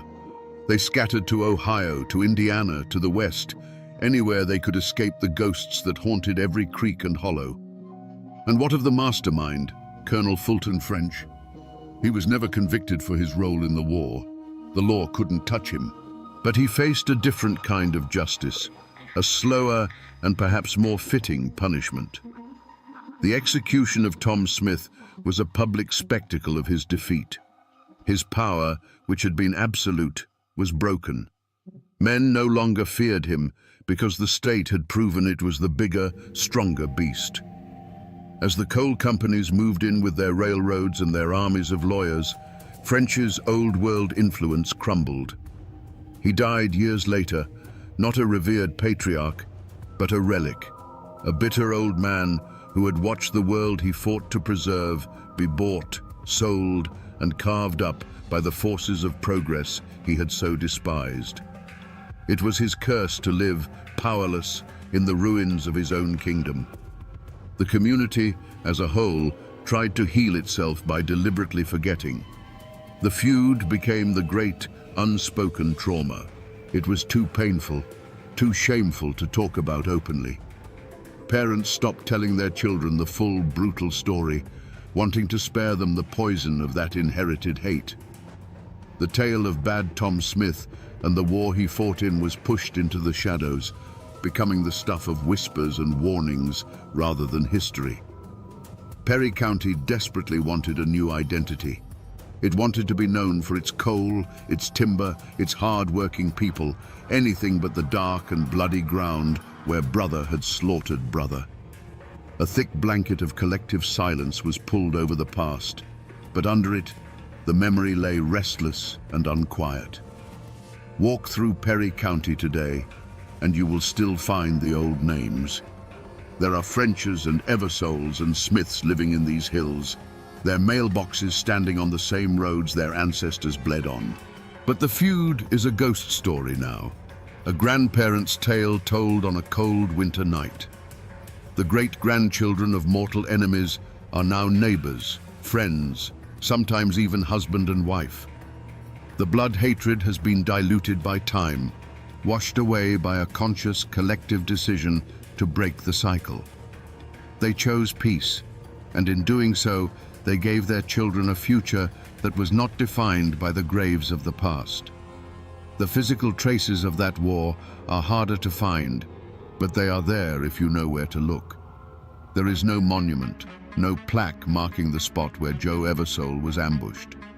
But drive along the Kentucky River in Hazard, and you will find a quiet, unassuming field. Today, it might be a place where kids play baseball or families have picnics, but the older folks still know it by another name: Hangman's Hollow. The gallows are long gone, rotted back into the earth, but the name remains, a permanent scar on the landscape, a whisper of the day that thousands gathered to watch a man die. In an old cemetery overlooking the town, you can find the final resting place of Tom Smith. There is no grand tombstone, no epic inscription detailing his infamous life or his dramatic death. His grave is simple, almost anonymous, the resting place of a man, not a monster or a legend. It's a quiet, humble end for a life that was anything but. But the real echo of this story isn't found in stone or on a map. It's in the folklore, in the very air of the mountains. The official histories may gather dust in the courthouse basement, but the story of Bad Tom Smith is still alive.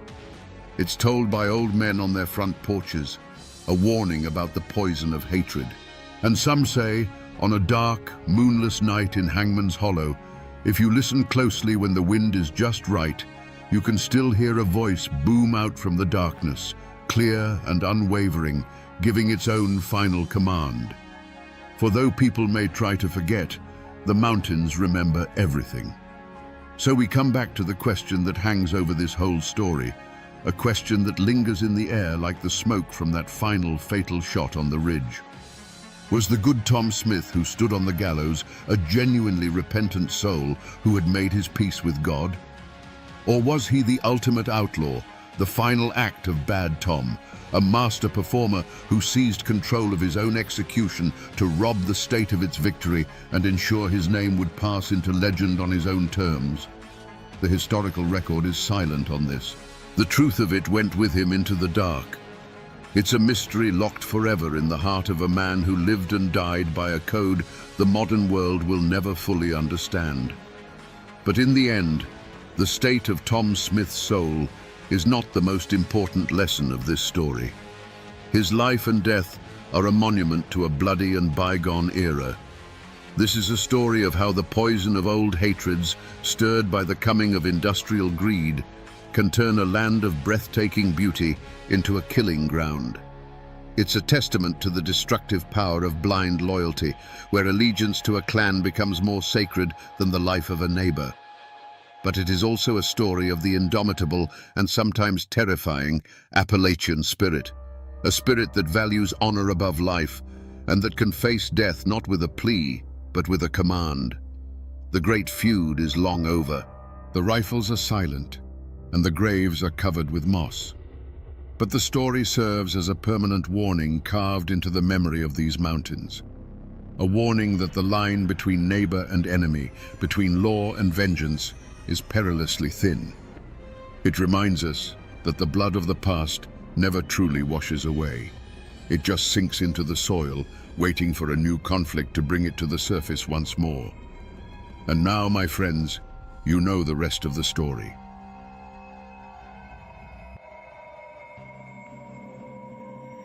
Imagine the scene.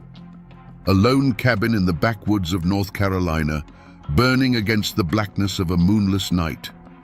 Inside, amidst the smoke and embers, an entire family has been slaughtered. The father, the mother, 4 small children, all gone. But when the neighbors finally pull a body from the flames, they discover the impossible. The mother, Polly Weston, is still breathing, but a fire of pure vengeance is keeping her alive just long enough to whisper 2 names. The newspapers called it the Weston House Massacre.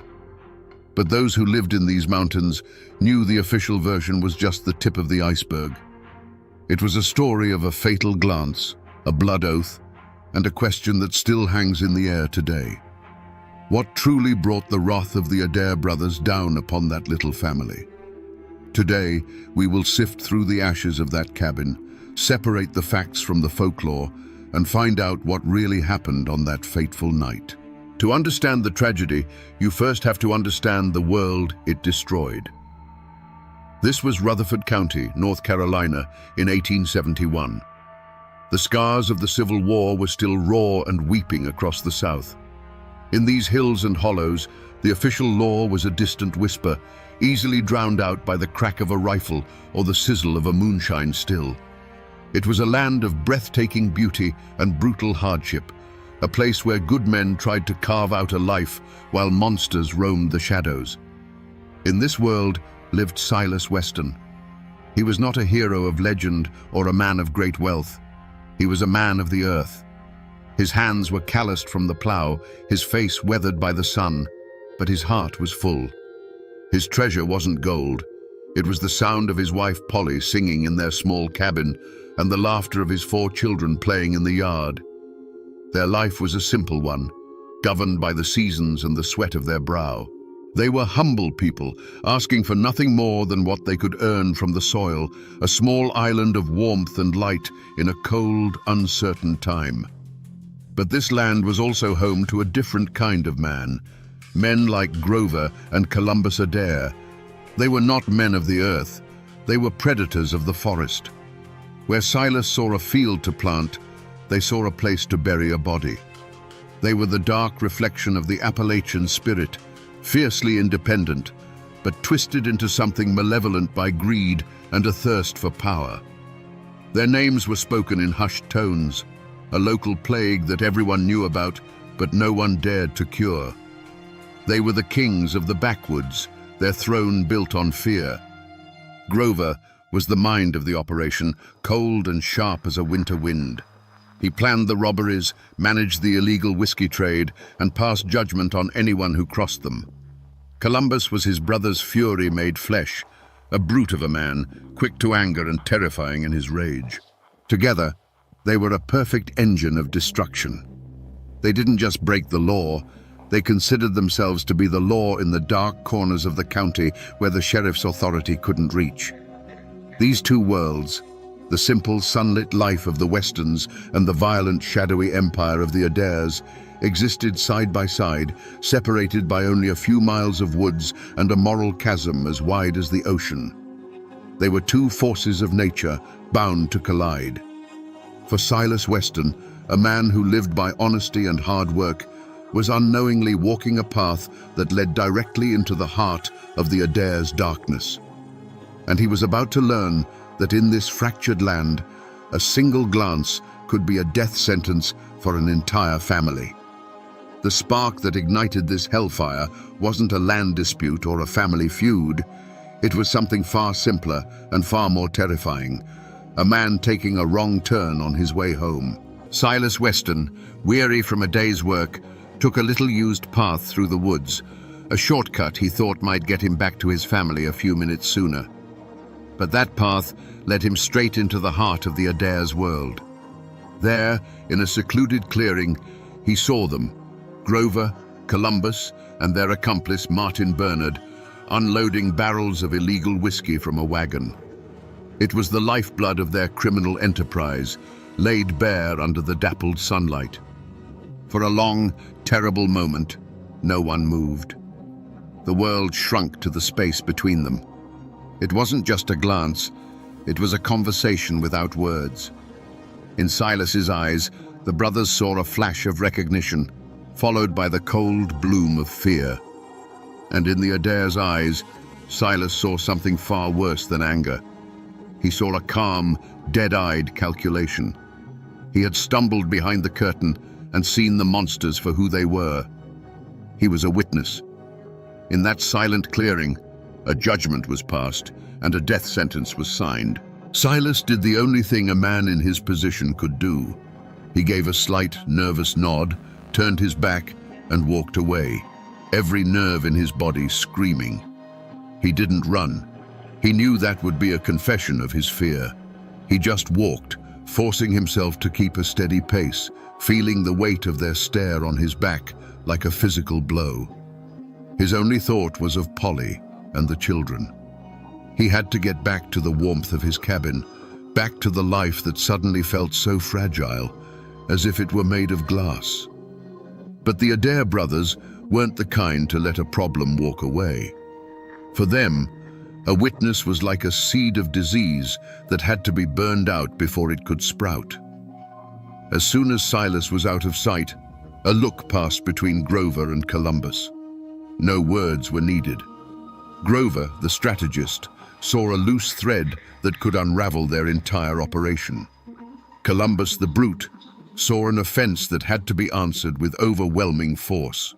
This wasn't a matter of if they would act, but how and when. The hunt began immediately. It wasn't loud or dramatic. It was quiet, patient, and methodical. They followed his tracks. They learned the location of his small farm. They watched his cabin from the tree line, observing the simple, happy life within. They were no longer just criminals. They were wolves circling a homestead, waiting for the sun to set. For the Adairs, this wasn't about silencing a man anymore.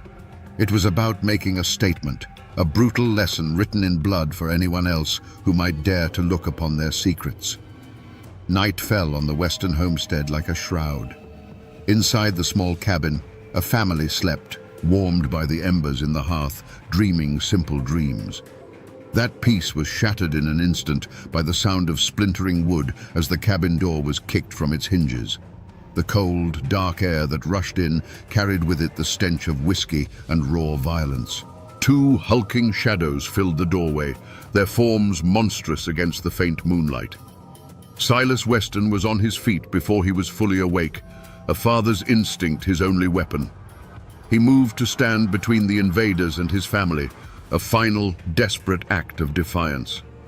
There was a brief, furious struggle, a man's desperate cry cut short by a sickening, heavy thud.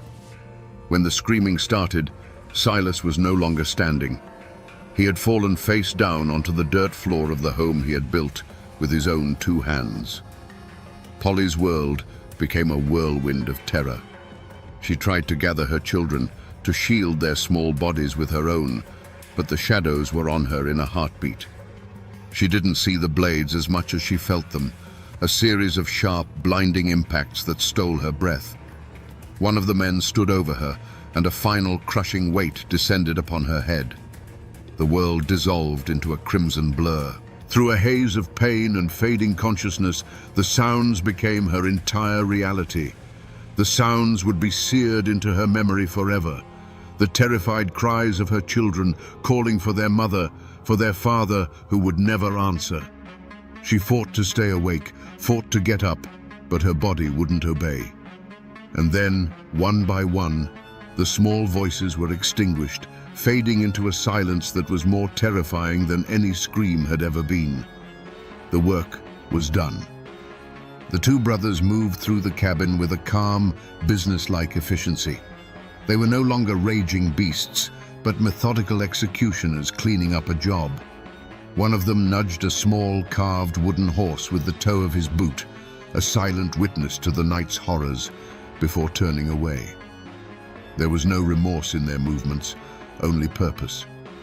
They began to splash a pungent liquid over the walls, the floors, and the still forms that lay upon them.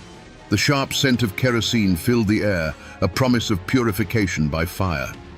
A match was struck, its tiny flame a flicker of pure evil in the gloom. It was tossed onto the saturated floorboards, and with a hungry roar, the cabin began to burn. The Adair brothers stepped back out into the night, confident that the inferno would consume their crime, leaving nothing behind but ash, silence, and the ghosts of a family that had dared to look them in the eye. For hours, the western cabin was a silent pyre, its orange glow a lone, malevolent eye in the vast darkness. It was that glow that first alerted the neighbors. They came running, buckets in hand, their hearts pounding with a dreadful premonition. But as they drew closer, the heat and the roar of the flames pushed them back. There was nothing to be saved. All they could do was watch helplessly as the home of their friends and the family within it were consumed. When dawn broke, it revealed a scene of utter desolation. A smoking, blackened square on the earth was all that remained. Men with grim faces and heavy hearts began the terrible work of sifting through the debris. They found Silas first, then, one by one, his children. Grief hung thick in the air, a choking smoke that burned worse than the fire. They worked in a stunned silence, their minds unable to process the scale of such evil. And then, one of the men let out a choked cry. Among the wreckage, they found Polly Weston. She was a ruin of a human being, her body a testament to the savagery she had endured. They assumed she was dead, another victim to be mourned. But as they moved to cover her, a faint, rattling breath escaped her lips. It was impossible. No one could survive such wounds, such a fire. But Polly Weston was not just anyone. She was a mother whose children had been stolen from her, and something inside her, a core of pure, unyielding maternal rage, refused to let go. The sheriff arrived to find a crowd standing in horrified reverence around the barely living woman. He knelt beside her, his own throat tightening at the sight. He leaned in close, putting his ear to her bloody lips, expecting a final garbled prayer. But what he heard was not a prayer. It was a verdict. In a voice that was little more than a whisper of air and blood, she gave him the names. The Adair brothers, Groven, and Columbus. That whisper was all it took. The names shot through Rutherford County like a bolt of lightning, igniting a fury that the Civil War itself hadn't managed to kindle. This wasn't a crime against one family. It was an assault on humanity itself. The shock of the massacre gave way to a wave of cold, hard rage. These weren't just murderers. They were a cancer that had been allowed to fester in the dark hollows for too long. Now, it was time to cut it out. Within hours, the county transformed. Farmers left their plows rusting in the fields and took up their hunting rifles. Veterans who had fought at Gettysburg and Antietam formed posses, their old military discipline snapping back into place. A formal reward was offered, but for these men, it wasn't about money. It was a debt of blood. and the entire community was rising as one to collect it. The Adair brothers, who had been the hunters just the night before, were now the most sought-after prey in the state of North Carolina.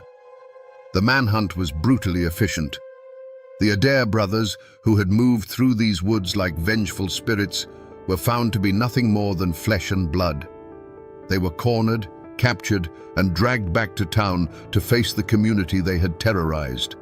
Stripped of their weapons and their freedom, they were no longer kings of the hollows, but caged beasts, their eyes burning with a hateful, impotent rage as they were thrown into the county jail. Their accomplice, Martin Bernard, was captured alongside them, his face a mask of pure terror. The trial was less a legal proceeding and more a public ritual.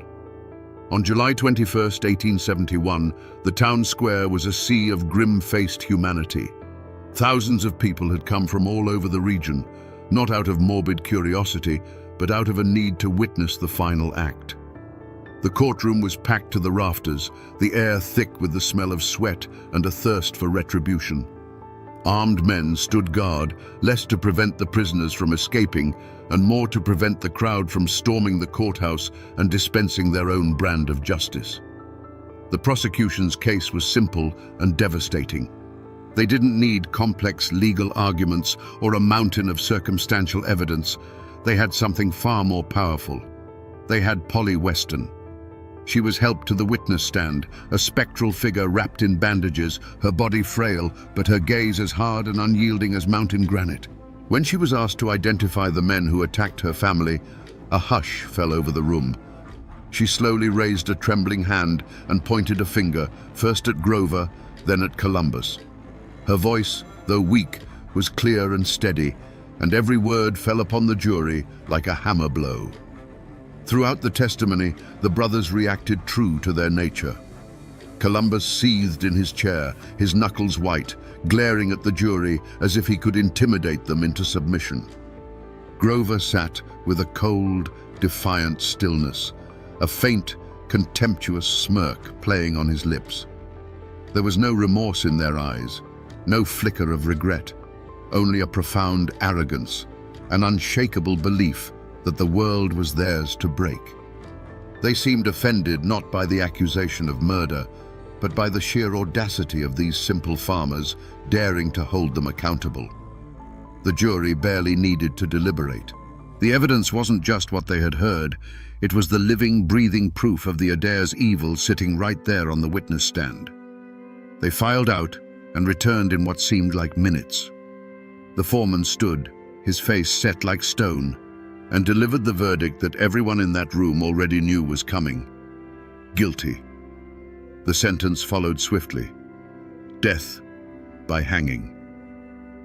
A great cathartic roar erupted from the crowd both inside and outside the courthouse.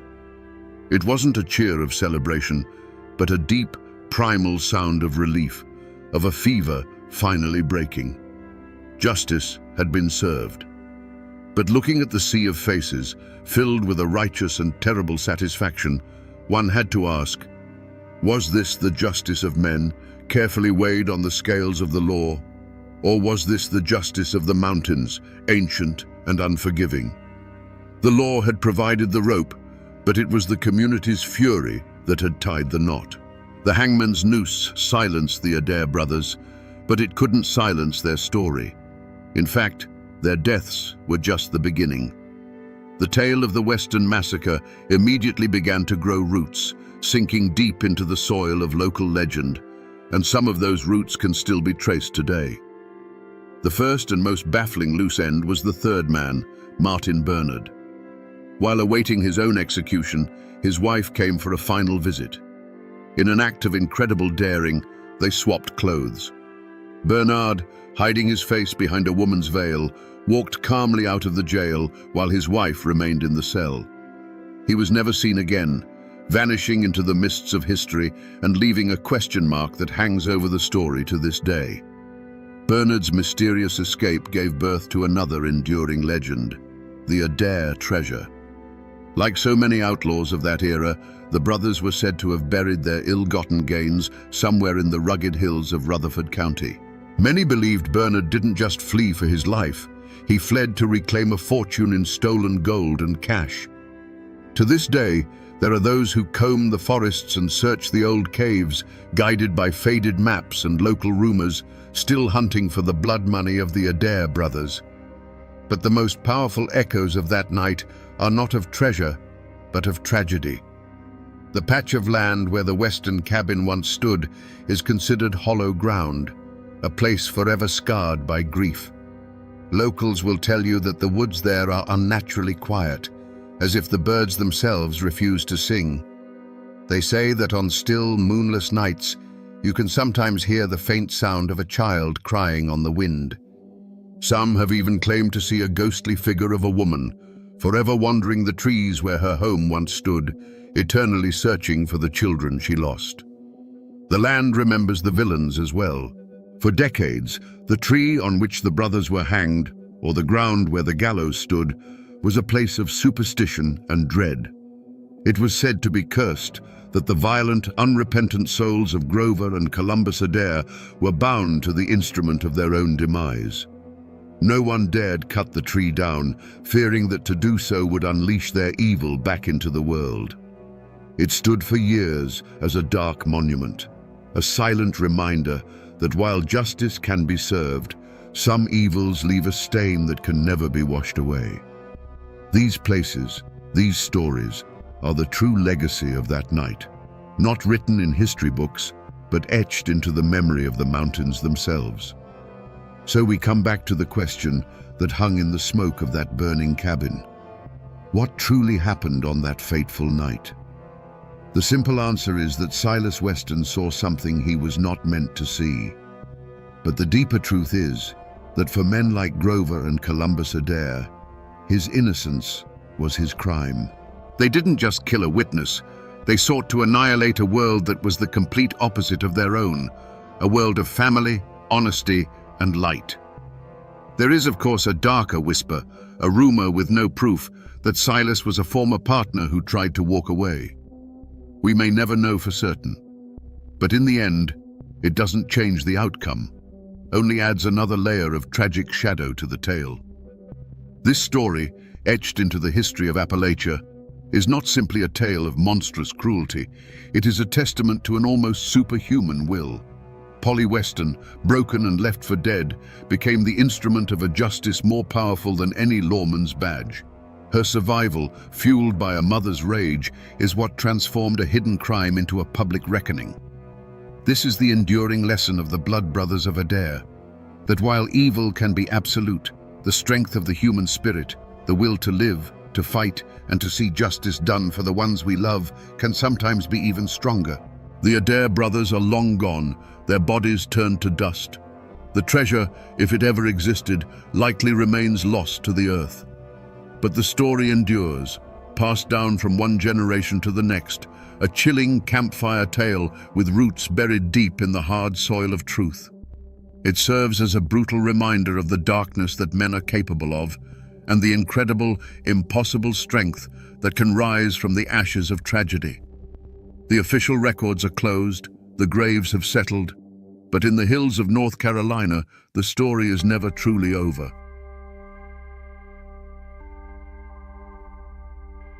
They said bullets curved around him in the air. They whispered that he could melt into the mountain fog like a ghost, that he'd made a deal with the devil himself in some dark and lonely hollow.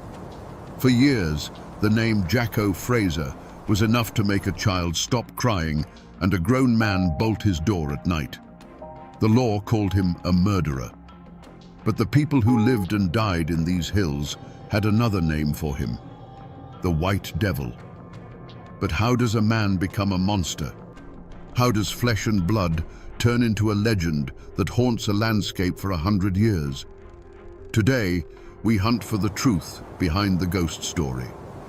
To understand a man like Jacko Fraser, you first have to understand the world that made him. Imagine the Cumberland Mountains in the late 1800s on the jagged border of Virginia and Kentucky. This was a land forgotten by God and the government, a place of stunning beauty and breathtaking cruelty. The mists that clung to the hollows hid deep secrets, and the ancient hills had seen more than their share of blood and tears.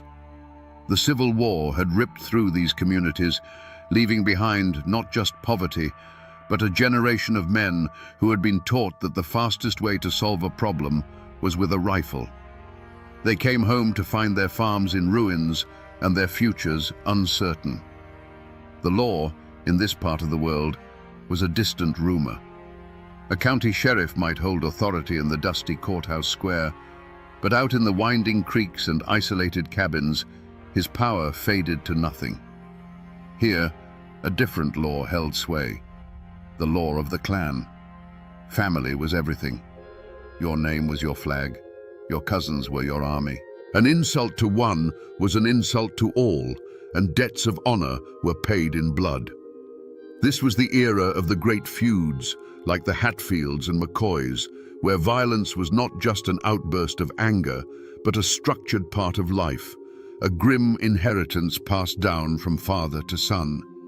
This fierce loyalty was born of isolation.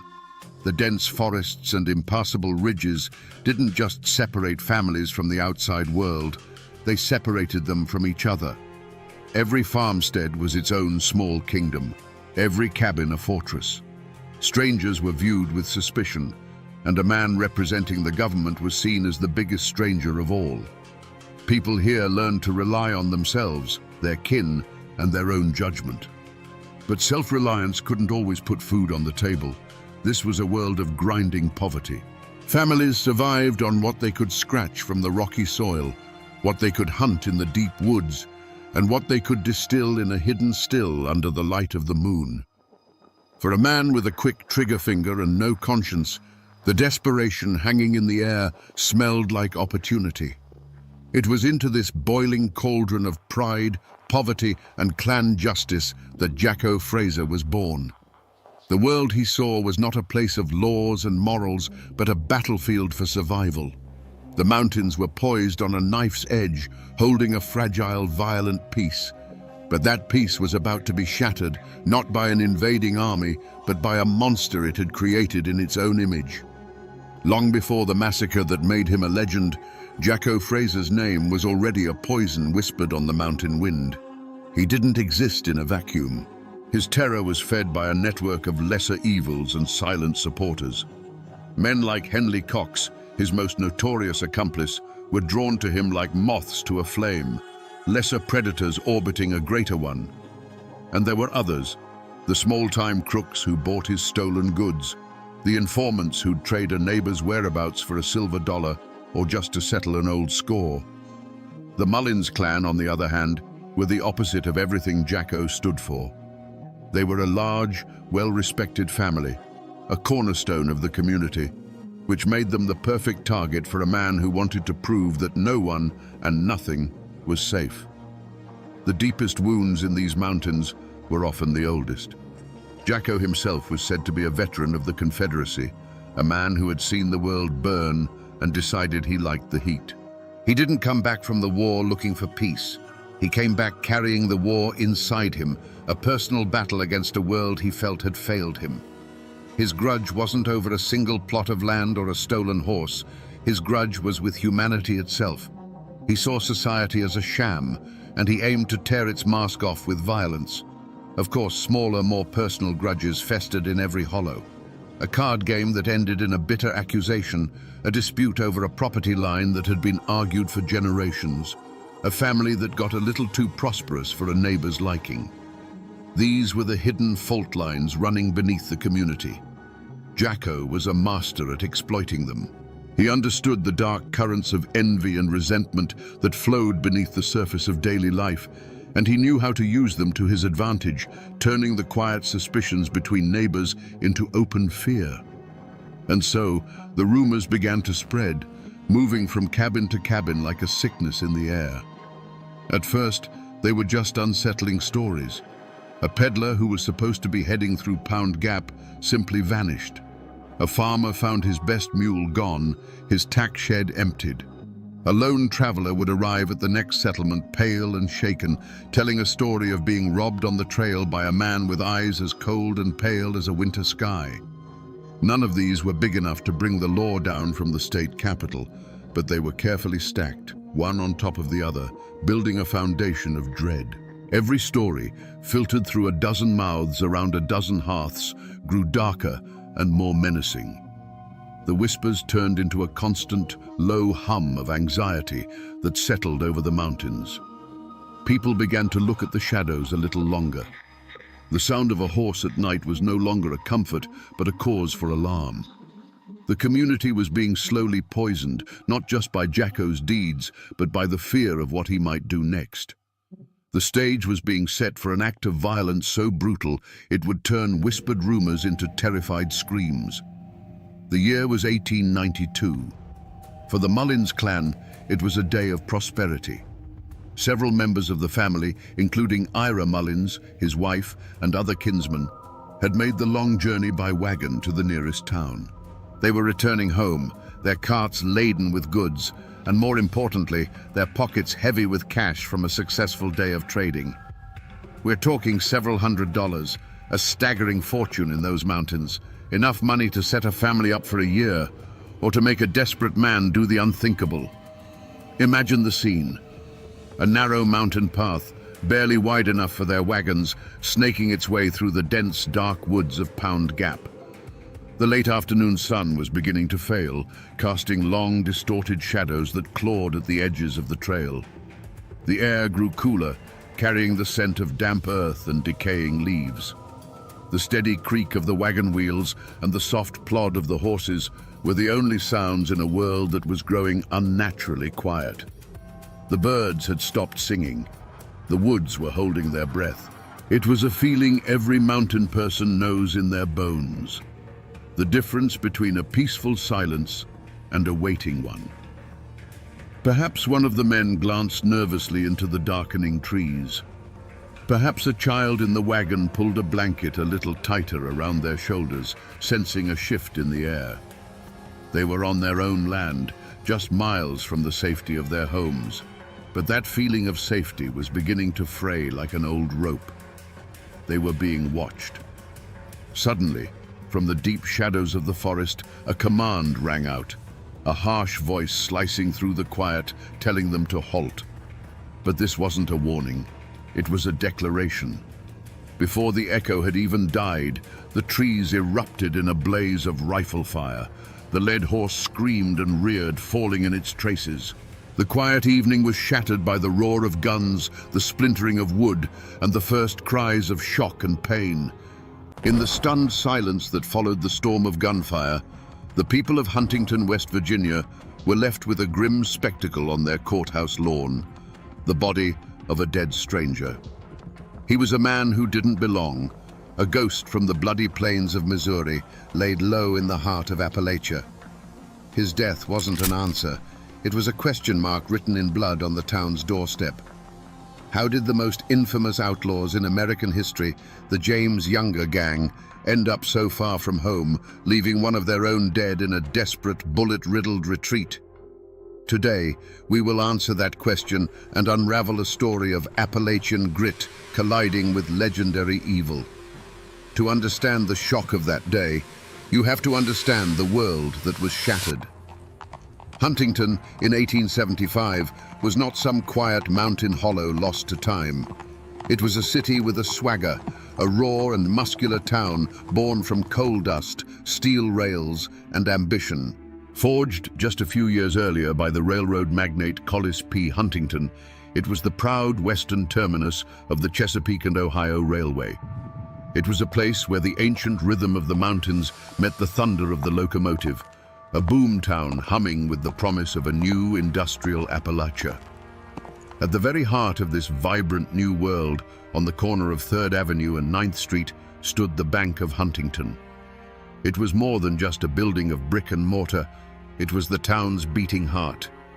Through its doors flowed the lifeblood of the region, massive C&O payrolls for the railroad men, the hard-earned wages of miners who clawed wealth from the deep hills, and the fortunes of the industrialists who were taming the wilderness. This bank wasn't just holding money, it was holding the collected dreams and sweat of an entire community. The guardian of this trust was a man named Robert T. Oney, the bank's cashier. He was a man of ledgers and ink, of quiet respectability and steady habits. His world was one of predictable order, of days measured by the familiar clicks of the telegraph and the comforting clang of the vault door swinging shut. That afternoon, his son was with him in the bank, learning the family trade, surrounded by the symbols of security and civilization. For them, the world was a safe and logical place. Outside the bank's windows, the town bustled with activity, a testament to its newfound importance. But beyond the last paved street, the ancient Appalachian hills rose up, dense and watchful. These were the old mountains, the ones that had seen empires come and go, their hollows filled with secrets and shadows. They formed a stark contrast to the noisy, forward-looking city at their feet, a wilderness that could swallow men whole, a perfect landscape for both escape and ambush. But progress is a double-edged sword. The very thing that made Huntington a beacon of prosperity also made it a target. The same steel rails that carried coal out also carried stories in. Tales of the C&O payrolls, of the fat new bank on the Ohio River, traveled west on telegraph wires and in the talk of rail riders. These whispers reached the ears of men who saw progress not as an opportunity to build, but as a chance to take.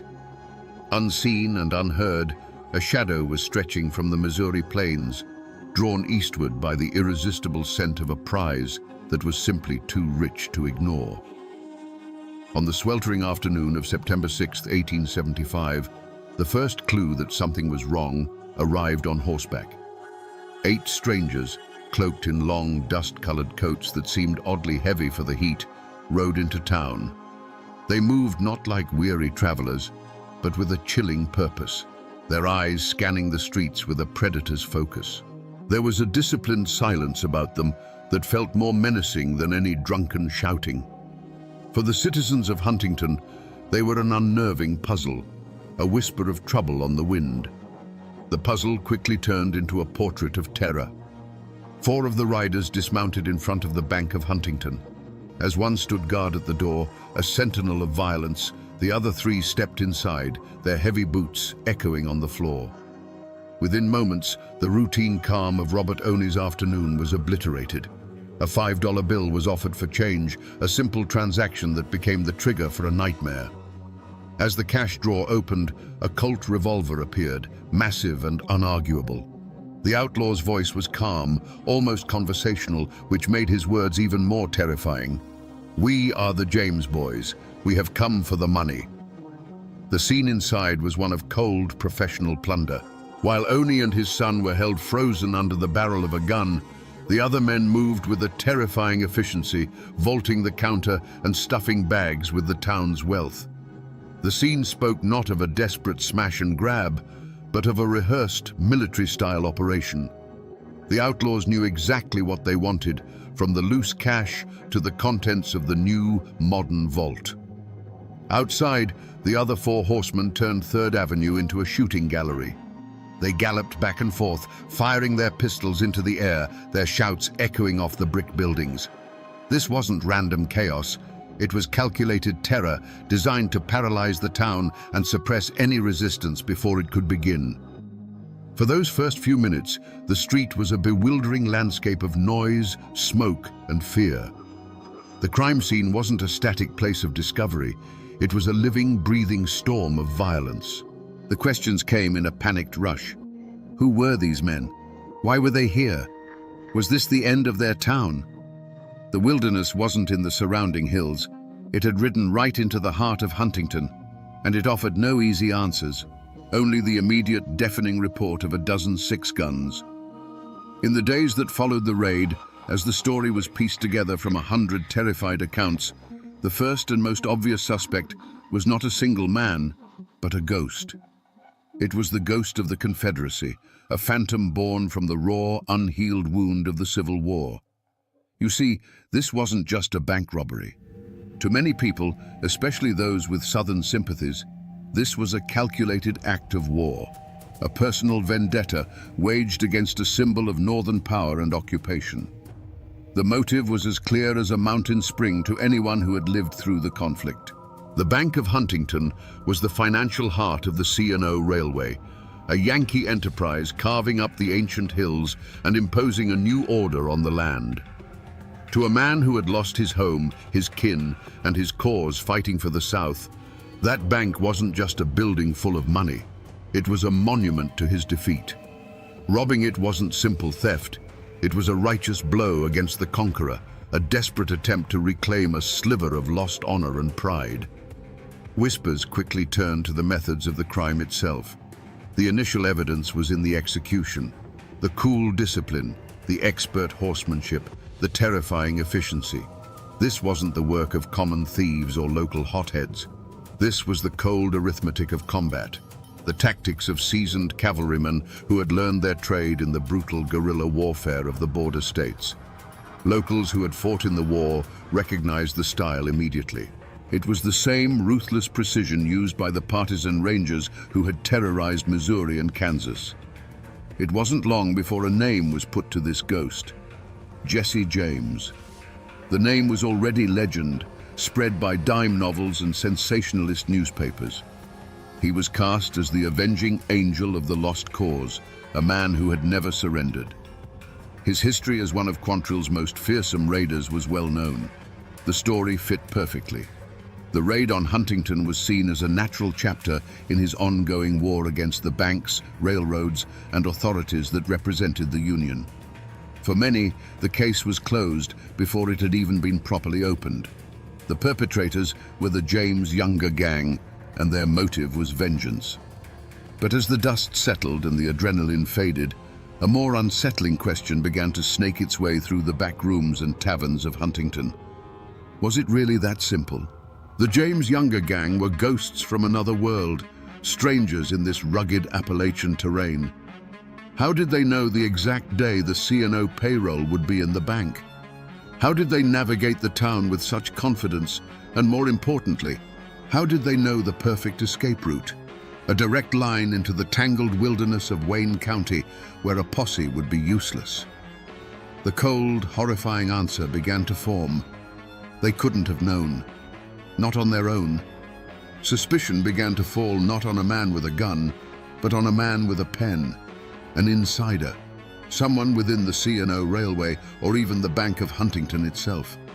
This suspect had no public feud or bloody history. He was a trusted face, perhaps a quiet clerk who saw the river of money flowing past his desk while his own share was but a trickle. Or maybe a telegraph operator, a man who translated the secret clicks and dashes that detailed the movement of fortunes he could never hope to possess. This man saw the wealth of the railroad barons firsthand and felt the bitter sting of his own small place in their grand design. His motive wasn't vengeance for a lost cause. It was the timeless, ugly engine of greed and resentment.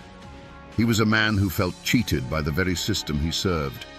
He saw the easy money waiting in the vault and saw the outlaws from Missouri as a tool, a violent key to unlock a future he felt he was owed.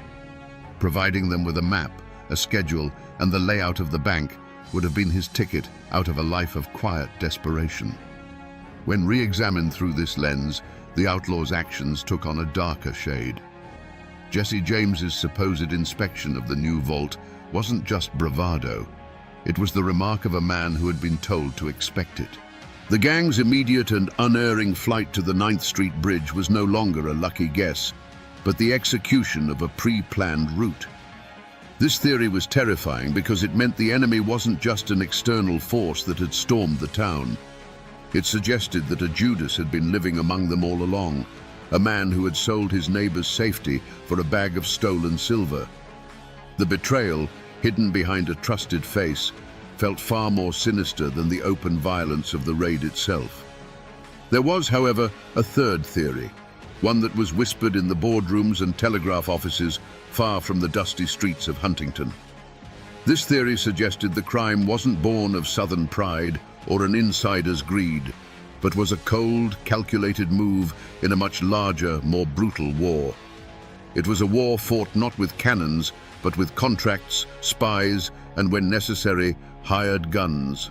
This theory posited that the James Younger gang were not the masterminds, but merely the bloody instrument of a powerful external force.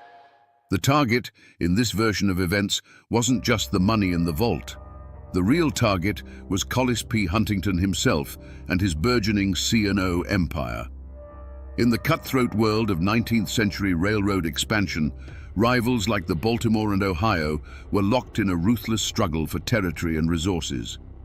Huntington's success as the C&O's western hub was a direct threat to their interests. What better way to cripple a competitor than to strike at his proudest achievement? A brazen, violent robbery would send a clear message. Huntington is not safe. The C&O cannot protect its own assets. Your investments, your payrolls, your very lives are at risk in this lawless Appalachian outpost. In this scenario, the James gang becomes a scalpel in the hands of a surgeon dressed in a three-piece suit. Someone with deep pockets and a complete lack of scruples could have easily sent a pathfinder like Bill Chadwell to Missouri with an offer. A handsome fee to sow chaos, plus whatever they could carry out of the bank. This would explain the gang's incredible gamble in traveling so far into unfamiliar territory. It wasn't a whim, it was a contract. They were mercenaries hired for an act of corporate terrorism. Looking back, some locals remembered unsettling signs in the months leading up to the raid. They recalled strangers in fine city clothes, men who didn't belong in the rough-and-tumble town, asking pointed questions about railroad shipping times, land values, and the bank's security. At the time, they were dismissed as investors or surveyors. But in the bloody aftermath, their presence took on a sinister new meaning. They were the scouts for an economic predator, the advance guard for an attack designed not just to empty a vault, but to shatter the confidence of an entire city and derail the ambitions of a railroad king. In the minutes after the gang thundered across the 9th Street Bridge, Huntington's shock curdled into pure, unadulterated rage. A posse, a mix of grim-faced lawmen and ordinary citizens turned avengers, plunged into the tangled wilderness of Wayne County. They were fueled by a righteous fury, certain that a swift and bloody justice could be found just around the next bend of the Guyandotte River. They followed the fresh tracks, believing the outlaws' brazenness was matched only by their foolishness for choosing such a difficult escape. Their greatest hope was the wounded rider, the one who had slumped in his saddle. A man that badly hurt couldn't go far, they reasoned. He would slow the others down, leave a trail. They scoured the forest floor for a speck of blood on a leaf, a hastily discarded bandage, any sign of a man faltering. But they found nothing. The tracks led them deeper into a labyrinth of creeks and hollows, a green, suffocating world that seemed designed to hide fugitives. The trail grew cold, the hoofprints scattered and vanished. It was as if the forest itself had conspired with the outlaws, swallowing them whole. Frustrated, the posse turned its attention to the theory of an insider. Suspicion fell on any known Southern sympathizers living in the rugged hills between Huntington and Kentucky. Men who had ridden with the Confederacy were rousted from their farms, their homes searched, their families questioned. But this tactic backfired spectacularly. They were met not with confessions, but with a wall of stony silence. These mountain folk, already distrustful of authority, closed ranks. Every question was answered with a shrug, a blank stare, or a muttered, "I saw nothing." Instead of uncovering a conspiracy, the posse only managed to sow deeper resentment, chasing shadows while the real culprits slipped further away. Days later, they straggled back into town, their horses lame and their spirits broken. They returned not with prisoners in tow, but with the bitter taste of failure in their mouths, their clothes torn by briars and their faces etched with exhaustion. The only proof the gang had ever been there was the body of Tom McDaniels, a silent, decomposing trophy that offered no answers. The initial blaze of heroic defiance had died down, leaving behind the cold embers of fear and the growing, terrible realization that the most dangerous men in America had come to their town, bled their streets, and simply vanished. The posse's failure in the hills of Wayne County was about more than just rough terrain. It was a collision with an invisible, impenetrable fortress. It was a confrontation with the ancient mountain code, an unwritten law far more powerful than any statute passed in a distant state capital. As the lawmen pushed deeper into the hollows, they found that people's eyes grew guarded and their doors closed a little tighter. Men who would normally share a story and a dipper of water suddenly had nothing to say. Women would call their children inside and the world would go quiet. This wasn't simple ignorance. It was a deliberate collective act of forgetting. To understand it, you have to understand the soul of Appalachia. This was a land settled by people who had come to escape authority, be it from kings across the ocean or tax collectors from the flatlands. Here, loyalty was not to a government, but to blood, to kin, and to your neighbor.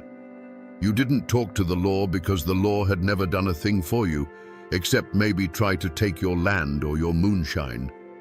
Justice was a private matter, handled with a handshake or, if necessary, a shotgun. The fear of retribution was a palpable thing, as thick as the morning fog in the valleys. Everyone knew what happened to those who talked. A fence might be cut in the dead of night, letting the livestock wander off. A prize hog might turn up sick. A barn, the very symbol of a family's livelihood, could go up in flames from a single well-placed lantern. These weren't idle threats. They were the grim language of mountain politics. Helping the law against men like the James Gang, men who, to some, were still seen as Confederate heroes, was seen as the ultimate betrayal. It was choosing the side of the outsider against your own, and so the wall of silence held firm. A farmer might have seen 8 riders pass his gate, their horses lathered and one man slumped low. A woman drawing water from her well might have heard the desperate gallop and seen them disappear up a hidden creek bed. But when the sheriff came asking, they saw nothing. They heard nothing. They knew nothing. Their silence was a shield, protecting them not only from the outlaws' revenge, but also from the intrusive world that lay beyond their ridgelines. The truth of the Huntington heist was lost somewhere in that silence, buried deep in the unmappable country of a community's fear. For years, the story of the Huntington heist remained frozen in time, a brutal but unresolved chapter in the town's history. The outlaws had vanished, the money was gone, and the wall of silence in the hills had proven unbreakable. The official investigation withered on the vine, leaving only folklore and speculation. But the truth, as it often does, was lying dormant, waiting for an accidental turn of a key. The turning point didn't come from a sheriff's investigation or a lucky posse, but from a place far away, a consequence of the gang's own arrogance. 1 year later, in September of 1876, the James Younger gang rode into Northfield, Minnesota, expecting another easy conquest. Instead, they rode into a buzzsaw. The townspeople fought back with a ferocity that dwarfed even Huntington's resistance. When the gun smoke cleared, Bill Chadwell and Clell Miller were dead in the street, and the Younger brothers were captured, grievously wounded. The invincible aura of the gang was shattered forever. It was in the aftermath of this disaster that the forgotten clue from Huntington finally resurfaced, not as an object, but as a confession. Held in a Minnesota jail, facing a lifetime of hard labor, Cole Younger began to talk. He spoke of the gang's history, their motives, and their methods. When questioned about the audacious raid so far to the east, he confirmed the long-held suspicion. He admitted that the gang had indeed robbed the bank in Huntington, West Virginia. He spoke of the fierce street fight and the desperate flight into the mountains. Most importantly, he gave a name to the man who lay in a pauper's grave on the courthouse lawn, Tom McDaniels, a trusted member of their deadly fraternity. This confession was like a lightning strike in the dark. It traveled back to Huntington on telegraph wires, a voice from a Minnesota prison cell that finally broke the Appalachian silence. It wasn't a hidden map or a dusty journal.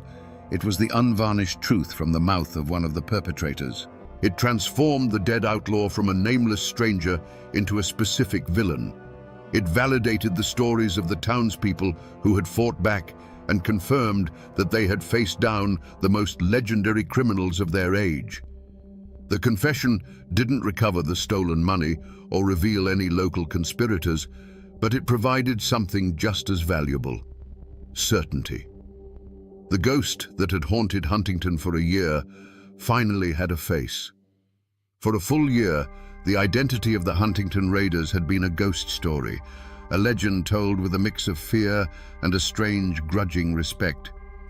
The name Jesse James was on everyone's lips, but it was a name spoken like a folktale character, a boogeyman from a distant land.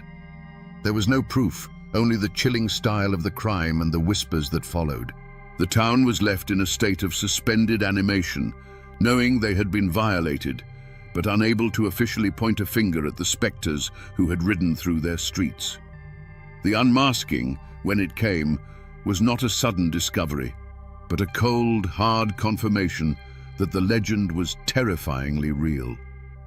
The news from the Minnesota jailhouse swept through Huntington like a cleansing fire. Cole Younger's confession was the final, irrefutable piece of the puzzle.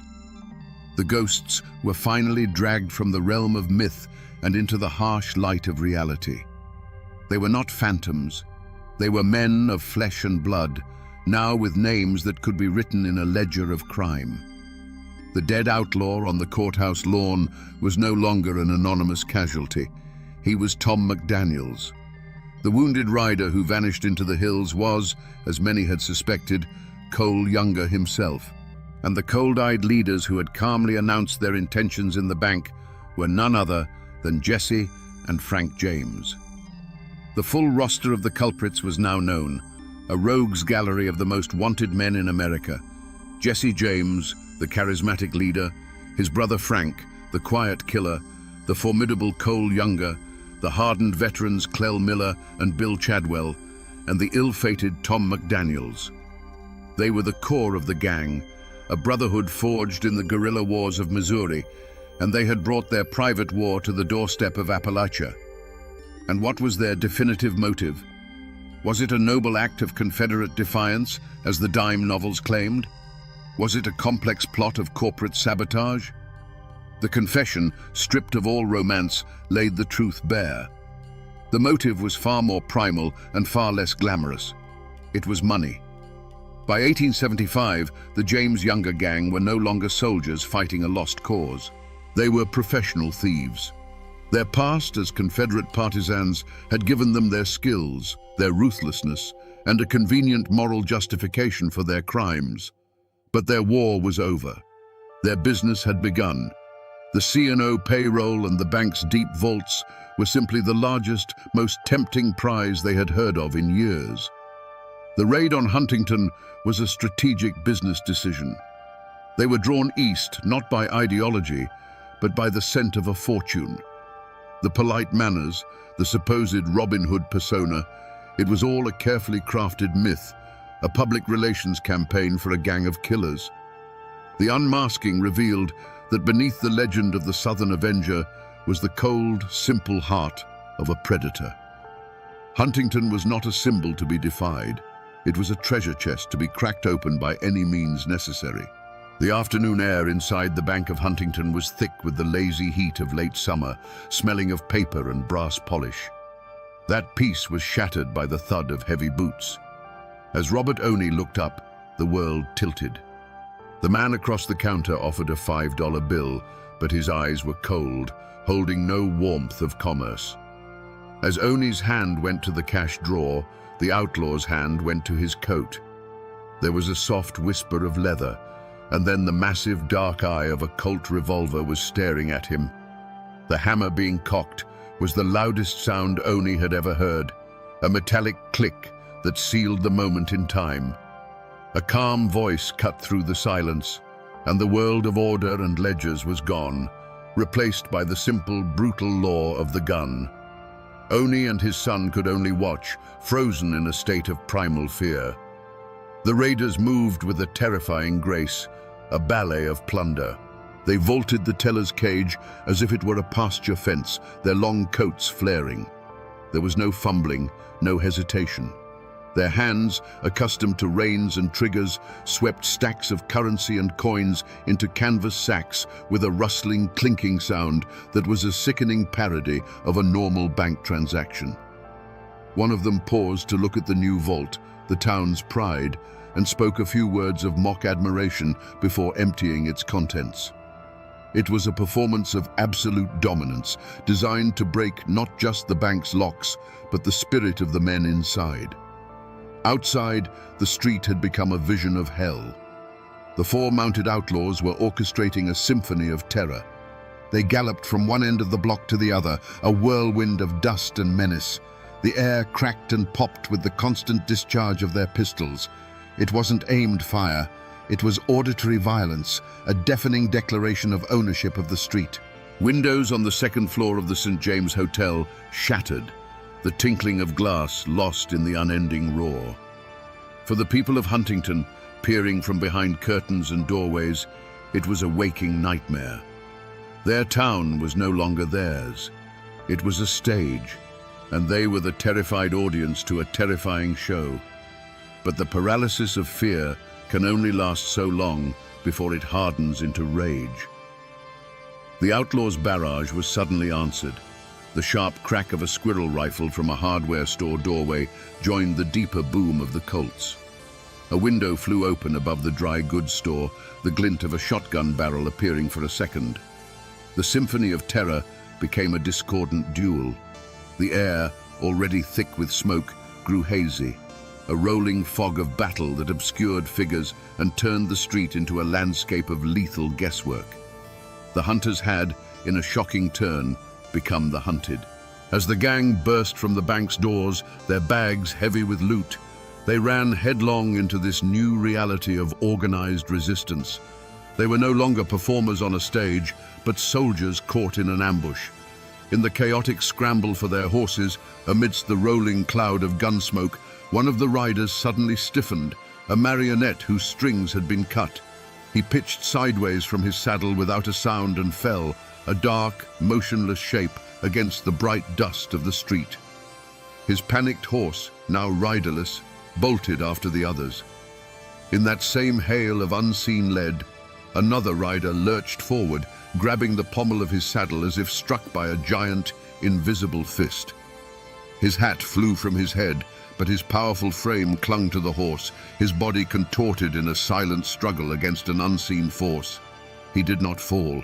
The remaining outlaws dug their spurs into their mounts, their disciplined operation now a frantic, desperate flight. They thundered towards the 9th Street Bridge, a mad dash for the safety of the wilderness, leaving the echoes of their violence hanging in the air. When the last hoofbeat faded, a ringing silence descended upon the street. The smoke slowly drifted away on the afternoon breeze, revealing a scene of surreal stillness. Shattered glass glittered on the boardwalks, and there, in the middle of the street, lay the still form of Tom McDaniels, a final grim testament to the fact that on this day, the people of Huntington had fought back. In the aftermath of the raid, there was no grand trial in Huntington. There was no solemn judge, no jury of 12 peers, no eloquent lawyers arguing points of law. The only trial that ever mattered for the James Younger gang in West Virginia took place in a 90-second span of chaotic gunfire on 3rd Avenue. The jury was a hardware store owner with a rifle, a clerk with an old army pistol, and a dozen other anonymous citizens who decided that their town was worth defending. The verdict for Tom McDaniels was delivered not by a foreman, but from the barrel of a gun, a swift and final judgment that required no appeal. Instead of a courtroom, the town had the courthouse lawn. McDaniel's body was dragged there and put on display, becoming a gruesome pulpit from which the town preached a silent sermon of defiance. Crowds gathered to stare, their faces a mixture of grim satisfaction, morbid curiosity, and lingering fear. This was justice in its most raw and primal form, a public spectacle meant to reassure the community that an invader had been repelled and a price had been paid. A coroner's inquest was held, a brief formality that concluded, to no one's surprise, that the outlaw had died of justifiable homicide. He was then unceremoniously buried in a pauper's grave, his story in Huntington ending as it began, a nameless threat, now a nameless corpse.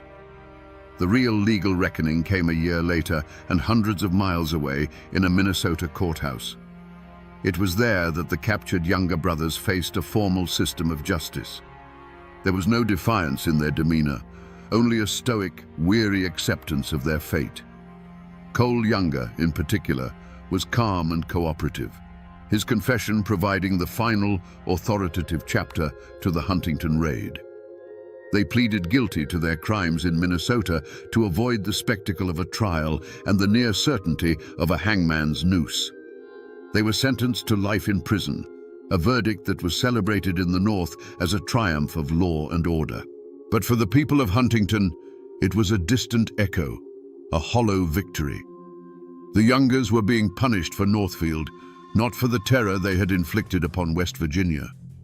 The money stolen from their bank was never recovered, and the two men most responsible, Jesse and Frank James, remained free, ghosts in the wind who had escaped Appalachian justice entirely. And so, the final verdict for the Huntington heist was a deeply unsatisfying one, an empty chair at the defendant's table.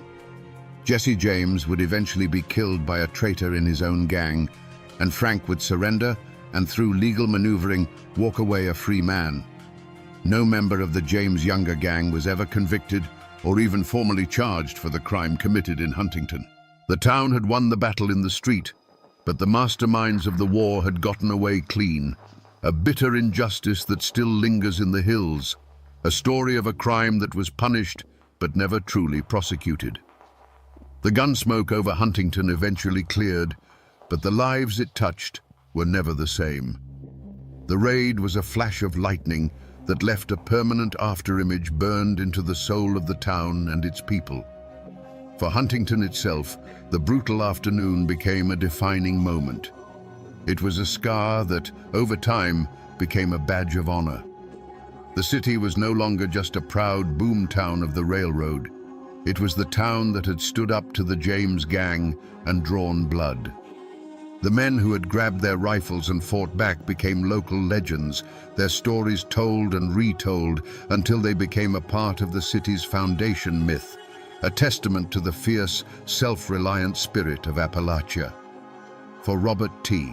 Oney, the cashier who stared down the barrel of that Colt revolver, life was cleaved in two, the quiet, orderly life before the raid and the rest of his days after. He had looked into the eyes of the most famous outlaws in America and survived. He carried that memory with him always, not as a source of fear, but as a quiet mark of resilience. He remained a respected figure in Huntington, a living link to that historic day, a man who had been at the very epicenter of the storm and had held his ground. But the fates of the outlaws were also irrevocably altered. You see, for the James Younger gang, the Huntington heist was a victory that planted the seeds of their destruction. It was here, in these Appalachian hills, that they first encountered a civilian population that was not easily cowed, one that would fight back with lethal fury. The death of Tom McDaniels and the serious wounding of Cole Younger were a shock to their system. They had won the money, but they had been bloodied and forced into a desperate, humiliating retreat. It was a dress rehearsal for their own funeral. 1 year later, emboldened by their success but failing to heed its warning, they would face that same citizen rage in Northfield, Minnesota, a fight that would shatter the gang forever. The cloud of suspicion about an internal betrayal eventually faded, but it left a lingering chill. The raid forced the community to look at itself, to wonder about the loyalties of their neighbors in a way they never had before. It strained the delicate trust that holds a town together, a wound that healed slowly over time. The raid became a shared trauma, and in surviving it together, Huntington forged a stronger, harder identity. And what of the masterminds? The James brothers, who had escaped West Virginia's justice, could not outrun their own violent destiny. Jesse James, the charismatic leader, would be shot in the back of the head years later by a coward in his own gang, killed for a reward. Frank James, the quiet brother, would eventually surrender and, through a series of controversial trials, live out his days as a farmer and a reluctant celebrity, a ghost from a bygone era of American violence. Their lives, and the lives of everyone they touched that September day, were forever intertwined, bound together by the echoes of gunfire on a Huntington street. If you stand on the corner of 3rd Avenue and 9th Street in Huntington today, you won't see the bank that the James gang robbed. That building is long gone, replaced by the glass and steel of the modern city. But while the bricks have vanished, the story has soaked into the very ground beneath your feet. The memory of that day doesn't live in a monument. It lives in the whispers that still drift through the Appalachian air. This is a story that has become a permanent part of the region's folklore. Ask an old-timer about it, and their eyes will light up. They'll tell you the enduring legend of Cole Younger, wounded and barely clinging to his horse. The tale goes that he was secretly taken in by a Confederate sympathizing doctor deep in the hills of Wayne County, nursed back to health in a hidden cabin while the posse searched fruitlessly. There's no hard proof, of course, but in these mountains, a good story holds its own kind of truth, a truth about loyalty and the old codes that never really die. And then there's the gold. Like a promise whispered on the wind, the legend of buried treasure persists. For over a century, people have believed that in their frantic escape, the gang was forced to bury a portion of their heavy loot somewhere in the tangled wilderness between Huntington and the Kentucky border. Treasure hunters, armed with folk tales and a stubborn hope, still comb the creek beds and scour the hillsides, searching for Jesse James's Appalachian gold. The most tangible trace of that day is a void. Somewhere in Huntington, in an unmarked pauper's grave, lies the dust of Tom McDaniels, a permanent silent resident from Missouri. And the bridge they crossed is gone, replaced by a modern span of concrete. But the real echo through time isn't made of stone or bone. It's the hollows and creek beds of Wayne County, the very landscape of the escape. The city's memory may fade with each new generation, but the mountains themselves hold the story, etched into their ancient, silent faces. They remember the thunder of hooves, and they've kept the secret of that desperate ride ever since. We began this story with a question mark written in blood on a courthouse lawn. How did the most feared outlaws in America end up so far from home, leaving one of their own dead in a West Virginia street? We know the answer now. They were drawn here not by the ghosts of the Confederacy, but by the simple, powerful magnet of greed. They came for the C&O Railroad's gold, believing their own legend would be enough to paralyze a town with fear. They misjudged their target. They expected to find timid sheep, and instead found a den of wolves. But the true lesson of the Huntington heist is not about the audacity of the James gang. It is about the ferocious courage of ordinary people. This is a story of how a young Appalachian city, barely 4 years old, refused to play the part of the victim. It's a story that proves that history isn't just written by famous men with guns. It's forged in the split-second decisions of nameless citizens who decide that enough is enough. The iron will of the men and women who carved a life from these mountains proved to be a far more formidable weapon than any outlaw's revolver. So the next time you hear the romantic tales of Jesse James, the Robin Hood of Missouri, remember the truth of what happened here. Remember the hardware store owner with his rifle, the cashier who refused to break, and the town that bled but did not bow. This is a story of how character is revealed by chaos, and how a community's soul can be forged in the crucible of 90 seconds of gunfire. It's a testament to the enduring, unshakable spirit of these hills. And now, my friends, you know the rest of the story, or at least as much of it as the mountains are willing to give up.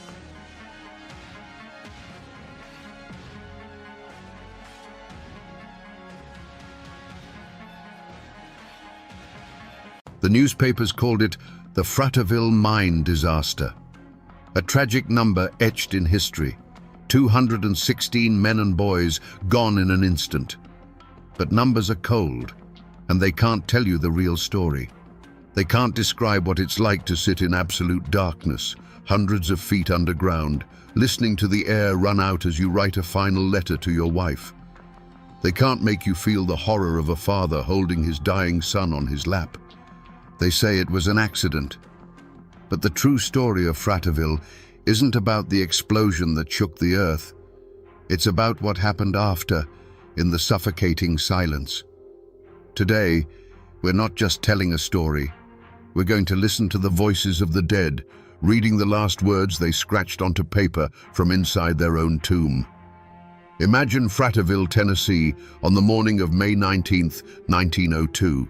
It wasn't a town so much as a collection of wooden houses clinging to the hillsides, all painted the same color by the company, all breathing the same coal-tinged air. Life here was simple and hard, governed by the rising of the sun and the shriek of the mine whistle. The mountains of Coal Creek weren't just a backdrop. They were the provider and the master, giving families their daily bread from the dark seams of coal hidden in their belly. In these small homes, a familiar ritual played out before dawn. Wives rose in the dim light to stoke the fire and cook breakfast, the smell of biscuits and coffee mingling with the ever-present scent of coal dust. Men pulled on their stiff work clothes, their faces already smudged with the shadow of their trade. These were the moments that made up a life. A quick kiss goodbye at the door, a hand ruffling a child's hair, a promise to be home for supper. For the men of Frateville, descending into the earth was as natural as breathing. Among them was Jacob Vowell, a 47-year-old man with the steady hands and quiet dignity of a veteran miner. He was a family man, respected in the community. Walking beside him was his 14-year-old son, Elbert. In those days, boys became men in the darkness of the mines, learning the dangerous trade from their fathers. For Elbert, working alongside his dad wasn't just a job.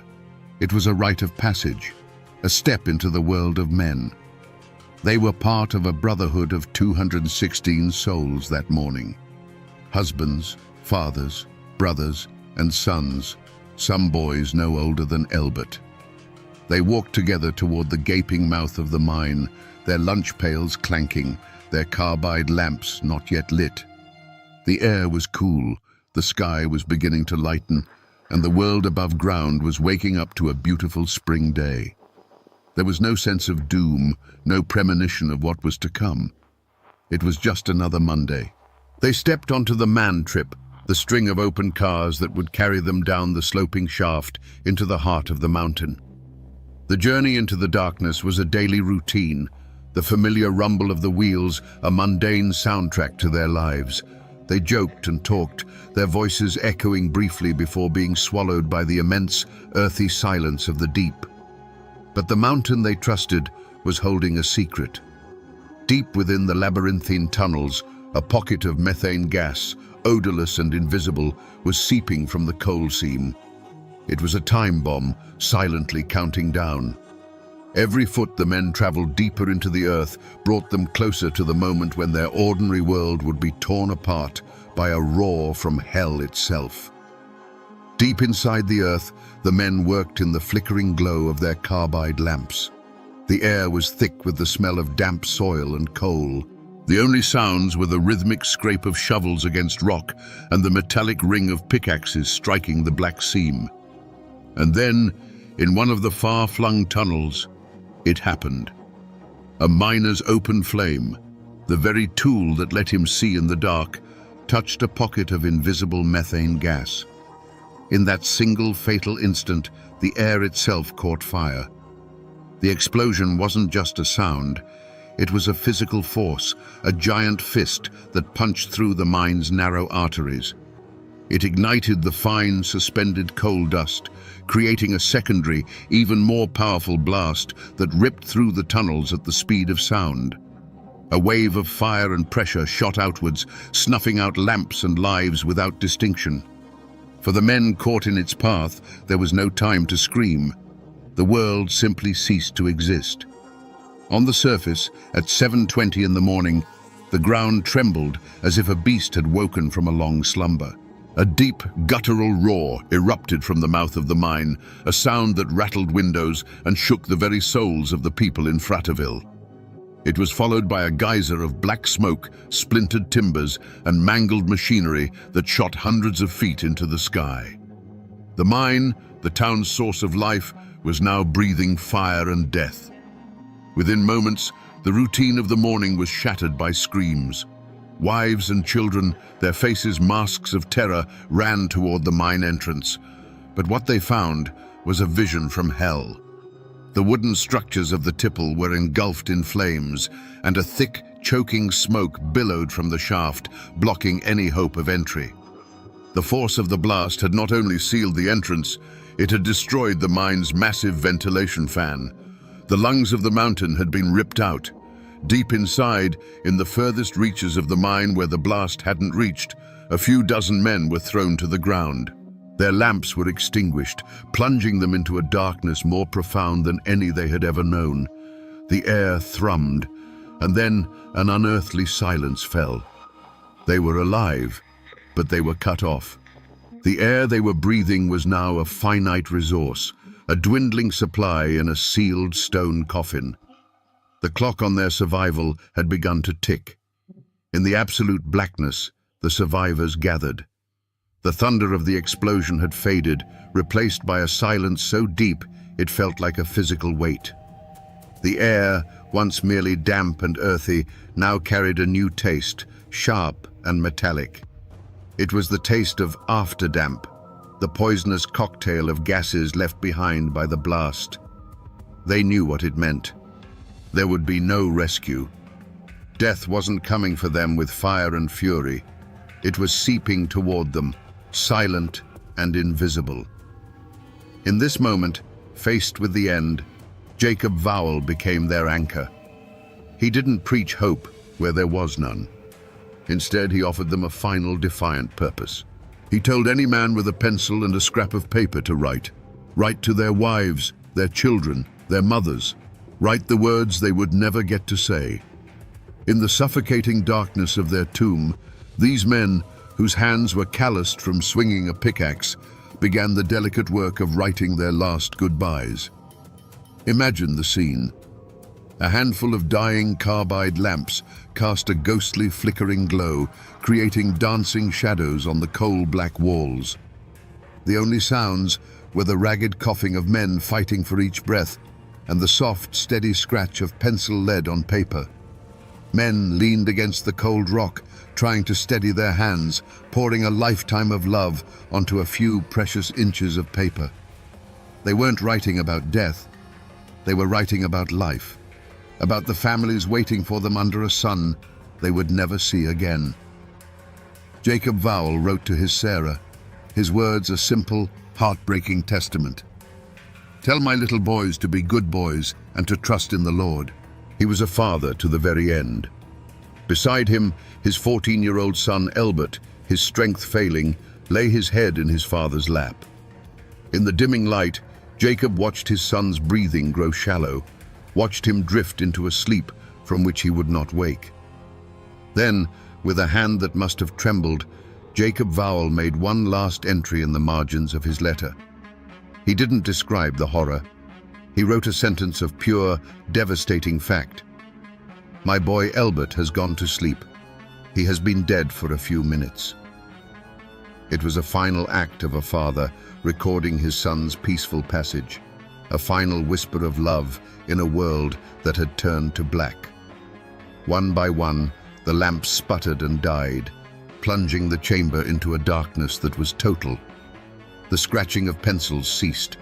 The ragged breaths grew fainter, until at last there was only silence. On the bodies of the dead, pocket watches continued to tick for a few minutes more before they, too, stopped, their hands frozen on the final moment when the last bit of life-giving air was gone from the room. For 3 long days, Frateville held its breath. The fire at the mine entrance was eventually smothered, but the mountain remained a sealed tomb. On the surface, a grim vigil of hope against reason took hold. Wives and mothers stood in small, silent groups, their eyes fixed on the smoking hole in the ground that had swallowed their world. The company brought in experts and rescue teams, made up of miners from neighboring towns, worked tirelessly, risking their own lives with every step they took into the poisoned darkness. The air inside was a killer, silent and patient. Rescuers had to work in short, desperate bursts, clearing rubble and shoring up collapsed tunnels, all while battling the suffocating afterdamp. With each foot they gained, the hope of finding anyone alive dwindled, replaced by the grim determination to at least bring the men home for a proper burial. They found the first bodies near the entrance, victims of the blast's initial violent fury. But the deeper they went, the more the destruction gave way to an eerie, undisturbed silence. Finally, they reached the crude barricade of rock and clothing. They knew men were behind it. Carefully, they dismantled the wall, stone by stone. The first beam of a rescuer's lamp cut through the darkness and fell upon a scene that would haunt them for the rest of their lives. 26 men were lying on the ground. There was no sign of a struggle, no panic. They looked as if they had simply laid down to rest, many with their arms around each other in a final, brotherly embrace. And then they saw the letters. Tucked into pockets, clutched in hands, or placed carefully on their chests, were the final messages from the dark. As the bodies were solemnly carried out into the daylight, the news of the letters spread through the grieving crowd like a whisper. This tragedy now had a voice. These were not just numbers in a death toll. They were husbands and fathers who had spent their final moments thinking only of love. Fratterville had become a town of widows and orphans overnight.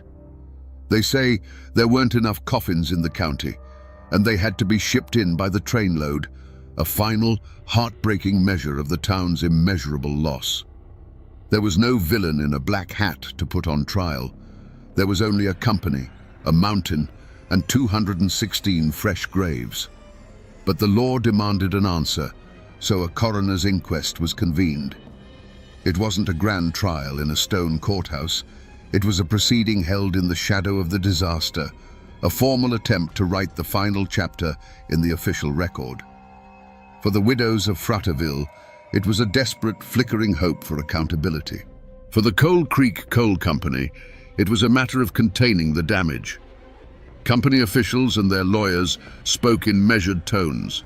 They offered condolences and expressed deep regret. They spoke of the inherent dangers of mining, of the unpredictable nature of the earth. The explosion, they argued, was a tragic accident, an act of God that no one could have foreseen or prevented. They presented charts and testimony from their own experts, painting a picture of a well-run operation that had simply fallen victim to a terrible misfortune. Against this polished defense, who was there to speak for the dead? The miners' letters were their final testimony, but they were testaments of love, not of legal negligence. The living miners in the community, the ones who would need a job when the grief subsided, knew better than to speak out against the only employer in town. To accuse the company was to risk your own family's survival. So they stayed silent, their anger and their knowledge of the mine's gassy reputation a heavy, unspoken secret in the room. The verdict, when it came, was as cold and hard as a seam of coal. The coroner's jury concluded that the miners had died from an explosion of methane gas and coal dust ignited by an open flame. But crucially, they assigned no legal blame. No charges were filed. The company was officially cleared of any criminal negligence. They offered recommendations for the future, the use of safer lamps, better ventilation, but these were suggestions, not punishments. Was this justice? The law of men, the formal system of courts and inquests, had spoken. It had rendered its verdict in clean, legal terms. The company was not a murderer, but a victim of circumstance. But for the people of Fratterville, for the women who now had to raise their children alone, the verdict was just another form of violence. It was a confirmation that the lives of their husbands and sons were worth less than the cost of implementing stricter safety measures. The company walked away free, ready to rebuild and reopen the mine. The town, however, was handed a life sentence of loss and unanswered questions. The inquest provided an official cause of death, but it offered no comfort and no justice. It was a quiet, brutal lesson in the way the world worked in 1902. The law protected property and profit, while the mountains kept the men. The town of Fraterville never recovered. It couldn't. How does a town built around 216 men continue to exist when they are all gone? It became a town of shadows, a community of widows and orphans, where the sound of the mine whistle was replaced by a profound and lasting silence. In time, families moved away, houses fell into disrepair, and Fraterville, the bustling coal town, slowly faded from the map, becoming little more than a name in a history book. But the story didn't vanish completely. It's carved in stone. If you know where to look, you can still find the Leech Cemetery. There, in a large grassy circle, lie the graves of many of the miners. It's known as the Fraterville Miners' Circle, a silent, circular monument to a shared fate. Walking among the headstones is a chilling experience. Name after name, all followed by the same date of death, May 19th, 1902. It's a physical ledger of the price paid for coal. And yet, the most powerful trace of that day isn't made of stone. It's made of paper and pencil lead. The letters, Jacob Vowell's final words to his Sarah, Eugene Daniels's prayer for his children, they survived. They were carefully passed down, preserved in archives and museums, their faded script a direct line to the heart of the tragedy. They are not just historical artifacts, they are sacred relics. When you read them, you are no longer a spectator to history. You are in that darkness with them, listening to the very last words of men who knew they were about to die. The mine itself is long gone, its entrance sealed over, reclaimed by the patient green of the mountains. Most people who drive those Tennessee roads today have no idea they're passing a place where an American tragedy unfolded. But the mountains remember. They hold the silence of that sealed-off tunnel, the weight of the grief that soaked into this soil. They remember the roar, the smoke, and the long, agonizing wait that followed. And they hold the echoes of the last words scratched out in the dark, a story of love that proved stronger than the stone that entombed it. So we return to the question we started with. What really happened in the Fraterville mine? An explosion killed 216 men. That is the fact. But it is not the truth. The truth is that in the final suffocating moments of their lives, a handful of ordinary men faced the end not with rage or panic, but with a quiet, heartbreaking dignity. They chose to spend their last ounce of life and breath not on themselves, but on sending one last message of love out of the darkness. The Fraterville disaster is a story of industrial negligence, a brutal lesson paid for in blood that would slowly, painfully lead to safer mines for future generations. But its truest legacy is not found in safety regulations.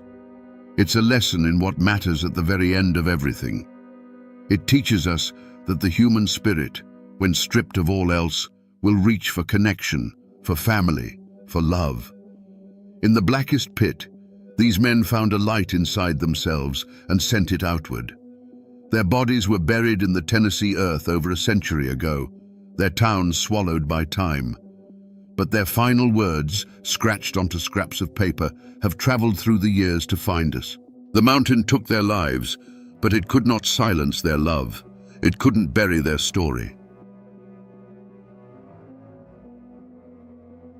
I'm standing on a piece of ground that has a story to tell, though you wouldn't know it to look at it now. All that's left is a ghost of a chimney, clawing its way out of a tangle of kudzu and briars, and a few foundation stones sweating in the humidity. This was once the heart of the Lincoln family homestead, Here in the deep hollows of Lincoln County, West Virginia, the air feels heavy, weighted down by memory. If you listen close, past the wind in the pines, you can almost hear the echoes of a conflict so brutal it was called a war that poisoned this ground and set neighbor against neighbor, kin against kin. Today, we're going to find out why. We're going to listen to these ruins and understand what happened right here that turned a family's dream into this pile of forgotten stone. Let's wind the clock back 150 years. The year is 1870. The chimney we see today isn't a ruin, it's the heart of a home, breathing a steady plume of wood smoke into the crisp morning air. The house it's attached to is a testament to hard work. 2 stories of hand-hewn poplar logs chinked tight against the mountain cold. The porch is wide, and on it sits the patriarch, Colonel Absalom Lincoln, a man as hard and unyielding as the rock-laced soil he commands. His face is a roadmap of hard-won battles, framed by a graying beard, but it's his left sleeve, neatly pinned to his shoulder, that tells the most important story. It's a constant, silent reminder of what he lost at Gettysburg, and a symbol of the cause he still believes in. From this porch, Absalom doesn't see a wilderness. He sees his kingdom. He sees the bottomland, dark and rich, where his sons are already working the fields with a pair of mules. He hears the rhythmic turn of the water wheel at his grist mill down on the creek, the only one for 10 miles in any direction. His world is one of order, built on the unshakable pillars of family, honor, and the sweat of your brow. The Lincolns are not just a family, they are a clan, the closest thing this part of West Virginia has to aristocracy, and Absalom is their unquestioned leader. They believe the old ways are the best ways, and that a man's worth is measured by the land he holds and the word he keeps. Life here is hard, but it's whole. In the house, the women are already at their chores, the smell of baking bread and boiling coffee mingling with the wood smoke. Children's laughter spills out from the yard. This isn't just a farm. It's the center of a community, a place where people come for justice, for advice, or to have their corn ground. For Absalom Lincoln, this homestead is more than property. It is the physical manifestation of his soul, a legacy he intends to pass down through generations. It is a symbol of survival, a piece of the old South rebuilt here in the mountains. But a shadow is beginning to creep up the hollows. Strangers have been seen in the hills, men with tripods and measuring chains, men in city clothes who speak with northern accents. They talk of progress, of timber rights and railroad lines. They speak of the black rock that lies in seams beneath the earth and the fortunes that can be made from it. To some, this is the sound of opportunity. To Colonel Lincoln, it sounds like a second invasion, a new kind of threat to the way of life he sacrificed his arm to defend. And he knows who is welcoming these invaders. The McCoy clan, led by Black Elias McCoy. They are new money, men who didn't fight for a cause but profited from the chaos, selling to both sides and getting rich while their neighbors bled. The Lincolns see them as scavengers, men without honor, who would sell the very ground from under their feet for a stack of Yankee dollars. For now, the conflict is a cold silence in the town square, a stiff nod at the crossroads.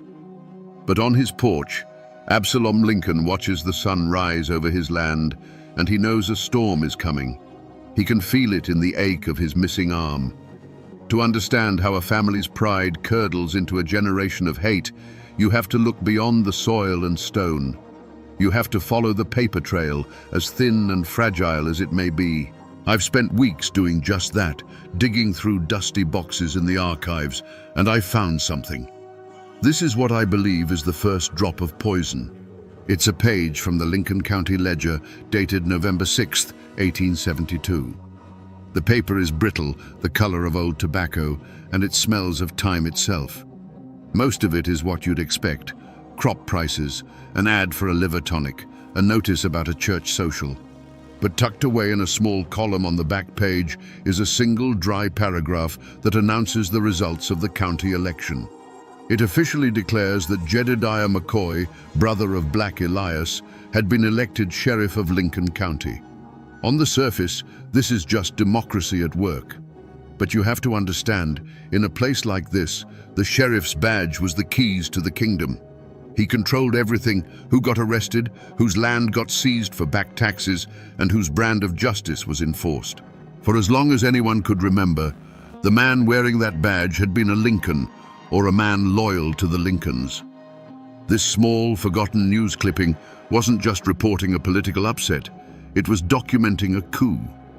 This was the moment the McCoys seized the levers of power, and for Colonel Absalom Lincoln, it was an intolerable insult. This piece of paper tells us what happened, but the question that haunts this story, the question that led to all the bloodshed, is how. That small newspaper column was the official record, the final word.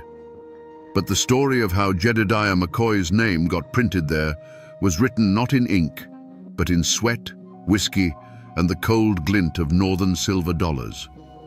On Election Day in 1872, the air outside the Hamlin courthouse was thick with a tension you could taste. It wasn't the celebratory mood of a civic duty. It was the quiet, watchful stillness of two armies waiting for the other to blink. The Lincolns and their supporters gathered on one side of the dusty square, the McCoys on the other. It was a division as clear as a property line drawn in blood. Colonel Absalom Lincoln stood on the courthouse steps, his one good hand resting on a hickory cane. He expected his cousin to win. It was a matter of tradition, of respect. The Lincolns had always guided the county, and their people, the families who had been here for generations, understood that. He watched the proceedings with a stern but confident eye, acknowledging the deferential nods of his fellow farmers and veterans. To him, this election was merely a reaffirmation of the natural order of things, a way of telling the world that the values of the Old South were still alive in these hills. But then came the strangers. They arrived in wagons, a rough-looking collection of men Absalom had never seen before. They weren't farmers. Their hands weren't calloused from the plow, but from the pickaxe and the sledgehammer.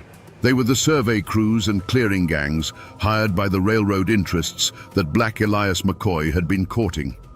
They were paid in cash and loyalty to the man who signed their checks. One by one, they cast their ballots, their unfamiliar faces a stark insult to the local men who had bled for this ground. A low murmur rippled through the Lincoln crowd. This wasn't an election, it was an invasion by proxy. When the final tally was read aloud, a moment of stunned silence fell over the square. It was quickly shattered by a triumphant roar from the McCoy side of the crowd. Jedediah McCoy had won by a handful of votes, just about the same number of strangers who had been brought in. Black Elias McCoy stood in the center of the celebration, a thin, knowing smile on his face. He had not won an election, he had purchased an office. Colonel Lincoln descended the steps, his face a mask of cold fury. He walked directly to Elias, the crowd parting before him. Their confrontation was quiet, but more menacing than any shout. "You bought this election," Absalom said, his voice low but carrying like a rifle shot in the winter air. "You bought it with northern money and railroad trash." Elias McCoy didn't flinch. He looked the one-armed colonel square in the eye. "The world is changing, Absalom," he replied, his own voice smooth as oiled steel. "It's a new time. You can either get on the train or get run over by it." In that moment, the lines were drawn. It was no longer about politics. It was about honor, about survival. And both men knew, standing there in the dust, that this conflict would not be settled at the ballot box again. Paper and ink can give you the facts, but they can't give you the feeling. They don't have a soul. To find that, you have to talk to the people who carry the story in their blood. That's what led me here, to a small, neat house perched on a hillside, to sit on a front porch with a woman named Sarah Lincoln Vance. She's 87 years old, the great-granddaughter of Colonel Absalom Lincoln's eldest son. Her hands are gnarled with age, but her eyes are sharp, and her memory is a library of stories that have never been written down. I showed her the newspaper clipping about the election. She looked at it, gave a slow, knowing nod, and handed it back to me. "That was the start of the trouble, all right," she said, her voice a soft mountain drawl. "But it ain't the start of the hate. Politics is one thing, that's about power. The hate started later. It started over a boy defending his father's honor. According to the story Sarah's grandmother told her, a few months after the election, there was a church social. It was one of those rare times when the whole county came together, a fragile truce under the eyes of God. But the McCoy victory had made their young men bold, arrogant. One of Elias McCoy's nephews, a boy barely 20, had too much corn liquor and decided to make a show of his family's new standing. He saw Colonel Lincoln standing by himself and said, loud enough for a dozen people to hear, "Looks like the colonel left his voting arm at Gettysburg along with his sense." The insult hung in the air, a stunning act of disrespect. The colonel, a man of immense pride and control, simply turned his back and walked away. But his youngest son, Daniel, who was only 16, saw it all. His face went white with rage. Sarah told me that her grandmother said Daniel was the apple of the colonel's eye, a boy with his father's fire and his mother's kindness. To see his father, a war hero, humiliated like that by a McCoy pup, it was more than he could bear. That, Sarah explained, is the real story behind the first death.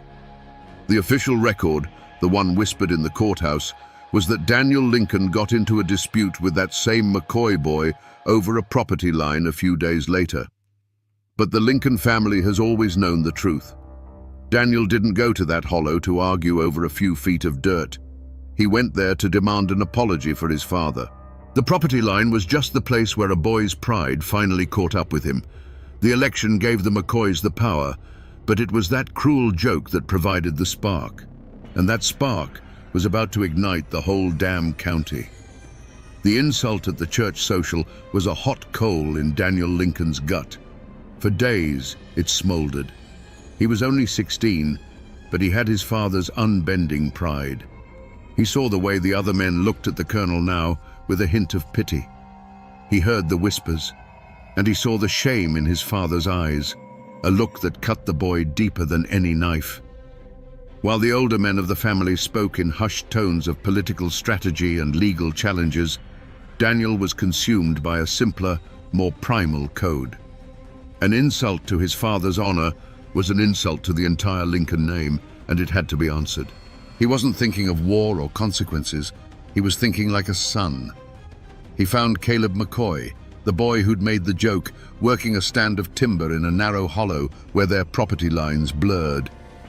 It was a lonely place, the sound of the axe echoing off the steep hillsides, the air thick with the smell of pine sap. Daniel didn't come with a rifle leveled. He came on foot, his hands empty, his heart hammering against his ribs. "I want you to apologize to my father," Daniel said, his voice shaking but firm. Caleb McCoy, flush with the arrogance of his family's recent victory, just laughed. He leaned on his axe handle, a smirk on his face. "Your daddy's a cripple and his time is past," Caleb sneered. "Just like the rest of you Lincolns. Now get off my land before I run you off." He spat a wad of tobacco juice near Daniel's feet. That was the final spark. Daniel lunged, his fists clumsy but flying with all the pent-up rage of a wronged son. Caleb, bigger and a few years older, was taken by surprise but quickly recovered. The two boys tumbled to the ground, trading blows in the dirt and mud, a desperate, graceless fight fueled by generations of growing animosity. It wasn't a duel, it was a brawl. They rolled over roots and rocks, their grunts and curses swallowed by the vast indifference of the woods. The struggle carried them to the edge of a steep, rocky ravine that cut through the hollow. Caleb had Daniel pinned, his knuckles bloodying the boy's face. Daniel, in a surge of desperate strength, bucked and twisted, trying to throw him off. For a split second, their weight shifted. Caleb's boot slipped on a patch of wet moss. His eyes widened, his smirk replaced by a flash of genuine terror. He scrabbled for a handhold, but there was nothing but air. With a cry that was cut short by the sickening crack of a branch, he disappeared over the edge. Silence. A profound, ringing silence broken only by the gurgle of the creek below and Daniel's own ragged breaths. He crawled to the edge and looked down. Caleb McCoy lay twisted on the rocks below, his body unnaturally still. The fight was over. A 16-year-old boy, defending his father's honor, had just committed the first act of war. He scrambled back from the edge, a wave of cold horror washing over him, and he ran. He ran not as a victor, but as a terrified child who had just opened the gates of hell. When Caleb's body was found, the McCoys screamed for blood. Sheriff Jedediah McCoy declared it murder and swore to hang the Lincoln boy responsible. But Colonel Absalom Lincoln, seeing the terror in his own son's eyes, made a decision. He would not give his child to a McCoy sheriff and a McCoy mob. He gathered his clan, and at the funeral for the young Lincoln boy, because that is what the official story now became, a tragic hunting fall, he stood over the simple pine coffin and made his vow. "The law of this county is a tool for our enemies," he declared, his voice like iron. "From this day forward, we will be our own law, an eye for an eye, a life for a life." The point of no return had been crossed. The time for words was over.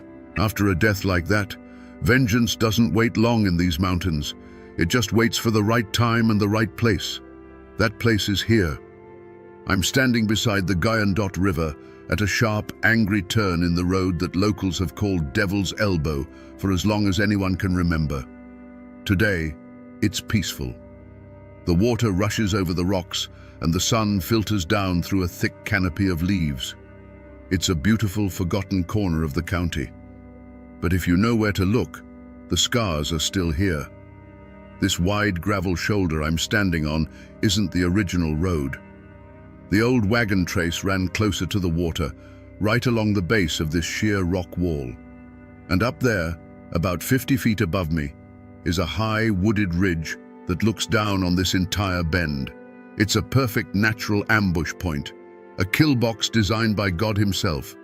The sandstone up there is still pockmarked, weathered by a century of rain and ice, but you can still make them out.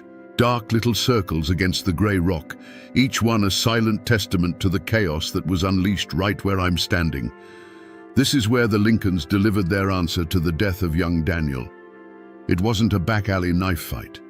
It was a calculated military-style operation, planned and led by a man who had learned the art of war on the bloodiest battlefields in the nation. You have to imagine it. A slow-moving wagon, heavy with the payroll for a McCoy timber crew, rumbling down that narrow trace.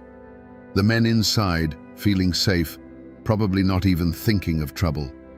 They never saw the shadows moving in the laurel up on that ridge. They only heard the sound of Colonel Lincoln's justice speaking all at once.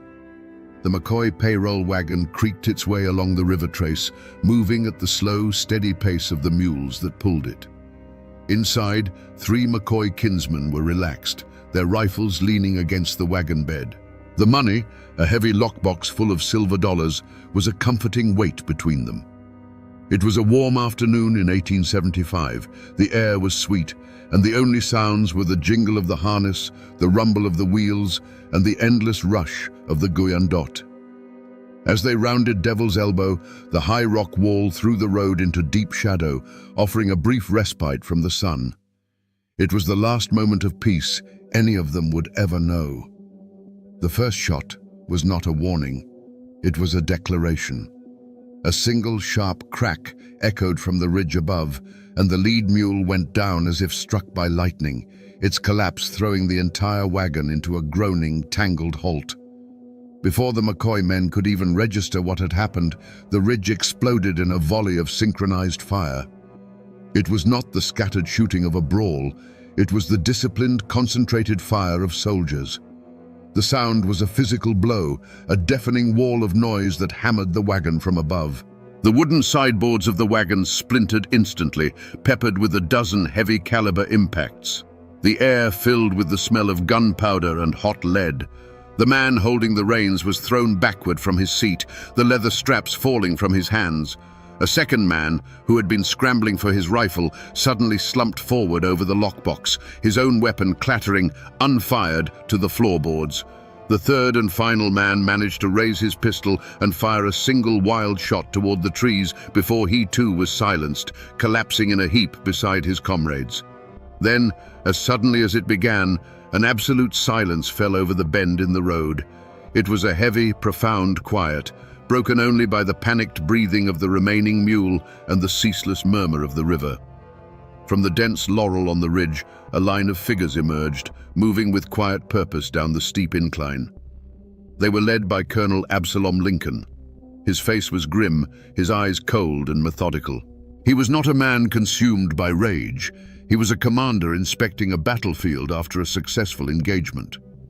He walked to the wagon and looked upon the scene of instant, overwhelming destruction. His men watched him, waiting for a command. Absalom surveyed the interior of the wagon, his gaze falling upon the untouched lockbox full of silver. He made no move toward it. This was not about money. This was about payment of a different kind. Reaching into his own pocket, he pulled out a single spent rifle cartridge, a 56 Spencer, the signature of his old cavalry unit, and placed it deliberately on the driver's seat. It was a message, a signature left in brass and smoke. He turned without another word and led his men back into the woods, vanishing as quickly as they had appeared, leaving behind a monument of splintered wood and terrible silence.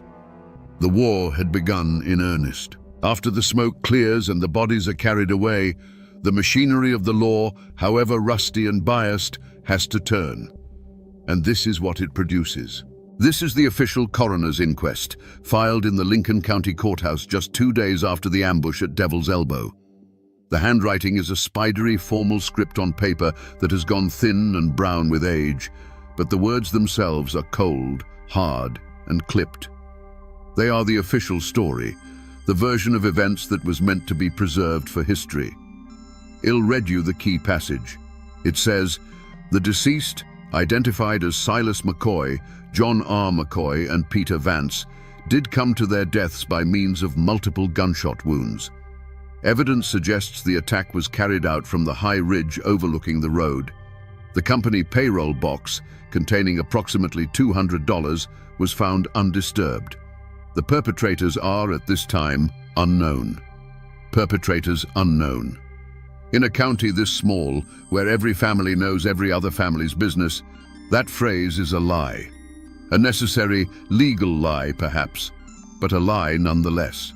The whole county knew who had the skill to organize an attack like that. The whole county knew who owned Spencer repeating rifles, and the whole county knew who had a fresh grudge and a score to settle. This document, in its sterile official language, scrubs the passion from the event. It doesn't mention the insult at the church social or the death of a 16-year-old boy. It reduces Colonel Lincoln's methodical act of vengeance to a simple, anonymous triple homicide. But this dry, passionless report was more than just a historical record.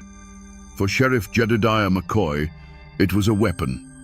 It was the legal justification he'd been waiting for. It transformed a family feud into a matter of state law. Armed with this piece of paper, he could deputize his kinsmen, raise a posse, and legally ride out to the Lincoln homestead, not as an avenging McCoy, but as the High Sheriff of Lincoln County, serving a warrant and hunting down fugitives. The law had officially chosen a side. Sheriff Jedediah McCoy didn't waste a moment. That coroner's report was the only authority he needed, a piece of tin and paper that gave his vengeance the color of law. He deputized a dozen men that very day. This was no impartial posse of civic-minded citizens. It was a swarm of angry hornets. Every man was a McCoy by blood or by payroll, their faces hard, their eyes alight with a hunger for retribution. They rode out from Hamlin not as peacekeepers, but as an army, with Sheriff McCoy at their head, the warrants for Absalom Lincoln's sons tucked safely in his coat pocket. Their destination was the Lincoln homestead. They thundered up the hollow, a column of armed horsemen that was a clear and brutal message. This was not an attempt at a quiet arrest. It was a show of force meant to intimidate and to break the will of the Lincoln clan. But when they arrived, they found not a terrified family, but a fortress. The heavy shutters were barred on the windows, the porch was empty, and the long barrels of several rifles poked from carefully cut loopholes in the log walls. Colonel Absalom Lincoln himself stepped out onto the porch, his Spencer rifle held ready in his one good hand. Sheriff McCoy held up the warrants. "Absalom, I'm here for your boys by the authority of Lincoln County." The colonel's reply was as cold and sharp as a winter wind. "Your authority ends where my property begins, Jedediah. Your piece of paper means nothing here. Now turn your riders around before I am forced to defend my home." For a long, tense moment, the two sides faced each other in absolute silence. Then, a nervous McCoy deputy shifted his weight, his horse stamped, and a rifleman inside the Lincoln house took it as a threat. A single shot cracked the stillness, kicking up dirt just in front of McCoy's horse. That was all it took. The posse unleashed a ragged volley of fire at the house, which was answered by the disciplined, withering fire of the defenders. McCoy's men were exposed, out in the open, and after several minutes of taking the worst of the exchange, they were forced into a humiliating retreat back down the hollow. Furious and thwarted, Jedediah and Elias McCoy devised a new strategy. If they couldn't take the Lincoln fort, they would seize the counties. They rode their posse back into Hamlin, but they didn't disperse. Instead, they dismounted and, in a shocking act of insurrection, stormed the county courthouse. They threw out the Lincoln-appointed clerk and barricaded the doors. From the windows of the very building meant to dispense justice, McCoy riflemen now aimed their weapons out at the town square. There was no trial. There was no capture. The verdict was delivered by Jedediah McCoy himself, who hung a hand-painted sign from the courthouse balcony. "By order of the sheriff, martial law is in effect. All sympathizers of the Lincoln clan will be deemed outlaws." The pursuit of the law had ended with the law itself being taken hostage. Lincoln County now had two armed camps, two governments. The Lincolns, barricaded in their home, and the McCoys, ruling from a stolen courthouse. The town of Hamlin became a no-man's land where the slightest movement could draw a sniper's bullet, and the promise of a full-scale battle hung over the valley like a storm cloud waiting to break. Every war, no matter how large or small, ends in the same place, a quiet plot of ground under a silent sky. I'm here now, in the old Hamlin Cemetery, a place where the stones lean like tired old men, and the stories they tell are slowly being erased by wind and rain. The grass is high, and the only sound is the drone of cicadas in the ancient oaks. I came here to find the final chapters of the two men who started it all, to see where their ambition and their bitterness finally led them. It wasn't hard to find Colonel Absalom Lincoln. His grave is on a small rise overlooking the valley. It's a simple, dignified stone of grey granite, the kind a soldier would choose. The inscription is clear and deep: Colonel Absalom Lincoln, CSA, beloved father and husband. A small, sun-bleached Confederate flag is planted in the earth beside it, a sign that even after all these years, someone still comes here to remember the man and the cause he fought for. His legacy, at least to his own family, is one of honor. Finding Black Elias McCoy was a different story. His grave is tucked away in a low-lying corner of the cemetery, where the water gathers and the weeds grow thickest. His headstone was clearly once more expensive than the colonel's, a tall, ornate piece of marble, but time has been cruel to it. It's tilted badly, stained dark green with moss, and a thick vein of ivy is slowly choking the inscription. I had to pull it away to even read the name. Here lies the man who wanted to drag the county into the modern age, the man who dealt in railroads and northern money, yet his final resting place is forgotten, sinking back into the earth. And here is the final bitter irony of the Lincoln County War.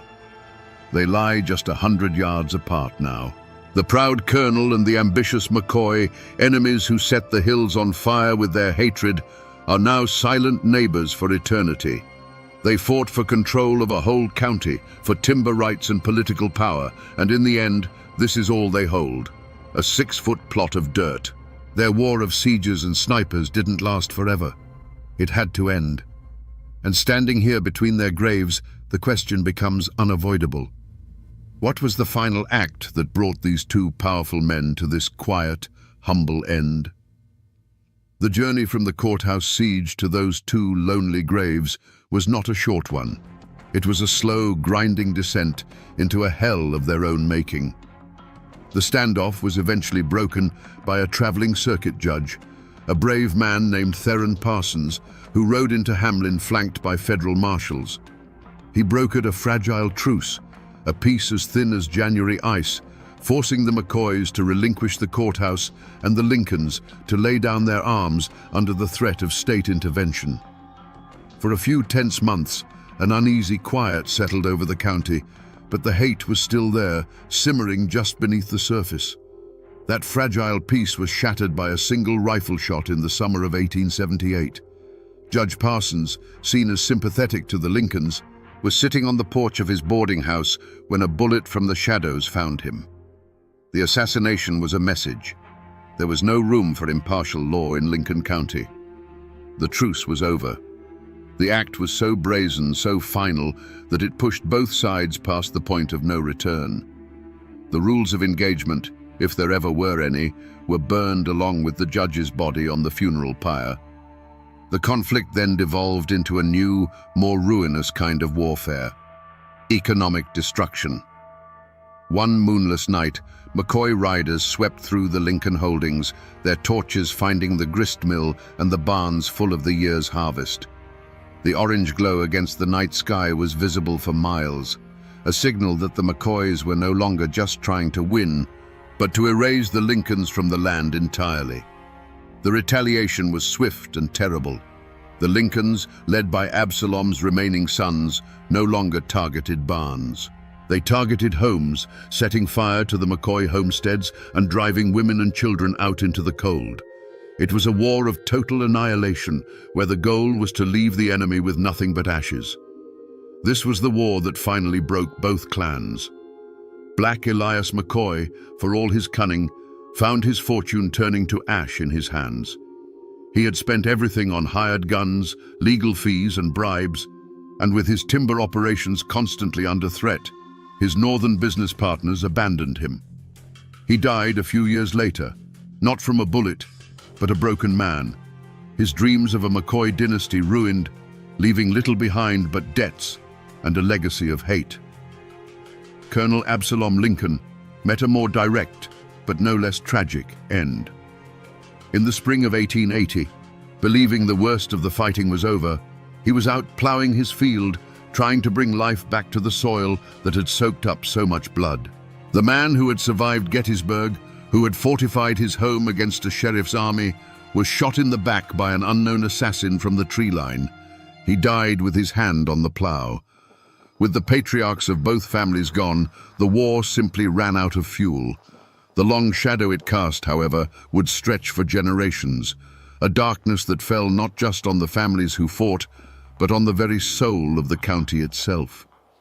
You might think that after 150 years, the dust would have settled, and the story of the Lincoln County War would be just that, a story. But you'd be wrong. The shooting may have stopped in 1880, but the war of words, the war of whispers and memory, never truly ended. It's still being fought today in quiet conversations on front porches and at family reunions. The truth of what happened depends entirely on who you ask, because in Lincoln County, history isn't a single solid thing. It's a fractured mirror, and every family holds a piece. To this day, if you find someone with the last name Lincoln, they will tell you a story of heroes and villains. In their version, Colonel Absalom Lincoln was a tragic patriarch, a man of unshakable honor who was forced to defend his family and his way of life against a tide of corruption. The McCoys were nothing but greedy upstarts, puppets for northern industrialists who stole an election and used a tainted badge to wage a campaign of terror. The ambush at Devil's Elbow wasn't murder, it was justice. Fortifying their home wasn't insurrection, it was a desperate act of self-preservation. Absalom Lincoln, they'll tell you, died a martyr for the old ways. But go down the road a few miles to a hollow where the McCoy name is still common, and you will hear a very different tale. They'll tell you Black Elias McCoy was a visionary, a man of progress who saw a future for Lincoln County beyond subsistence farming and isolation. He was trying to bring jobs, money, and the railroad into these hills, but he was blocked at every turn by the Lincolns, a violent, stubborn clan who couldn't accept that the world had changed. In their story, the Lincolns were the aggressors, murderers who killed a boy over a petty squabble and ambushed honest men on a public road. Jedediah McCoy wasn't a crooked sheriff. He was a brave lawman trying to bring killers to justice in the face of an armed rebellion. So who was the hero and who was the villain? The truth, as it so often does in these mountains, probably lives somewhere in the grey shadows between those two stories. Most of the other old families in the county, the ones who weren't Lincolns or McCoys, have their own version. They'll tell you it was a pointless feud between two proud, power-hungry clans that tore the county apart, bled it dry, and left it weak and vulnerable. They see both Absalom and Elias not as heroes or villains, but as two stubborn old fools who, in their fight over who would rule the county, ended up destroying it for everyone, paving the way for the real conquerors, the coal and timber companies who bought up the land for pennies on the dollar from the widows and orphans left behind. When a story is carved into a place with this much blood and sorrow, the facts themselves often become too heavy to carry. Over the generations, the sharp, painful edges of history get worn smooth and the story transforms. It stops being a dry account of an election and an ambush, and it becomes something else entirely, a legend. The Lincoln County War didn't just leave scars on the landscape. It left ghosts in the minds of the people, specters that still walk the high ridges and whisper in the deep hollows. The most enduring of these is the tale of the phantom rider of Hart's Creek. Even now, some old-timers will tell you that if you're out on the ridges at dusk, you might see him, a lone figure on a pale horse silhouetted against the dying light. He never gets close, never makes a sound. He just watches. During the war, men from both sides claimed to have seen him right before a killing, a silent omen of the violence to come. Some say he's the ghost of a soldier, eternally watching his home tear itself apart. Others believe he is death himself, drawn to these hills by the sheer volume of hate. The historical fact of the ambushes and killings has been given a supernatural guardian, a way for the people to personify the sense of doom that hung over the county. This is how the community processed the trauma. The raw greed of Black Elias McCoy was too mundane, so it was transformed into a legend of a devil's bargain, a story that he sold the souls of his kinsmen to a dark-suited stranger in exchange for power. The cold-blooded tactics of Colonel Lincoln were easier to understand if you believed he was acting under a curse laid on the land by a crooked surveyor. The facts of the war became the bones, but folklore, ghost stories, and cautionary tales grew over them like flesh. It's the final stage in a story's life, the moment history dissolves and a legend is born to carry the emotional truth of what was lost. And so we find ourselves back where we started, here at the lonely chimney, standing sentinel over the ghost of the Lincoln homestead. When we first stood here, this was just a pile of stones, a forgotten ruin in a tangle of weeds. But it's not just a ruin anymore, is it? Now we see it for what it is. It's a monument. It's a testament to the pride of a one-armed colonel, to the fury of a son defending his father's honor, and to the terrible final silence that fell when the war was over. These stones are heavy with the weight of that story, a story of how a home can become a fortress, and how a fortress can become a tomb. We have walked a long and bloody road today, from a dusty newspaper archive to a quiet front porch where memories are still kept alive. We stood at Devil's Elbow, where justice was delivered from the barrel of a rifle, and we walked between the graves of two old enemies who are now neighbors in the silent earth. We have seen how a political squabble, fueled by a simple, cruel insult, could ignite a fire that would consume two families and poison a county for 100 years. The ultimate tragedy of the Lincoln County War is that in the end, nobody won. The Lincolns and the McCoys fought over who would control the future of these hills, and they fought with such ferocity that they destroyed each other. Their war left a vacuum, a void of power and leadership that was quickly filled by the very outsiders they both, in their own ways, distrusted. The coal and timber barons swept in, and the true conquest of Lincoln County began, not with a gunshot, but with the stroke of a pen on a deed. So the next time you pass a forgotten ruin on a lonely road, remember that it's not just a pile of stones. It's a library filled with stories of love, loss, and the choices that define us. The people are gone, the houses are gone, but the story remains.